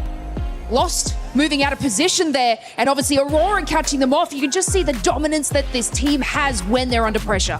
15 eliminations out of this squad, 25 points total. And Hachu said this too, and we gotta make sure we double it up too, because Enigma Galaxy, everybody that wanted to go one more game, thank you, Enigma Galaxy, because you decided to just full-on crash it to Nongshim Red Force. Oh yeah, Flash and Nongshim Red Force. The fight begins on Crate Hill. They fully third party it. What a great re-engage from them. Something we need to keep a close eye on is this right here. When you're not able to close it out, and it's something that you brought up earlier too, Lace. Sometimes in a battle royale, in PUBG Mobile Esports, you only get one chance to win it via Smash Roll. If you're not able to close it out, you start overthinking yourself. You start seeing what those players are currently doing, which is just putting themselves down and starting to doubt stuff in their head too. I mean, we've seen it with the arena. Now, obviously, S2G, they had such a powerful position from the get-go. They were moving their rotation so well with each and every zone close. The height on the hill here, but like I said before, the positioning from Lost, sort of moving over this top side of the hill, unfortunately was caught out by Aurora looking down. So oh my goodness. You can see the upset on their face from this, and they just knew from that moment they messed up, Max. Oh, the Doc and Reefus wombo combo. Like, that is what you want to see as an Aurora fan. That is such a good execution. And really, the push from S2G, I would say, was not even a bad idea. But the thing is, they had so many angles on the side of Aurora. No tree, no rock was going to be enough cover to keep you alive in the very end. Kamikaze, of course, trying to keep the dream alive, but Aurora were just way stronger at the end. And Aurora now making the jump up, man. A 4-man race. We don't see it very often on the global stage, but any of those 4 teams could still now be crowned your champions. They can be crowned their champions, and we do have 2 games left if it doesn't finish here in a Smash, with the Smash format in this next match, which means that some other teams could still end up pushing out. We got a chance to see earlier that Smash race graphic. You can see Four Thrives is still, even though Four Thrives hasn't really been performing that well, awful day after that rondo, they could still find themselves a way up towards that Smash zone. But when it comes to Aurora, when it comes to that fight with S2G, I kind of want to rewind a little bit to that, because I was thinking maybe S2G took a little bit too long to try to get even more angles and spread out even more. I'm not sure. I thought that S2G played it well enough. I thought that they had enough angles, that they were timing it very well. The problem was Lost getting knocked. For Aurora, that is like smelling blood in the water, and it just activates immediately. Like, once they get that knock, Aurora are all over it. Full push, full send, complete synergy. They like, right, we have a target, we know what we're doing now. So for me, I think it's less S2G and more Aurora. Yeah, they were in great positions. I absolutely agree to you. And Aurora were moving to the rotation on Vitality. If they were just to wait another moment, it would have opened up an even better position for them. But obviously, you know, like Max says, they were sort of making that push. It wasn't the worst decision, it was the timing decision that put them out. With that overall now, we see the Aurora jumping up to that 2nd place in tying Nongshim Red Force at 140 points apiece. Nongshim Red Force does have 3 chicken dinners, Aurora with 2 here. And as we're looking at this overall ranking, even before this one, we got a chance to see the top teams for Miramar, Max. Yes. And we ended up seeing Nongshim there, and as well as E-Arena. This could be the turnaround for E-Arena. I mean, especially, wait, Neptura, remind me, PMMI, Macau Invitational, which map was it the Nongshim Red Force won on and got the smash? Was that game 6? That was game 6, and it was what battleground it was? I think it's a Miramar. I think it was a Miramar. Exactly. Thank you very much for confirming my suspicions, Neptura, because it is Miramar. It's Nongshim Red Force o'clock. But I do want to say, 4 Thrives, Nigma Galaxy, Furia, Tiamba, if we do get to that hypothetical scenario where none of the top 4 teams get chicken dinner, these guys, the top 3 is not going to cut it. You need a win if you want to do it. And you know what? That means from those teams on the second half of this first page, you need back-to-back chicken dinner to be the champions. And we're starting to see the crowd pop off as well, especially towards the end when S2G, one of those players, ended up getting knocked. You can see all the fans from Horror, all the fans from 4 Thrives just getting so excited because that just means one more chance for those squads. 4 Thrives, you are 17 points away. I don't know if they're going to be able to do it, Lace, but they're going to have to try. I'm a believer. There's still time, absolutely, for them and to be able to capitalize on that. And what we've seen, and obviously a lot of these zone pulls on Miramar, they could have that potential to be able to do it. Obviously, you know, we saw it from the, the hashtag EWC posts. They just need that chicken dinner, which will maximize those points for them, and obviously to close it out in the following game. I'm just looking at a bunch of squads here as well that you have absolutely nothing to lose. Throw everything. Do anything you can for those eliminations. Do anything you can for those points. And for everybody currently watching at home, don't forget that the PMWC Lucky Spin is currently available in the game. Log in and do your spins before it's gone. You could get the Electron Energy set, the Proton Power set, and that grows out that I'm just so close to getting it that I feel like today, after we crown a champion, I'll be able to get it. The PMWC Lucky Spin available now. Go check it out. Co-created with PDP creator Nana. But you were wanting to say something before we were talking about those awesome skins. Talking about the bottom teams, right? The teams that have nothing to lose. I want to look especially at the Indian teams, right? Orangutan, and also looking at Godlike. AKOP had some really good plays, by the way, earlier today on Rondo specifically. So good one on AKOP. But at this point, it's just about getting experience. Just try and get as high a rank as you possibly can. I would say top 10 would be great to see you try and one of those 2 teams to try and finish on. But I'm sure that with how much they've learned this event, next time we do see them 7, they're going to come back even stronger, maybe in PMGC. I think so. I mean, we already seen a strong performance out of OG, this one being now their second international event. For Godlike, they have completely shattered my expectations, even though after what I saw from earlier on, I had them in my top 5 for the finals here. The pressure, I feel like, ended up getting to them because it is their first international event. But I'm with you. I think that experience that they're going to be getting here is going to progress not only just for them, but also for India as a region. Oh, exactly. I mean, if you look at the likes of X-Force Rejects, for instance, down in Africa, right, the African region, their global experience has been moving forward and actually influencing other teams around them in their local area. So it's the exact same thing for our Indian teams here. I've been very, very impressed with Godlike, very impressed with OG. Even in the finals coming in here, day 3, looking really good, making some fantastic plays against the likes of Tiamba, like a lot of different teams here. I do think that, yes, the experience is one thing here, 7. That's definitely not to be overlooked because they just don't have the experience these other teams do. But I will say, even I was surprised by the big jump between group survival and finals. Like, it's a completely different lobby than what they played earlier in the week. So for them, it's just really hard to adapt as well. And yeah, they're getting left behind, but still massive GGs. I'm very impressed. Completely different playing style here in the finals. Group A, we got a chance to see just tacticalness. Group B, we got a chance to see aggressiveness. And survival, we got a little bit of a sneak peek. It was still passive, but now we're here in the finals. And now we only have possibly 1 match left. If nobody wins it from the top 4, then we will have that 6th match. But Barney, do you think it's going to be ending here in this first Miramar, or are we going to go one more? Oh my goodness. What is happening? Dude, my heart is coming out of every orifice that I have, Lucy. I don't know what is going on. It's getting insane. It's getting so spicy here on the Qadir City grid. Of course, we now have 4 teams that are on Smash Point. We've got Nongshim Red Force. Yes, indeed. E-Arena. Since a long time. I know. It feels that way, doesn't it? Yeah, S2G. it was a long time ago now. And of course, and just Aurora Gaming just cuts it now. I know, they're all fighting, battling tooth and nail for this right here. our beautiful PMWC trophy and the legacy of course at EWC. And I think there is people from all over the world as well, like watching them, and I think our audience is ready as well. Everybody's like, one more game? No, don't want one game, depending of who you're rooting for, actually. That's right, we step foot onto Miramar for 2 times, potentially, but it could all end in the next match. And so, everyone in the Gadea City Grid, are you ready? Of course, make some noise! Here we are, back to Newcastle for the game 5.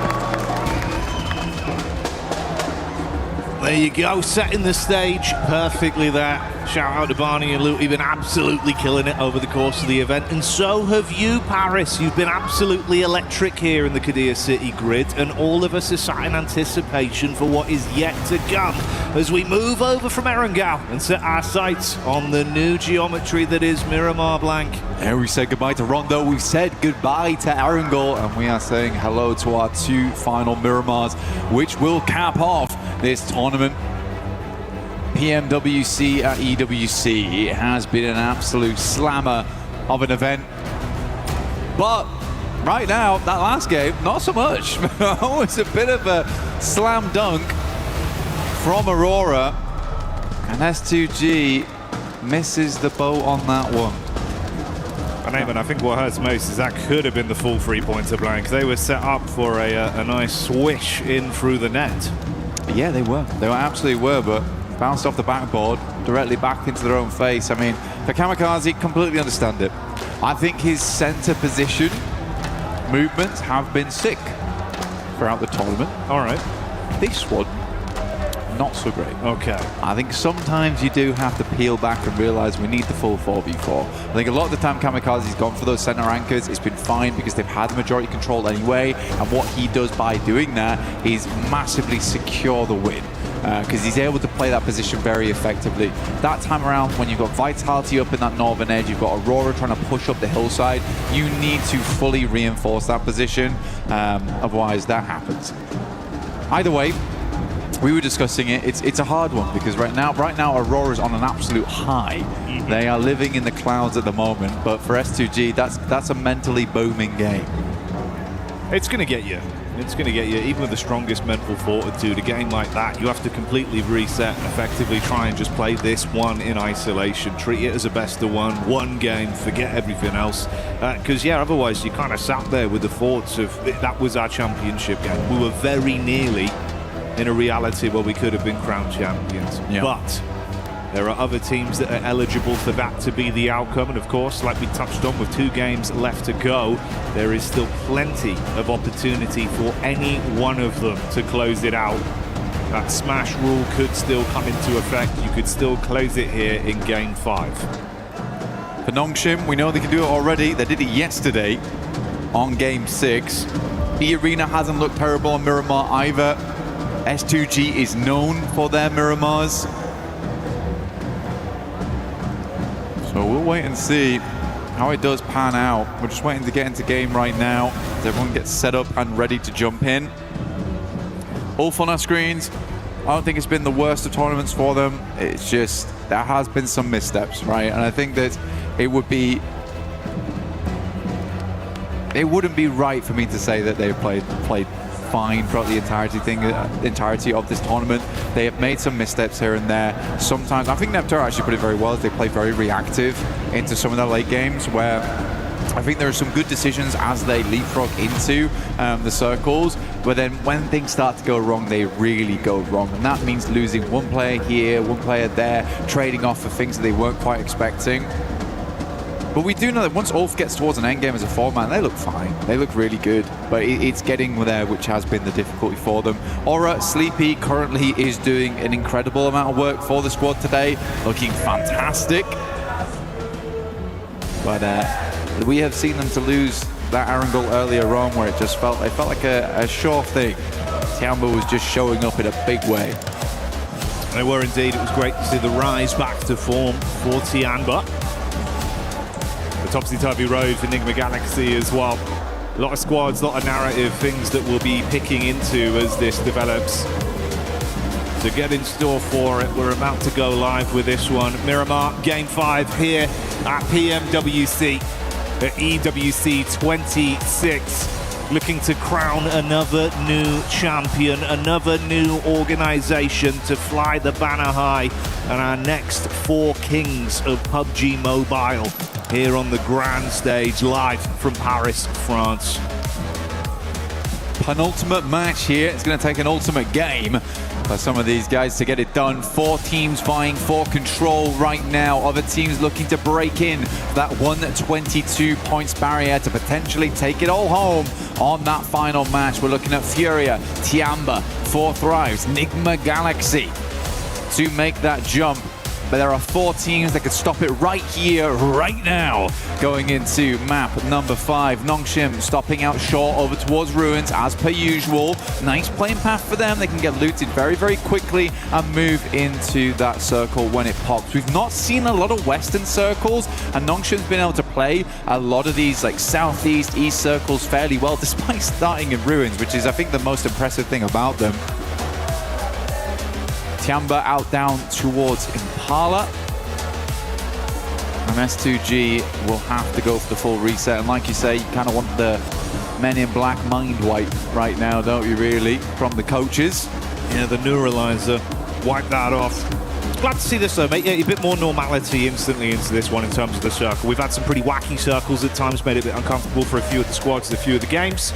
It's going into our first of the 2 Miramars, potentially 2, that is. Glad this is a more consistent start to open us up. Yeah, we're around El Azahar, Hacienda del Patron. Kind of don't want to center up too much around here because we're heading over towards those horrible dead fields. Always a bit uncomfortable to play. You got Death Valley down towards Ricardo way. La Bandita is going to create a little bit of a funnel for our teams playing Los Leones, Podpariso, as well as Impala. Press 2G, straight shot towards the center available for them here. I think they're fine playing from truck stop. Nongshim Red Force, a little bit more of a journey, but can wrap on that north side. And again, jumping into this one, got to get a move on. Just like Naruto Uzumaki. Just straight running across that water. But we want to bring some heat to the equation, some fire, with the Ninetales Fury Org skin as well as the Naruto Uzumaki set. Plenty to win in game, plenty to grab. Make sure you do join in. But join us now as we head back into the game. Yeah, that'll always be there waiting for you whilst the event's ongoing. To take advantage of it, but like Blank said, we'll stick with the present for now and see what we get out of this. Obviously early doors into it initially. No over-aggression necessary from the teams, not worth the risk due to the damage it could do back upon you. So it will be a fairly safe opening few minutes here of looting for a decent majority of our squads. Bit of a split there from OG early with a 3-1 setup, Aru further back. Ooh, and this has actually resulted in a bit of commotion as well. More high octane than potentially our first 4. S-Power comes in with the opening elimination as Godlike do get line of sight down onto OG. Yeah, good shots from S-Power. Again, he has really made a name for himself here. Very well known within his own region, but now on a global stage. Known to be able to tango with the best of them. Incredible clutches throughout the entirety of the tournament for S-Power. Really just hope to see more of him in the future, honestly. This has been a wonderful event for him. Alongside with the rest of the squad supporting him wonderfully. Ulf getting nice and central on this one too. Just underneath Hacienda. Still a lot of teams yet to move in just yet though. Aurora getting the full loot on. You can see them on our screens right now. Still looking for some supplies. Mini 14 switched out there for the M16. But not set up. But I want to see what he picks up.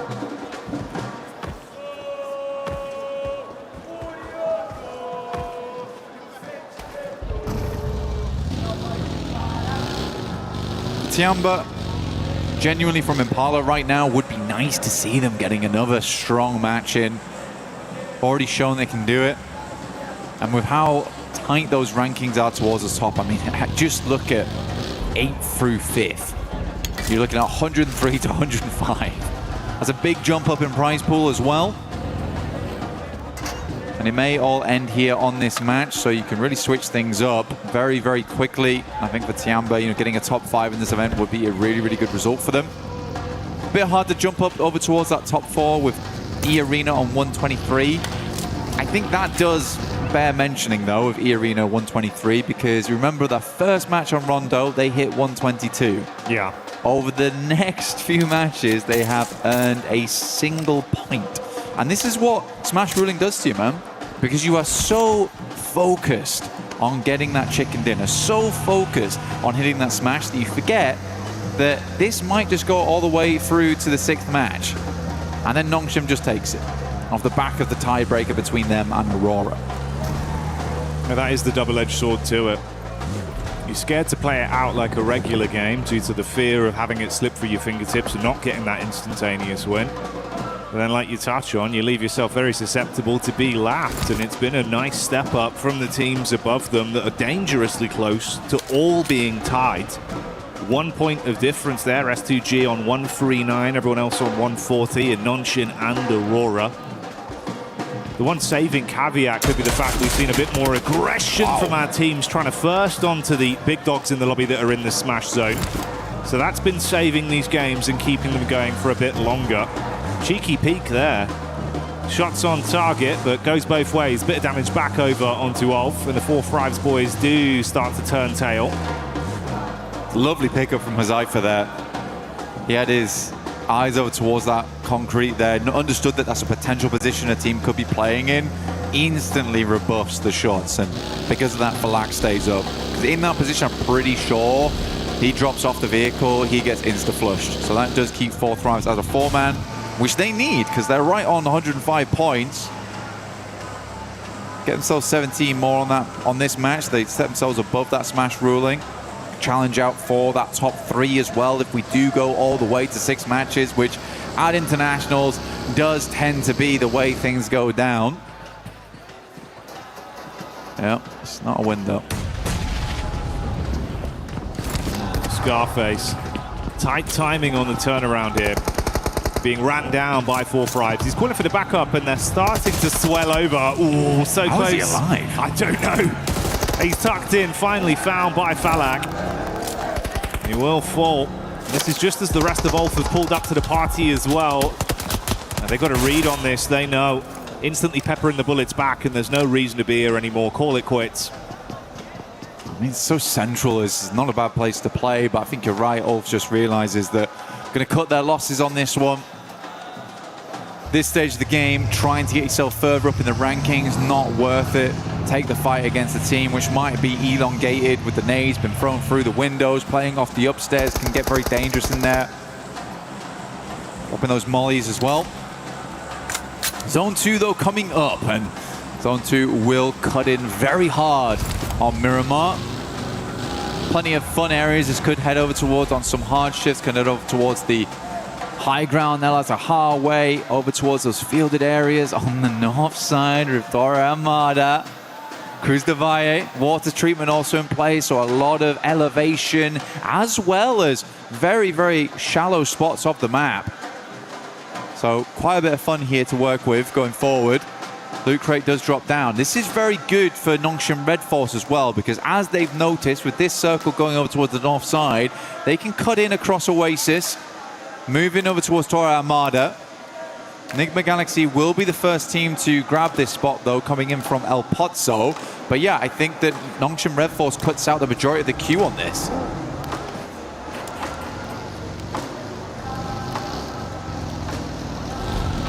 For Nongshim, they've had a pretty firm grasp on these games, but there's been some awkward decisions again, mirroring the sentiments we've given out here about some of these sides struggling a little bit when the pressure starting to get to them, eating away at them with the decision making. This does feel slow as well, Jackie, for Nongshim, because I think they stopped off almost in Oasis. Had to think about what their next move was going to be, and they're still just making it across. It is rocky ground though, so they're slowly finding their way in. But again, the more time they waste on this rotate, the more teams are going to make those wide routes. Furia being one of them. They're actually going to meet them on the roadside probably quite soon. And Furia has not been traveling through the blue Right now, the rest of Nongshim Red Force are trying to keep themselves at a reasonable HP count. Getting very close now. Might just tuck in. You've got Ulf here as well that have been hit from pillar to post on their movement throughout this game. They ran into OG. Bit of damage done. I mean, 2 players already hard flushed out. One of them knocked up on the ridge side. It's Aru, the last remaining member, throwing the nades down. That's nearly all of the offensive utility used as well, just the Molotov. So broken bottles and his teammates gone as the fire spreads. Meanwhile, top side, what we touched on before, the Nongshim rundown with Furia still hightailing behind them. They actually get ahead of them on this as well. But Nongshim Red Force, they're kind of an unsuspected rotation. I think if Furia was keeping an eye on those drop spots, they should know that Nongshim drops towards Ruins and likely has made a very northern rotate, but they're going to take a very, very quick move in. You can see here, Igor's playing bumper cars alongside with them. Are so easy, moves forward. The rest of the team hasn't quite regrouped yet, but they've got the 2-man on this. Igor stops short over towards the concretes, forcing Nongshim Red Force to actually move away. He is quick with the positioning. Not very fun, and all this while the circle has been pulling in here, so Nongshim Red Force might need to make some quick decisions later on. Cruz Defy actually quite free at the moment, but do you want to go there too early? You might want to now.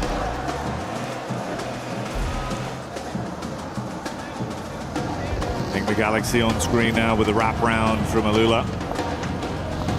Creating some space between them. Ooh, quick getting back in, looking to see if he can spot them out here. Smoke's casting at least enough of a shadow for him to stay tucked for now. Looking to buggy him out of this one. It's Ralph that's isolated. Oh, there you go. Quick switch on the seats, easy headshot confirmed. And a hard flush, making it far more uncomfortable for Nigma. 3-man squad moves on. Yeah, unfortunate. They get down towards the south side of Cruz Defy on that one. Ralph sadly behind. Nongshim continuing on their path forwards. Furia's really hampered them in every single turn on this. Consistently, Igor's dragging the rest of his team to better position, even now moving over towards the north side to get a better beat on where Nongshim Red Force is rotating in. This is really good presence of mind here from Furia, being very proactive of where teams are, gathering that information, and where So Easy's coming in might be combated by Igor's in the future. Oh, he is being so annoying. Alula will find Eren there, and I believe that is Ulf now out. Wasn't an easy one for Ulf at all here. So many back-to-back fights. She started off losing a man to 4 thrives, then consistently just got punished by everyone. Now, Vitality are just sandwiching behind Furia as well on this push-up from Nongshim. You can see the establishing shot here. Overview of where they are on the spread. Let's see why. Got a scope attached. He's got a read on it. Vitality right behind them. I got the MK14 as well. Be deadly at distance. Ayala spots Vitality, having a peek over. Just trying to figure out what's going on here. Tizzy stayed behind for Nongshim Red Force, ensuring that there wasn't going to be any cheeky rotates over the north side. He's going to get a Rune Awakening pretty soon, because Aura is making their way in, so we'll be able to pass that information across. And honestly, for Nongshim Red Force, they might want to swing further down on this and give up position to Furia. Maybe play over towards the ridge side. The road does expose some sightlines from Flash, but it is getting really cramped up over towards this northeast side for Nongshim. Furia consistently stealing away those positions. Now Tizzy gets that information now and will move. Knows you're being chased. Sky jumps out instantly, looking to see if he can get boots on the ground and deal some damage. Rest of the squad still continue to maintain a safe distance behind Tizzy on the follow-up. XZY has turned his attention back round towards that angle to provide support. Oh, bumpy pathway in the buggy, but Tizzy's still going. That's nice. Gets over the ridge. Very smooth. Yeah, good shots from XZY as well to back them off. I mean, takes a little bit of damage, but provided enough support there. Circle heads over towards the west. Alula actually have quite a decent compound here on this one. Nick McGarcy can play out from the south side of Cruz Defy. Jiggle, quite an aggressive scout, I would say, over towards Vitality as well as Furia. Doesn't die for it. Milu, shot by Vitality. We're getting those shots in. Very quiet game so far, other than Ulf as well as OG going down. Even Tops now from Flash moves over towards the mound on the eastern side to check if teams are trying to rotate past them on that south side. So this is like it's very different to a lot of the other games we've seen. Nobody's taking any chances. Everyone's trying to garner as much information as possible on these rotates. Yeah, it's far more tempered with the plays that are being made. You can see how much quicker teams are to set themselves up when they realize there's a VIP team, one of those squads that are within the smash zone, to attempt to set up to make it uncomfortable for their entryway. Similar setup here down towards the bottom side. You've got a close grouping of 3 of the other smash eligible squads in Aurora, S2G and E Arena.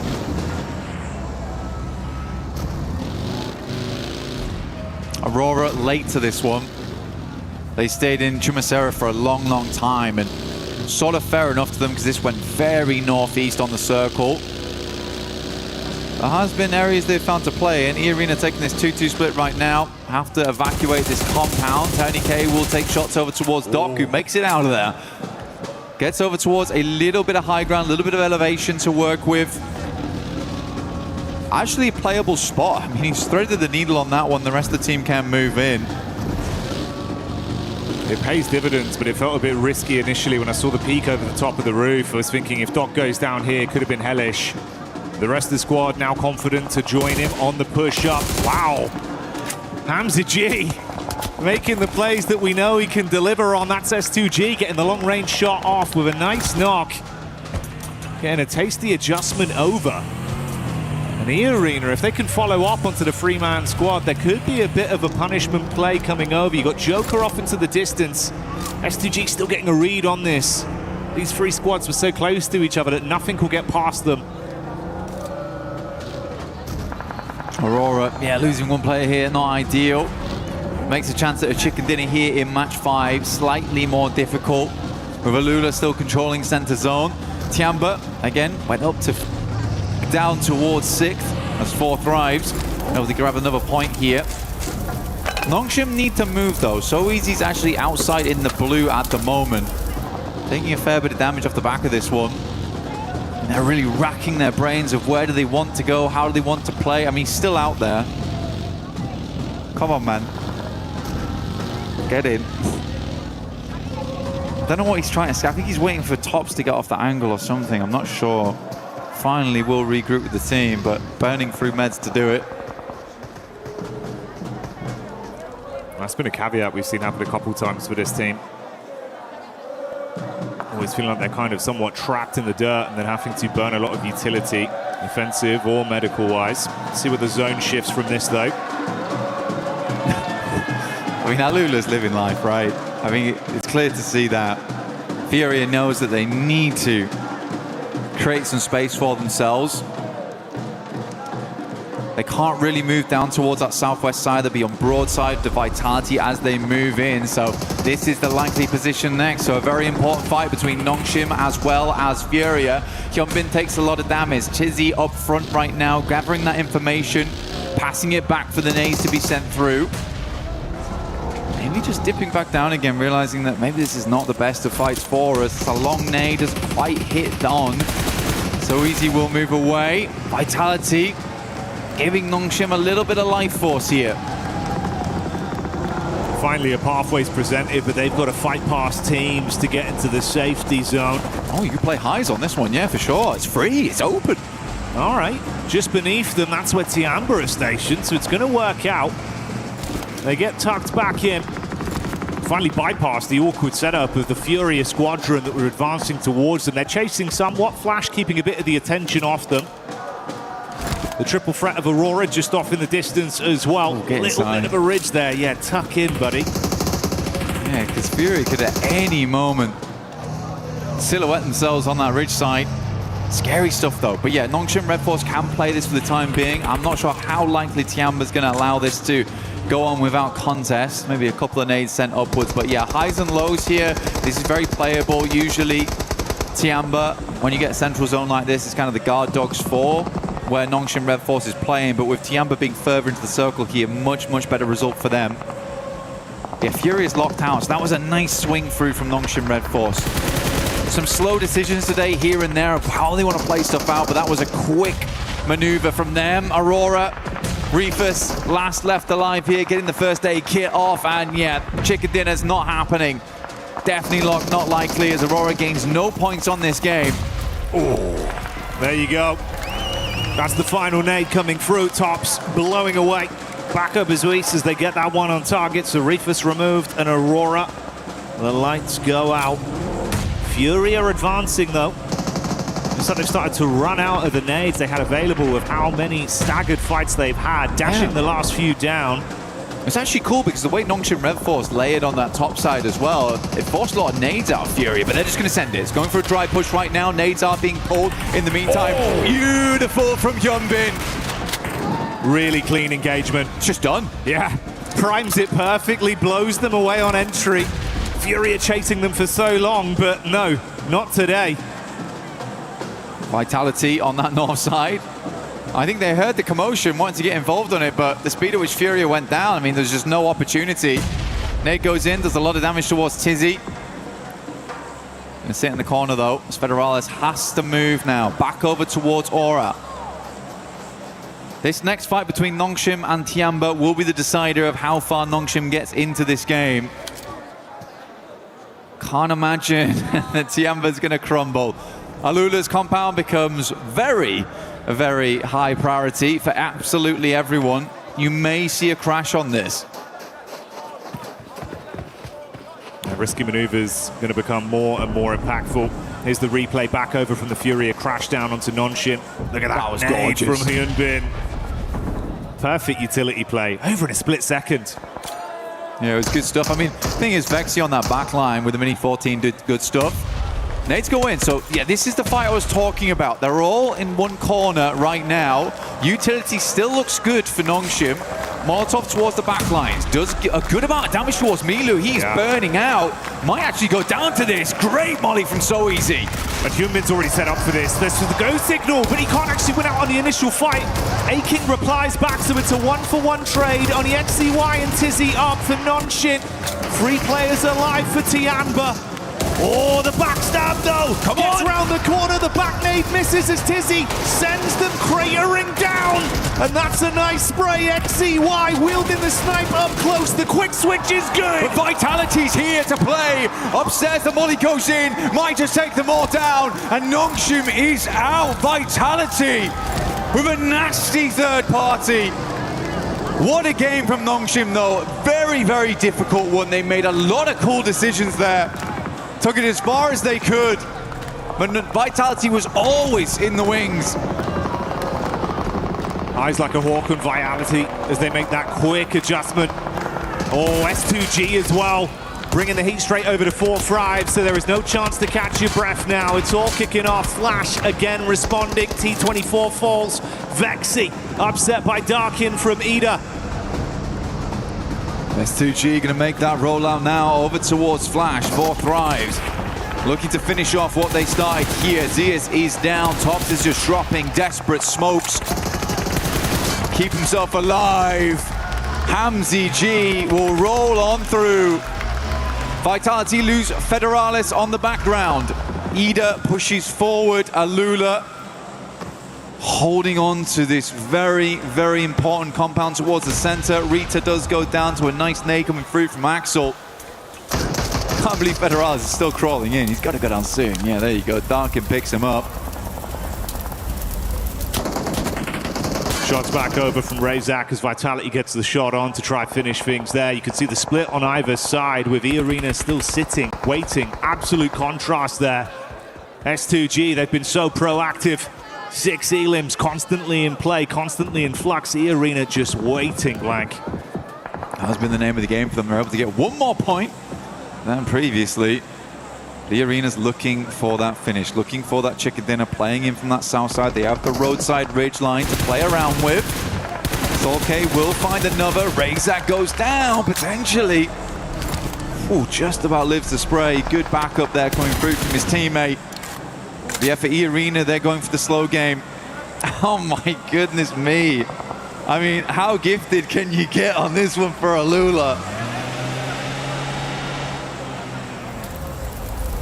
Every time it shifts, they're counting their blessings more and more.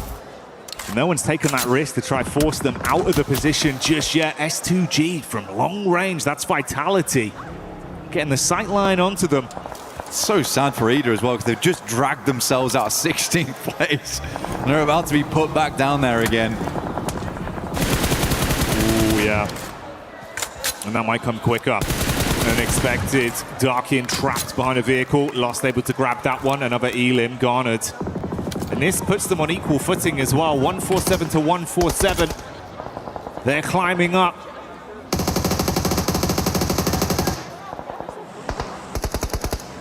Emre takes the knock there.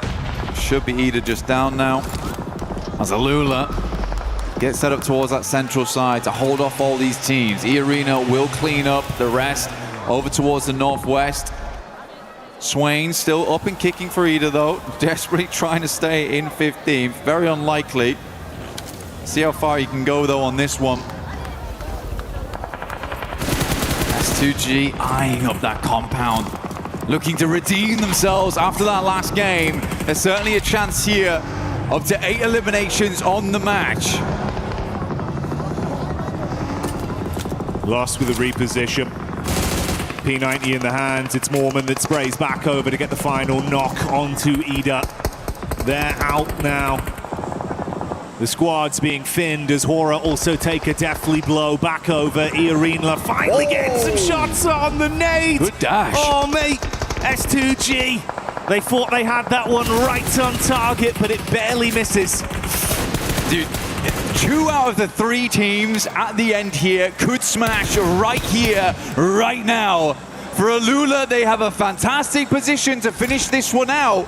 But the likelihood of this ending in this game, Jackie, very, very high. They fought so hard, man. The zone moving in again. Alula just waiting, confident. S2G on the back line still. Yeah. I mean, the vehicle's still in play, Blank. I mean, they've just popped all the tires on that buggy, understanding that it's better to have it with no tires than one and dragging as they move it in. It's going to be slow, sure, but maybe better than nothing down the hillside. Vitality desperately hanging on by a thread at this end game. We're getting down towards stage 9. It's going to pull all these players inwards more. E-Arena desperately living on the sidelines. Goodness me, both teams with a white knuckle grip on this game, holding on for that win, for that victory here at PMWC. Okay, 1 vehicle, 2 vehicles in play right now for them that look decent. Smokes are starting to be sent out from either side, both S2G as well as E-Arena. We'll be breaking down the gates of Alula soon. Hamzy G attempts to get into the vehicle. Solke is going to swing wide on this one. The quick repairs have paid off. Nade still being thrown over. Slight shift down. E-Arena running through their line of smokes with their own cars on the move. They got a good sightline blocked off with the smokes they put down, but this has drawn their crosshairs off S2G, but the same will not be said for that squad. Their eyes light up.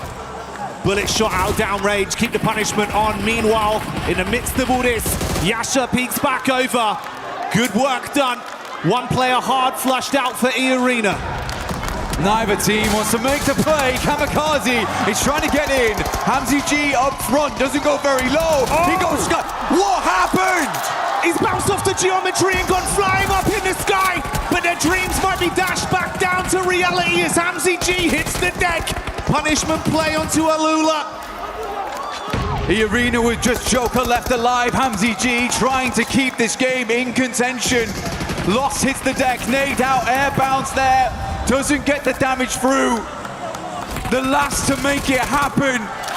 Gravity, the real villain.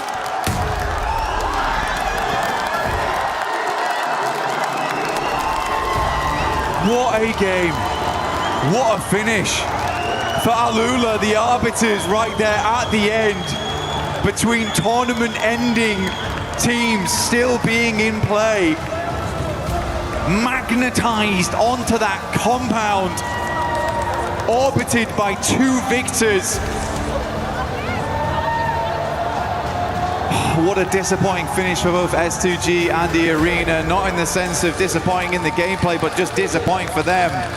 The circle just was not having it, Jackie. No given, no blessings. Had to fight for absolutely everything. And even when they took the risk, something went wrong. Sent up flying into the stratosphere, buds, and it's gonna get you. A gut-wrenching feeling. Oh, dear me, dear me. Great tracking though from Alula. Give him that. Weird angle, but ready for it instantly. One more game then. One more game. Finish on the last. Will we get a smash on that last game? There's a lot of teams in contention for it. It still could be that fourth place squad that wins it all, that takes it all. Nongshim Red Force counting their lucky stars that they were able to still do good in that game, because S2G is catching them up off the back of that one. E-Arena was also able to put up good points, getting up towards third place. But at least S2G's put themselves in a position now where they could still win off points alone if they have another good match here. Playing a blinder right up until the end. But my God, unexpected twist on that one. Didn't know Arrow was going to go that way, mate. It definitely caught me off guard, and I imagine it was the same for them amongst it all. Alula, though, doing what they had to do, denying out both teams from ending the tournament early, starving off victory for at least another game. They didn't want to end in 16th place. That's what happened there. But we'll be back real soon for the final match here at PMWC.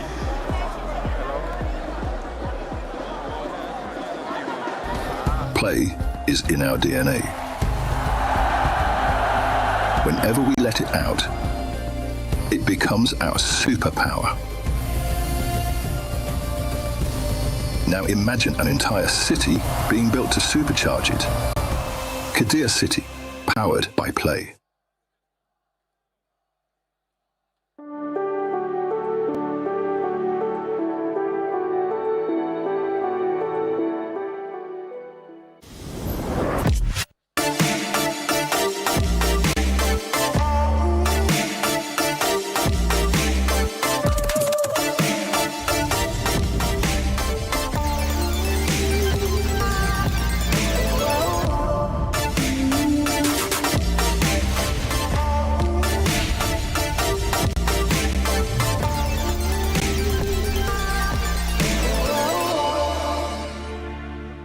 نوك واحد عندنا نوك ترى كنت تبغى شباب خمسة عندي هذا هو في اللبن ابي طلقة اخذ رامي وين طلقة البيت عندكم بيت اصفر يا مالك وحش تيمين خربنا عليه. When you least expected, Al-Ula Esports takes us to the final match, which is going to be upcoming here at PMWC at EWC 26. Welcome back, everybody. My name is the 7WG, joined by Lace, Maxman, and Neptura. And Max, I'm going to go straight to you because another heartbreak here for S2G at the end. Oh man, I feel bad for them, man. Like the last one was like, hey, great, we got another game. And I'm like, oh, that must feel kind of bad if you're S2G or an S2G fan. But you know what? Al-Ula, they started off the day in 16th position and they are literally alone as their main team, right? Able to keep the tournament going, getting rid of E-Arena, getting rid of S2G and keeping it going with those 22 points. Also, extra prize pool. Al-Ula gonna be loving it. They are going to be loving it. We see E-Arena there in third in regards to the points. Being able to secure 10 points, they're still, if for some reason, nobody else wins via the smash rule after this match, Lace, it will come down to the points. So these points that these squads are getting with S2G 15, E-Arena 10, and then Nongshim Red Force as well with 7, they could come into play. I mean, yeah, a lot of teams, you've got to realise that this is the right time to maximise all your eliminations to move you up on that leaderboard because that's some cash money, baby. But I mean, look, from this position, even from E-Arena, they were kind of going to lose this regardless. S2G had that position to sort of push them around that west side, and Al-Ula obviously had the compound the entire time. So it was going to be denied. Denied. Regardless of, you know, sort of their movement in from that. But look, S2G and this situation flung into the air, obviously off of that, and then not being able to get that nade of the, positioning in that middle, the teammate, on Alula. I'm getting it together. I'm just upset. Clearly, I'm upset, guys. I'm upset. But I'm not upset because we go one more game, and I'm very excited for this to happen. But look, we're going to have another one in this situation, and it's going to go to the mountain, guys. I'm calling it. It's going to get crazy. Which mountain? There's many. Horror Mountain. Yeah, I like that. Actually, that's where Noxian Red Force won in PMMI, so actually. Exactly. Yeah. And guess who won the last match yesterday in Miramar?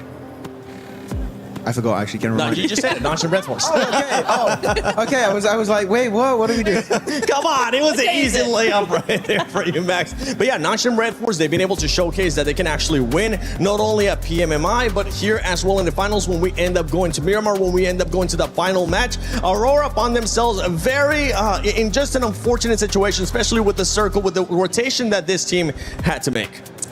I have strong words for Aurora, which I will not be saying here. But just one play I'd like. Don't worry, I won't say it. I won't say it. Maybe later. Maybe later. No, I'm so confused because yes, it was a really difficult entry into zone. They couldn't really get a very easy way in. They were trying to thread through a couple of different teams there. But for me, they made that initial push in between EA and S2G right on the road. They actually moved in. Doc found a position, but then the entire team all came in and just went, we're just going to spread around. We're going to drive. We're going to have a little Sunday drive. It's nice. It's good weather. It's the desert. It's fun. And it's like, just stay on the position. You found a position. Stay there. Play from there. You could have won the game. They had a really decent position. EA, from the similar side of zone, got a third place. So, again, it all comes down to what I was saying earlier about Nongshim in that one Erangel game where Alula went and won from the position I thought Nongshim should have taken. If Aurora had taken EA's position, we could have had a win from them as well. We could have, but one team that was able to do a great defense was Nongshim Red Force against Furia, Max. Oh, I'm loving it. Like, sure, they don't win it, but that was such a clean, instantaneous fight. Like, I saw John for a second. He blinked and he missed the fight. Here we go. They go for the crash. Hyunbin cooking up that nade. Look at the nade. In 1, 2, 3, boom, gone. He's done. Chief couldn't do anything. And instantly, the synergy, the timing, they just go on a full-on aggression. They push. They counter-push onto Furia. And because of that, they don't lose a single player and barely take any damage. That is the Nongshim Red Force I want to see more consistently throughout these games. It goes to show that they have what it takes to be a champion, but sometimes it's a bit topsy-turvy, but Nongshim Red Force looking so good in that particular fight. And it's this kind of thing, right, that I was talking about with Nongshim is like the presence of mind they have. Do you know how not panicked, how calm, cool, and collected you have to be to do that? And Nongshim coming into second place here. I mean, it's so close behind S2G. For S2G right now in first place, a 7-point lead. Aurora Gaming in third place, E-Arena. Nobody else was able to join the Smash Zone here as we're going to be heading into the final match of PMWC at EWC 26. Nigma Galaxy, 106 points. There's still a lot of money at stake here, Lace, between all these squads, even if they cannot win it via Smash Roll. Yeah, and even if you have a look at Tiamba and the way that they were able to move up this leaderboard from just a few games, this is where the money happens, and it's incredibly exciting, obviously, moving into this. Obviously, we have a look at S2G, 154 points. If none of these sort of get into that position, they'll capitalize it. They have been getting those positions in late game to get those extra placement points, so it is looking good for them. But yeah, I've got to hand it to Max. I'm feeling like a Nongshim. I feel like that this is going to be the closeout. S2G have had 2 opportunities, and I said you only get 1, so the third one may not happen. This is looking like one of the best finishes we have had at a global event for PUBG Mobile Esports. S2G Esports, we know they're going to be showing out, especially right now with the 7-point lead that they have. Nongshim Red Force showing that they can win via Smash Roll. They could be challenging as well, not just via the points. They could be challenging for the win. Aurora Gaming, we know what that team is capable of, Max. In E-Arena, all they need is just one match, even if they have been kind of non-existent today. Yeah, today's definitely been a bit of a slow one for the side of E-Arena, but look at the top of the rankings. 3 wins, 3 wins, 2 wins, and 2 wins for at the end Aurora Gaming and E-Arena. We've been threading the needle. We've been barely missing out on this smash ruling happening for these teams, but now I feel like it's finally time to get the smash ruling on Miramar. These teams, sure, maybe a few fumbles here and there, but they're going to throw everything at the wall and hope it sticks. and finally become your PMWC 26 at EWC 26 Grand Champions. They're on the second page, Niptura. Still more money is there to be gained. And it's all still so close, right? So we're so used to seeing big gaps between these teams, but look at this. Ulf 98, Hora 98, Team Vitality 83, Alula 80 with that win Big coming jump. in there. Massive jump for them, up into 13th place. And, you know, when we are talking about that prize pool coming down to the final game here in Paris, we're looking at some really decent jumps up in that rank, jumps up in that prize pool. All these teams are going to be fighting. Yeah, I want to take a look at the top 5 players so far, though, because that MVP, it's not going to be coming from the winning team. It can come from a different team as well. But right now, it's none other. Usually, we're used to talking about Human. Max, you might have a new player to fanboy over because Tizzy is popping off. To be honest, out of all the players on this team, I'm really happy Tizzy has been, in particular this last game, got so much done in Miramar. Loving how he's been able to perform. Of course, Hyunbin, big fan of him. But Sleepy, the fact he's up here is quite surprising, but also not so surprising because his damage is very high because he is right, Niptura, usually a long-range player. Mini 14, DMRs, he's going to be using it, so that's going to be buffing up your damage quite a bit. But I got to say, quite surprising that Scarface is up there, knowing Ulf is quite low on the rankings. I mean, I think it comes down to who's the clutch player in a team, right? Even if the team isn't doing too well, he can still be the one getting the knocks, getting the damage, getting that survival time as well. Scarface has often been a solo for that team. We've seen it from several teams, actually, where that last solo lasts until third, second place, gets that damage, gets those long-range shots, just trying to pressure teams. And so, in that way, yeah, it's probably pretty on par that, you know, they're on that MVP list. Yeah, and I'm just going to be looking at those top 4 teams because those teams, I mean, any of those top 4 teams could end up winning it, whether it's S2G, whether it's Nongshim Red Force, whether it's Aurora Gaming, even E-Arena. You know what? I'll scratch away that you have had a bad day, E-Arena, because right now, this is your moment to shine if you want to be able to lift that trophy, if Ravenclaw wants to win here again. But let's take a look at this head-to-head between Nongshim Red Force and S2G, and this is for today. And you can see which team has been performing better overall, and it's none other than S2G. Yeah, you might be saying the survival time is actually relatively close for the two teams, but the fact that with a similar survival time, the average placement point of S2G is an extra 2 ranks higher compared to Nongshim Red Force is highly impressive. They've been very consistent, of course. 3 chicken dinners throughout the entirety of the finals, were also looking good back in the group stage. I feel like S2G, if they just don't have those shaky finishes, I feel like they might be one of the most likely teams to end it with a smash. Yeah, I was looking, you know, we're looking at the pre-show, right, looking at the head-to-head between Aurora and S2G, and I did say S2G, yes, they have those wins, but they're hot and they're cold, and today we've seen a different version of this team, a different side to them, one that's far more consistent, one that's always there, under pressure, in the top 5. It's really nice to see, Max. In particular, you saw in the top 4, you had Aurora Gaming. Top, you know, this has been his dream for years and years and years, and he's finally on the brink once again. Is the curse of the second place going to come back to haunt him, or can he finally wrap it up and get that win? It's going to come down to what kind of circle they're going to be getting. Are you going to be getting blessed, or are you going to have to just fight your way through all the way to that win so you can lift that trophy? S2G, Nongshim Red Force, Aurora Gaming, and E-Arena. Any of those 4 teams can win it as we're heading to the final match, the final Miramar of PMWC at EWC 26. Hot Jukes, John Allen, take it away. The sword of Damocles swings both ways, and 4 teams now stand atop the pack. Their chance to make history here in Paris and crown themselves the champions with one more chance to do so. Will it be a heavy hammer that smashes the tournament, or will we find a points victory?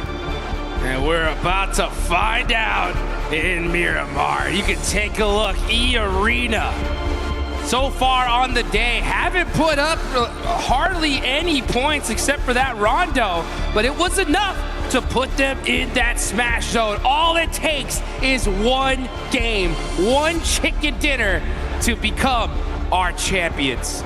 It's about to find out who's got that ice water in their veins, who's got that clutch factor, because that's what it's going to take in order to take this one home.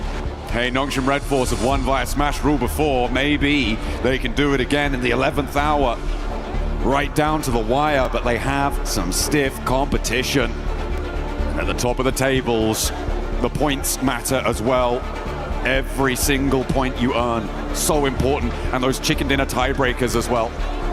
At the moment, I mean, if one of the top 4 teams wins, they win by smash rule. But there are 2 teams with 3 chicken dinners, 2 teams with 2. Those tiebreakers are going to be so important. Those placements that you've been earning over the last 17 matches will come in clutch. And every single molecule of brain power needs to be focused on one singular goal.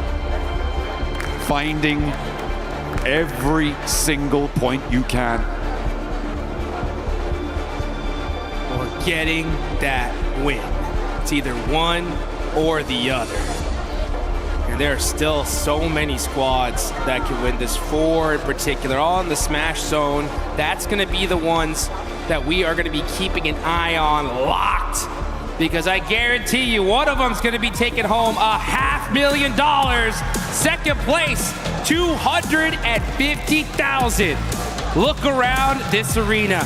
This is what everybody came for. Not second place, not a good tournament, a world title. 1 game left, and somebody is about to play the most important match of their life. This is it, folks.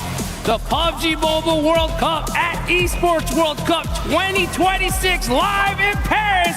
We're about to drop into our final match. Miramar will be the final arena that our gladiators will take to for your entertainment. So Paris, make some noise. The final match is here.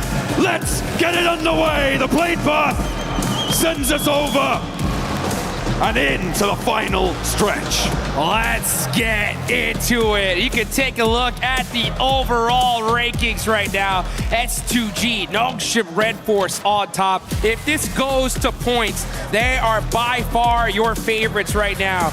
E-Arena, such a threat though. All it takes is the win, and honestly, it's what they need. They have to win this if they want to be crowned your champions. 21 points behind S2G right now. Yeah, they definitely need to get a chicken dinner on side to win this tournament and give that 3-time title over to Schweppes. Allow Ravenclaw to be that winning coach, transitioning from that player role. It would be a beautiful story, but E-Arena have given us cause for pause when we think about their potential to take home those chicken dinners. They have had the highest scoring chicken dinner of any team pretty much ever at this level of PUBG Mobile, but it has not been seen for a while. Maybe the pressure will be able to turn things around for them. At the moment, I'm seeing Aurora pretty close to Flash, though, on the hot drop, potentially in the south. Well, speaking of the south, that's where we're headed. The zone going all the way down south. Teams are going to have to get looted up and get moving. It's Reefus with the Winchester. No way he starts this off like this. Oh, mighty close. Team Flash getting away with that. Uh-oh. Nice return fire there from Win. Just say, hey, calm down with that Winchester, buddy. All right? You better wait till end game to get that going. All right. I do love the Winchester. There's more damage coming on, and this is, again, Aurora harrying the retreat here for Team Flash. Team Flash, who have managed to find some late in the day points to send them up the tables. Trying to compete with that middle pack. They are right in and amongst it in the thick of that 5th through 10th through 11th, actually, melee in the middle to try and jump up on the prize pool. Tens of thousands of dollars on the line if you can do it. Absolutely. It's the prize pool jumps significantly every single placement. And I'll tell you one thing you guys got to do for the final time. Get in the game, get into that lucky spin, and drop one of those exclusive 2026 PMWC tournament sets. Oh, yeah. Get them before they're gone. And looking at these leaderboards, top 4, looking pretty much as a lock at this point, right? I mean, we're going to see these top 4 in that range, right? Yeah. The difference is just where are they going to end up. Just a reminder, folks, this is a $3 million prize pool in this tournament total. $1.7 million about to be given away in just a few minutes. First place, $500,000. Second place, $250,000. Third, $150,000. And fourth, $120,000. So all 4 of these teams are going away with a whole bunch of cash. but there's a whole lot more at the tippy top. The chicken dinner to these 4 teams is worth $375,000. That's right. That is the right price to put in your best effort to make it work. And nobody wants to step a foot out of line. It needs to come through, and they need it now. Godlike, they're taking a turn around Impala, but Tianba a little bit ahead of the curve. And down they go, finding that first elim. First blood has been drawn. And that is Manya out of this tournament. Great, good signs of life from Godlike. I mean, they had some really big games. It's just the consistency that seemed to plague them here. For their first time at a World Cup, it's so difficult to face a challenge like this. I think they definitely gave it their all. I think time will definitely show them, and they'll get that seasoning going, and we'll see them rank up the leaderboards in the future for sure. I've also loved watching 4Thrives over the course of this tournament. Yes. Topping their group stage, able to do a lot of work and really impressing here. Currently in 6th place, a chance to jump up to 5th place in that, as I said before, that 5th to 11th place melee. They are very much in flux. But what I think the most important story for me when it comes to 4Thrives is that it was not a flash-in-the-pan performance back in PMGO. They have managed to improve and consistently keep that improvement under their belt. There have been times where they've got a little crazy with it. I have to say, back in those group stages, some crazy flex outs. One springs to mind over on that military finish that they were on the south side of the runway and just going for it. But absolutely impressive stuff for this 4Thrives roster. They should be so proud to be able to put this sort of a record down on this tournament. And I'm sure we'll be seeing them again. That's for sure. I want to see almost all these teams staying together. I mean, this was one heck of a tournament. I think every single squad here, for the most part, has what it takes. It's just a matter of time here. It's really tough, though, when you deal and face some of the best teams on the world that have been doing it for so long. And we're starting to see Ulf get into it with OG. Battle ringing out. Here we go. Let's see if Scarface can put that MVP title on the cards as well, because 2 of his teammates are down. He's going to need to come up big. Him and Aaron playing off of one another. 2 titanic forces on the inside of the compound against 3 players from Orangutan total. I don't know if they're all here and in the fight, though, but Ketch will get flushed away. And they are now, all 3, looking to take this fight. Aaron on the outside, but Scarface can't. OG gonna get 4 eliminations. And that is it for Ulf for this tournament. Give him a round of applause here, folks. Ulf, all things considered, I think people may have expected more from this roster coming into this tournament. 10th place, likely slipping down further than that as well. Not what they were aiming for, but they did manage to get to those finals. They did manage to qualify alongside their countrymen. And again, there is so much potential there. So much star power. So much still left to give. But they can't give it here. It's done for them. That is it. Gives teams like Aura, Vitality, opportunity to push themselves further up in the leaderboards and grab some more cash here, as this is one insane prize pool in this tournament. Let's take a look, though, at Nongshim Red Force, the biggest threat in the lobby, if not for S2G. They have been dominant all day long, and they could definitely take this one. Just a quick flashback for everybody that missed it. PUBG Mobile Macau Invitational, not too long ago, global event. Nongshim Red Force smashed in the last match. They have been here before. They felt this pressure, and they succumbed it over, made it, and that is what you gotta do. So out of all the teams in this lobby, Nongshim Red Force, they know what it feels like to be here. They have borne this burden before. Will they be able to raise that knee off the ground and shrug like Atlas, the weight of the world?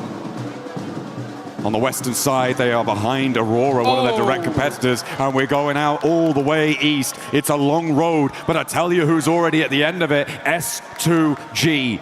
In the shadow of the Labendita crater right now on the southeast side, Jukes They may have another opportunity here. They have had so many in these last few games to find those smashes. Is this the one? But they have to fight against Godlike for the compound. Here they go, folks. S2G battling it out with Godlike. Kamikaze getting caught by the nade. A devastating blow. And the finish.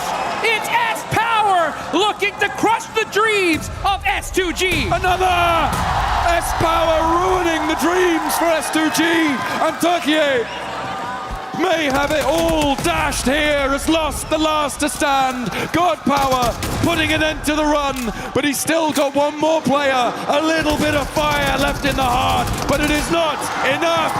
S2G are done. A massive blow to the lobby. So close to winning this tournament in the past 2 matches, and they go out as the second team in the last game. All eyes are on those leaderboards to see if they can hang on. Meanwhile, 4 Thrives looking to tear this up as they are putting in the work onto Godlike. A little bit of burn, a little bit too hot underfoot, but it's just S-Power now. We've seen what he can do with these nades. Can he do it again? Looks good. Nade out the window, doesn't get the block. T24 still launching himself forwards. This is a madman. S-Power though, ain't done yet. This man is a one-man army putting in the work for eliminations. He's finding the angles. He cannot be stopped. It's S-Power, baby. We stamp our mark here on Thermopylae. S-Power, Leonidas, a king amongst kings. They can't quite make that top spot, but my God, they can give it a thrill.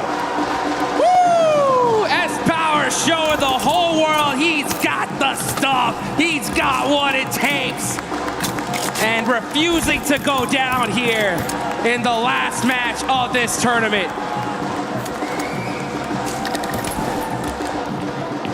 Meanwhile, teams across the board are making their way to the zone. 3 teams still in that smash potential. Nongshim have lost a player.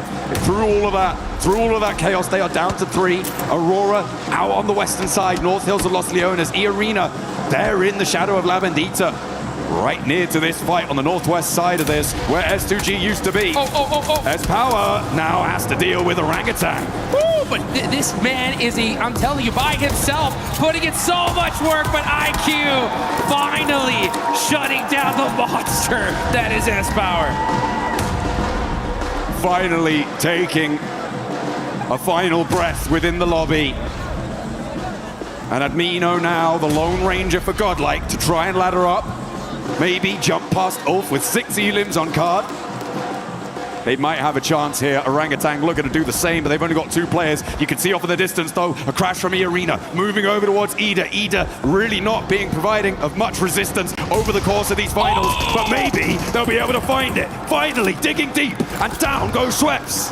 The top teams are getting devastated. Nongshim Red Force lost a player, and now it's Ida. But Joker shuts down Darkin. A huge 1v1 play, keeps his team alive, and it looks like they're gonna hold on to 3 for now. Nade over. Swain cooking a nade. Wants to answer. Doesn't connect with it. Darkin off in the distance. Emre also still in action, but not quite on the angle. Ooh, bad nade on the bounce. Doesn't quite find it. As Godlike do get eliminated, but there's one underfoot. Dashes back with the MG3. Needs to find something. Needs to get a big cannon spray down, but not to happen. Emre now, the last for Ida. And he's completely off in the distance. No way he can get back to this. So for E-Arena, they managed to make their way south, but Nigma Galaxy are cresting the ridgeline.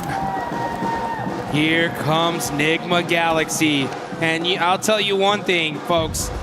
S2G fans everywhere are rooting for every single team to take out these top squads, because right now they're still at the top of the leaderboards here.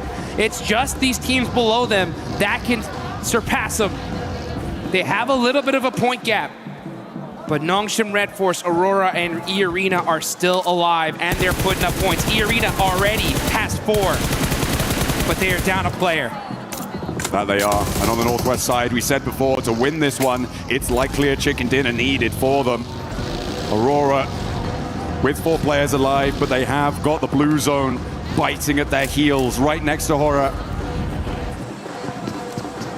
They will need to push up a little bit further and get into the fight. In the meantime, IQ, the last player alive for 4 Thrives. This has been a devastating position for so many, and IQ wants to dish out a little bit more pain here. Around the corner, spots the shotgun-wielding player from Orangutan, but nobody steps out through the threshold, goes for it, darts in, and nobody's connecting. Jukes, they're not figuring out whose turn it is. IQ putting in the work there with the shotgun, ends up getting some more shots on the WizCon, finds the angle! Nice. IQ making the plays here at the end.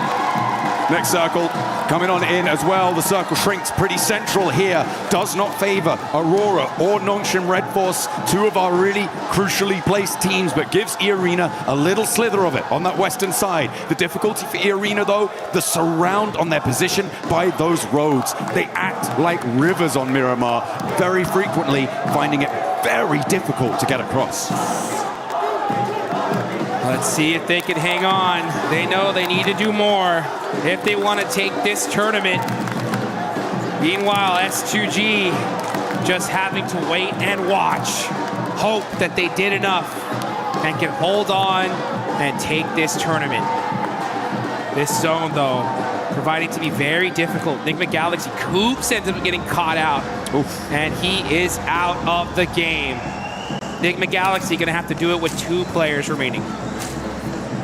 S2G, despite being out, may still be able to hold on.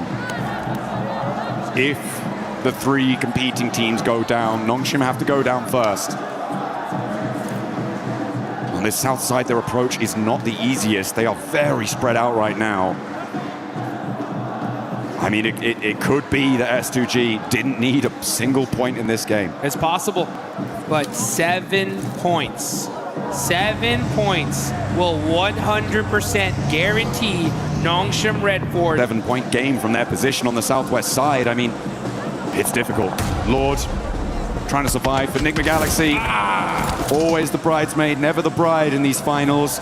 They've always been present, they've always been relevant, but have not been able to find those clutch moments, those glimmers of greatness that really step you up to those top spots. Man, great tournament overall for Enigma Galaxy, considering that they're in 7th place, dealt with a lot of hot drops off the rip. True. I can't wait to see what this team does in the future, and it's interesting to think about those 2-2 splits in Erangel, you know? If they maybe made some adjustments, who knows what could have happened, but still, you know, a good, solid finish from this squad. But at the end of the day, they always end up wanting one of those top 3 positions. Only a few can have it, though. Hey, talking of comebacks, I mean, Tianba, what a resurgence today. They have done themselves so proud. And I am so pleased with the fact that they've been able to dig so deep today and put so many points back on the board. They're in 6th place right now, and with 4 Thrives on 1 player alive, there's a real chance they could jump up into that 5th place and take that spot away from them. As Enigma Galaxy do go down. They are out 7th place right now. Pretty likely that they drop down further with both Flash and Furia behind them. It's going to be interesting to see. Oh, here we go. Nongshim Red Force versus E-Arena. The biggest fight in this tournament could be happening right now. Nongshim Red Force do have the high ground, though, so they should be able to get this res. But they will. They put 2 players out there. It goes away from this position. Everyone's going to have to leave. Meanwhile, 4 Thrives do finally fall. They will go out. But again, very, very pleased with their performance over the course of this tournament. Happy to see them here. Hoping to see them again. Meanwhile, whilst Nongshim and E-Arena have their standoff, Aurora have their challenges on the other side of the circle. Alola, who spoiled the day for our 2 teams that could do it last time, now have Aurora to battle off against. They're a little bit pressured as another knock comes on through. Quick already down. Will not be in the fight. 2 players for Aurora to get rid of before they can own these East Hills. Hey, Aurora Gaming getting some knocks on the Alula, but at the same time, they're saying, thank you, Alula, for that last game.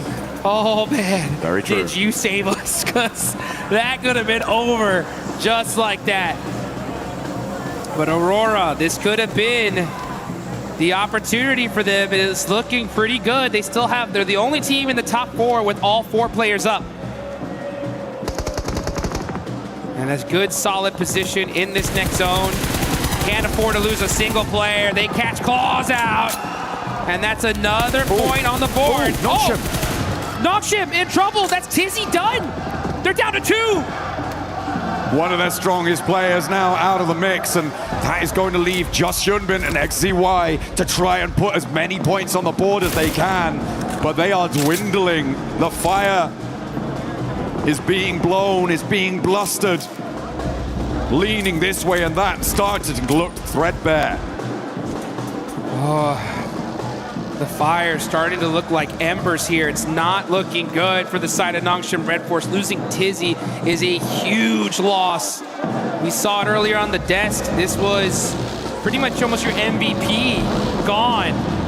Now it's up to none other than Hyunbin though, and XZY, still 2 massive players. They just want to put some points up on the board, but even then, that might not be enough, because Aurora are still there. They can surpass them. XZY with the drive, trying to survive here, find any place in this circle. He finds a smoke, gonna have to hit the deck, and he holds on for now, but everybody is looking in this direction. This 2-2 split from Furia, I'm starting to question it now. I feel like the time is right for a regroup, but they think otherwise. A 2-2 split of this magnitude is so vulnerable when we get in towards stage 6. Teams are going to look to crash. Aurora on that north side, potentially moving up towards Chief.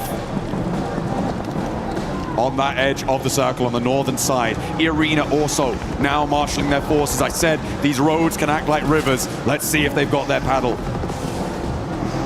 And E-Arena are putting up points in the final game. They are making some noise here. They've got 4 eliminations. They're still rocking a trio. Joker starting to keep his eye on Team Flash. Looks like the fight might be imminent here.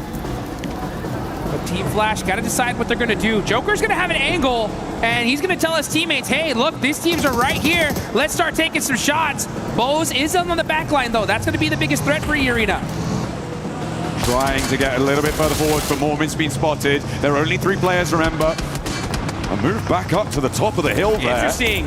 To re-bolster the position for Bose, maybe grab him on the vehicle, a run out on the other side, potentially what they're thinking about, but they're up to the road. They have to move further. Nice shots from Joker, though, to be able to buy some time against Team Vitality, because Team Vitality are now looking in this direction. The zone is away from them. This is stage 6. They cannot afford to eat any blue zone here, but they may have to. There's no choice.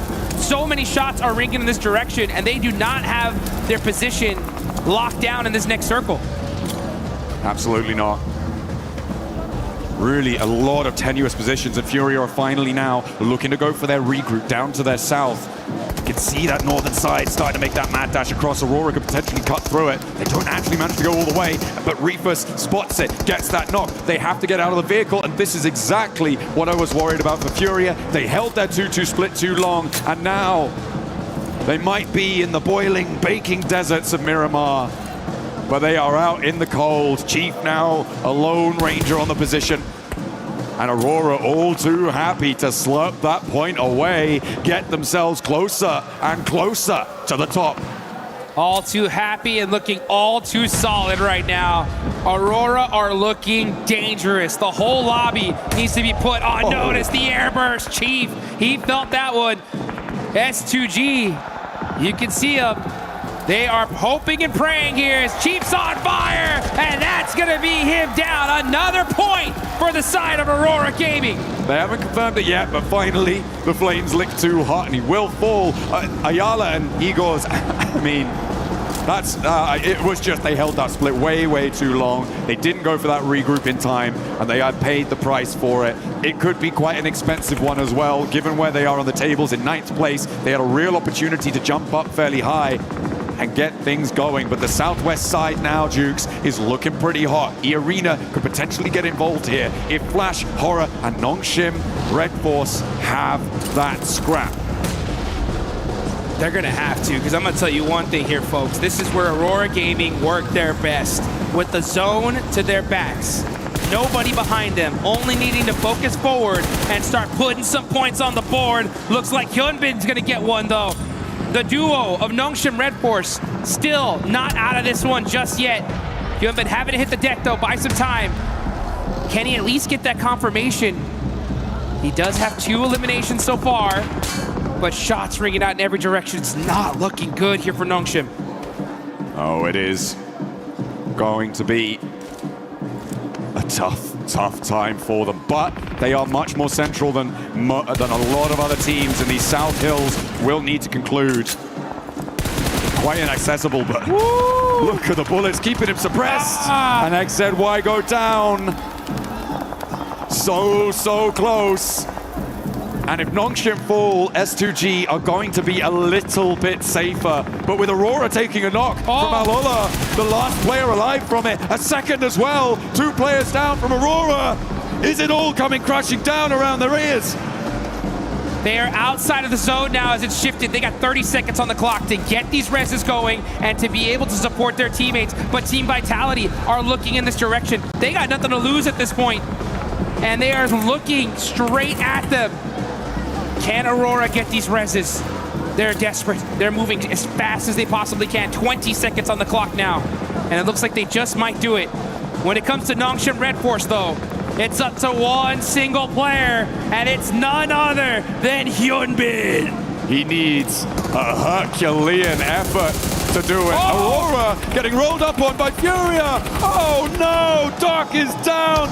Top is low. Seoul needs to anchor for them, but he's fallen too.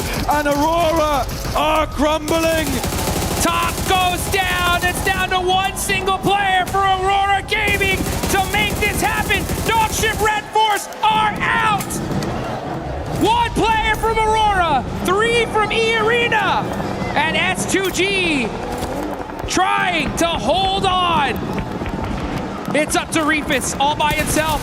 They're looking in his direction. He's got to move. He's getting shot up. That's his it. He's got to get the shots. Oh, it's so close. He gets the spray. And there goes the other with the nade. Reefus is down. And now it's only E Arena who can take it away from S2G. They need a chicken dinner. But down is Joker. They have to hold the middle because they are in the center. Oh, and you could see S2G, the nerves at an all-time high. E Arena, though, on the move. Full lay down. It's down to the duo. They have 137 points right now. This is going to be very difficult for them, but this duo is still alive. If they somehow steal this win, it's tournament over, and E Arena will win a world title for Thailand. But it's looking much more likely that Turkey will be able to take that global stage by storm. At the top of the tables right now, S2G denied their chicken dinners, but will still eat hearty tonight if E Arena fall by the wayside here. They started the day at the top of the pile, but they are getting slowly whittled down with 2 players left. 30K. 30K goes low, but stays up for a moment longer. And these elims are getting away. They are just slowly creeping down. And E Arena are low. Down goes Foreman for S2G. It's only 30K who can take it away from them. And he is in the fight. The crowd is excited. They're on their feet. S2G making some noise here, as it's 1 player left. 1 Tourney K that is in the way of a world championship title, and that is it! That is it, folks! Your PUBG Mobile World Cup at ESPORTS World Cup 2026 champions are S2G! The Titans from Turkey will reign supreme in Paris. They will take that trophy, they will bring it back, and they will hold their line. Denied so many times today, but in the final moments, they were able to sit back. I don't think they were relaxed, but they will take the top spot. They're gonna go home with $500,000 hours and plenty of time to regrow those nails on their fingers, baby. That is what I'm talking about. Twice they could have won this. You can see the looks on their faces thinking there's no way we lost this tournament. Are you kidding me? But consistency pays off. They were able to keep it under control. The teams at the top could not go the distance. They did not have the stamina. And Tiamba looking to close this one out, looking like they're in control. And again, what a resurgence from Tiamba in the final day. It's looking like they might take that 5th place just outside of the top spots as they're closing us down. But again, the story is all Turkey, all day, S2G! They've done it! S2G, hang on!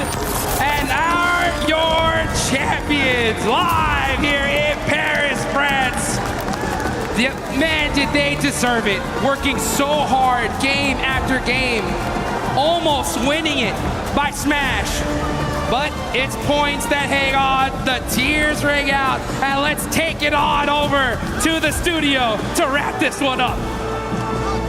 Kamikaze and the rest of the squad just shining when nobody was expecting them to become the champions, Max. Turkey back on top of PUBG Mobile Esports. It is going to Turkey here right now. Kamikaze lost. HamCG and Solke making history for Turkey once more.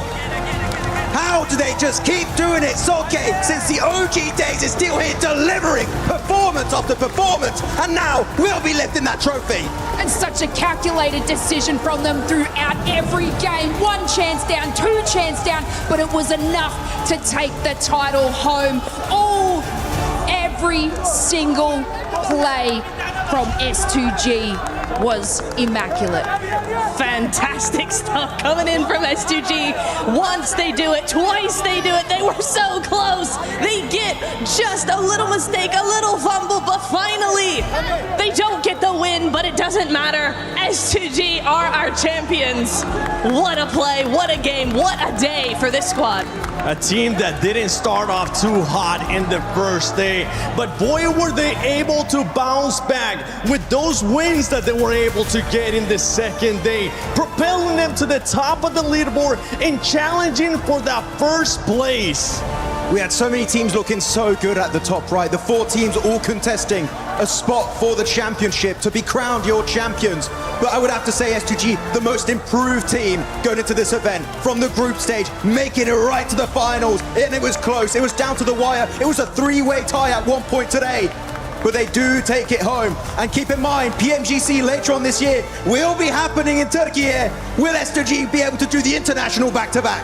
S2G will be looking to win another trophy back at home. But I think it's time we send it over to Barney. I want to see these players lift that trophy and crush some keys.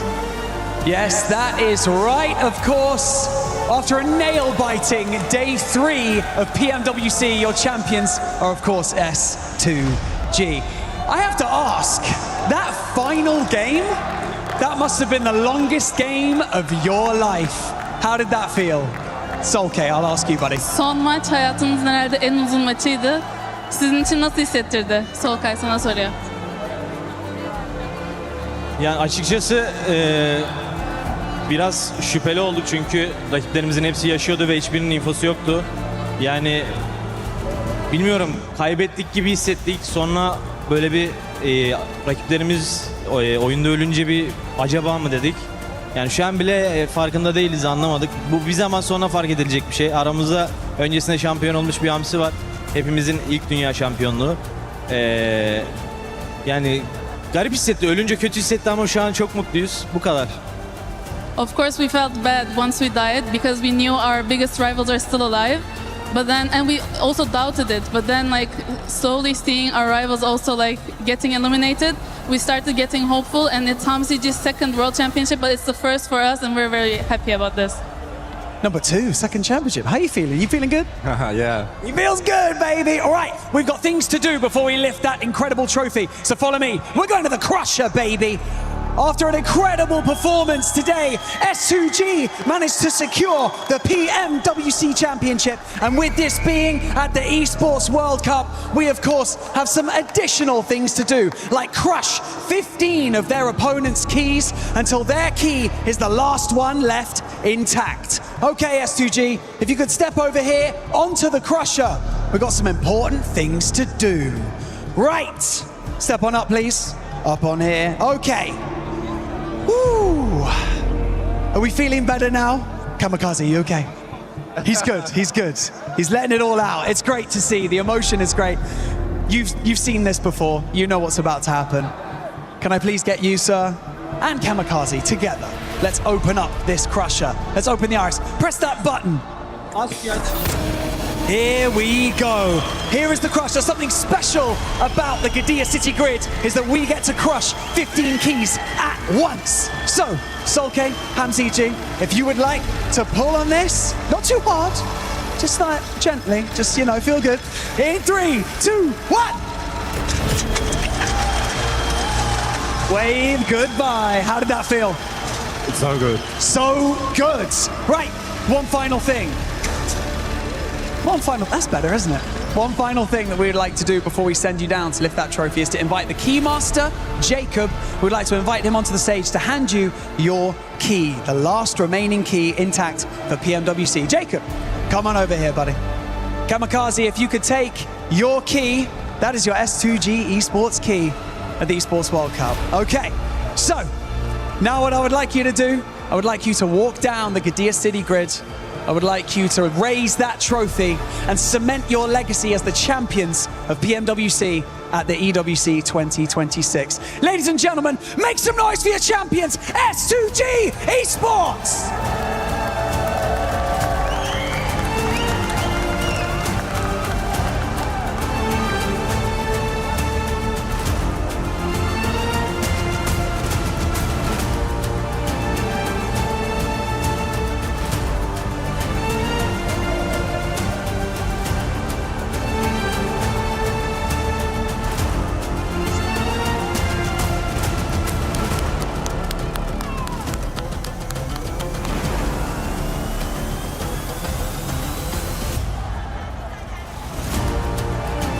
Ladies and gentlemen, your PMWC champions at the 2026 Esports World Cup, S2G!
Ladies and gentlemen, it's time for Kalaris, who is standing by with our Sony Tournament MVP.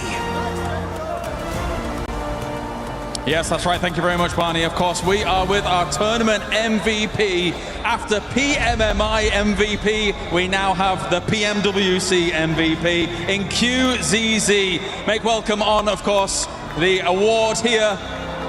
2 times MVP on international stages recently. QZZ, congratulations here at PMWC.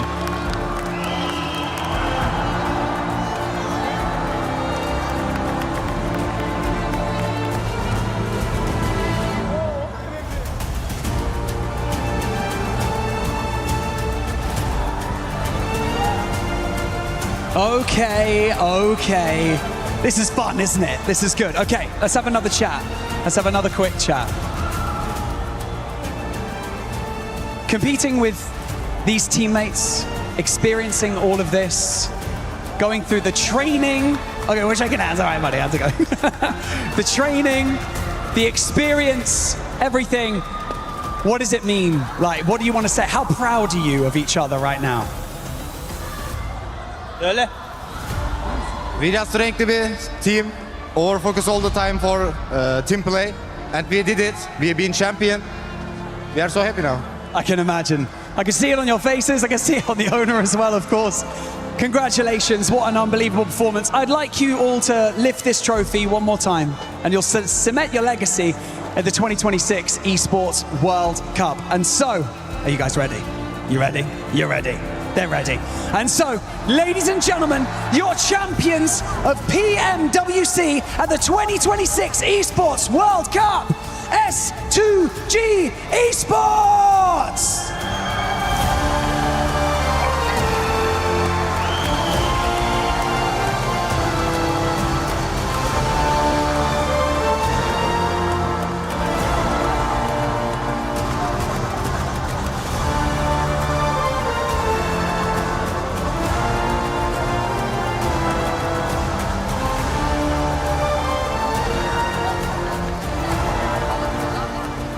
It started off last year for S2G when they weren't able to qualify to PMWC at EWC 25.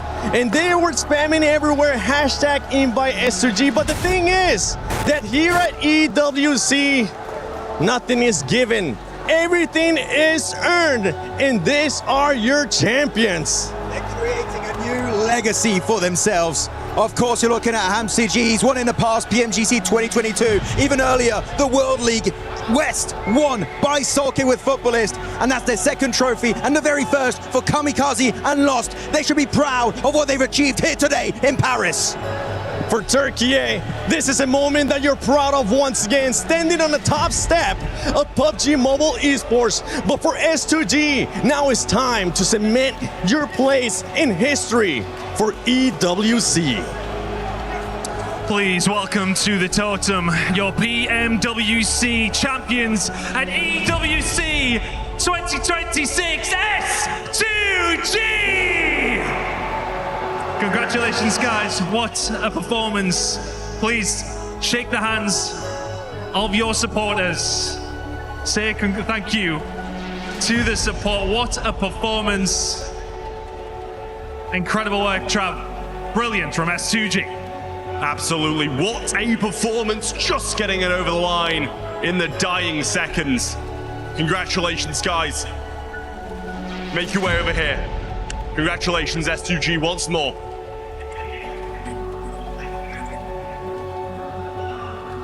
Congrats, guys. Without further ado, please take to the stage, place your frame in the totem, and immortalize yourselves in Esports World Cup history.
Back in 2024 at the ESPORTS World Cup, it ended up being Alpha 7. Last year, it ended up being Yangon Galacticos. But move over and make some space, because now at 2026 PMWC at EWC, it is S2G.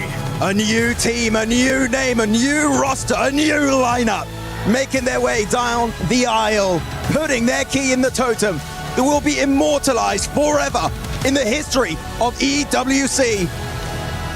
The Turkish super team, you know how much it meant to Solke. You could see on his face, he's been close so many times after PMWL, but he finally secures it. The relief, the happiness, the glory, everything that it means for them here today. And one last time, ladies and gentlemen, your PUBG Mobile World Cup at ESPORTS World Cup 2026 champions, S2G.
Love seeing the emotion and the passion that PUBG Mobile Esports brings to everybody all over the world. The Sony MVP QCC ends up with 35 eliminations, 6,700 damage, and Doc once again is able to find himself a way into an award with the best IGL. How does he keep getting away with it? The beast from Mongolia strike once again. It's Doc to get it done with those total of 22 eliminations. That survival time was looking really good. But in particular, S-Power 7. In the first time in the longest time we see an individual award being granted to an Indian player. It might have not been one of those top 5s that people were predicting. It might have not been even a top 10, but for S-Power, this is amazing. You couldn't expect anything different out of this player. The confidence that he has, the skill that he has. I can't wait to see what S-Power from Godlike representing India is gonna showcase later in the year. I'm telling you, if we're going to get an Indian Global MVP, it might just be him. But looking also at the Field Medic and Eagle Eye Awards secured by Mormon and Tony K respectively. Really strong team play from every single member on the Thai team. We'll see if they can take it next event, but definitely an impressive performance from this squad. And Turney K with the Eagle Eye from E-Arena, 394 meters. That is quite impressive. Ladies and gentlemen, we hope you enjoyed the amazing show that we were able to provide to you.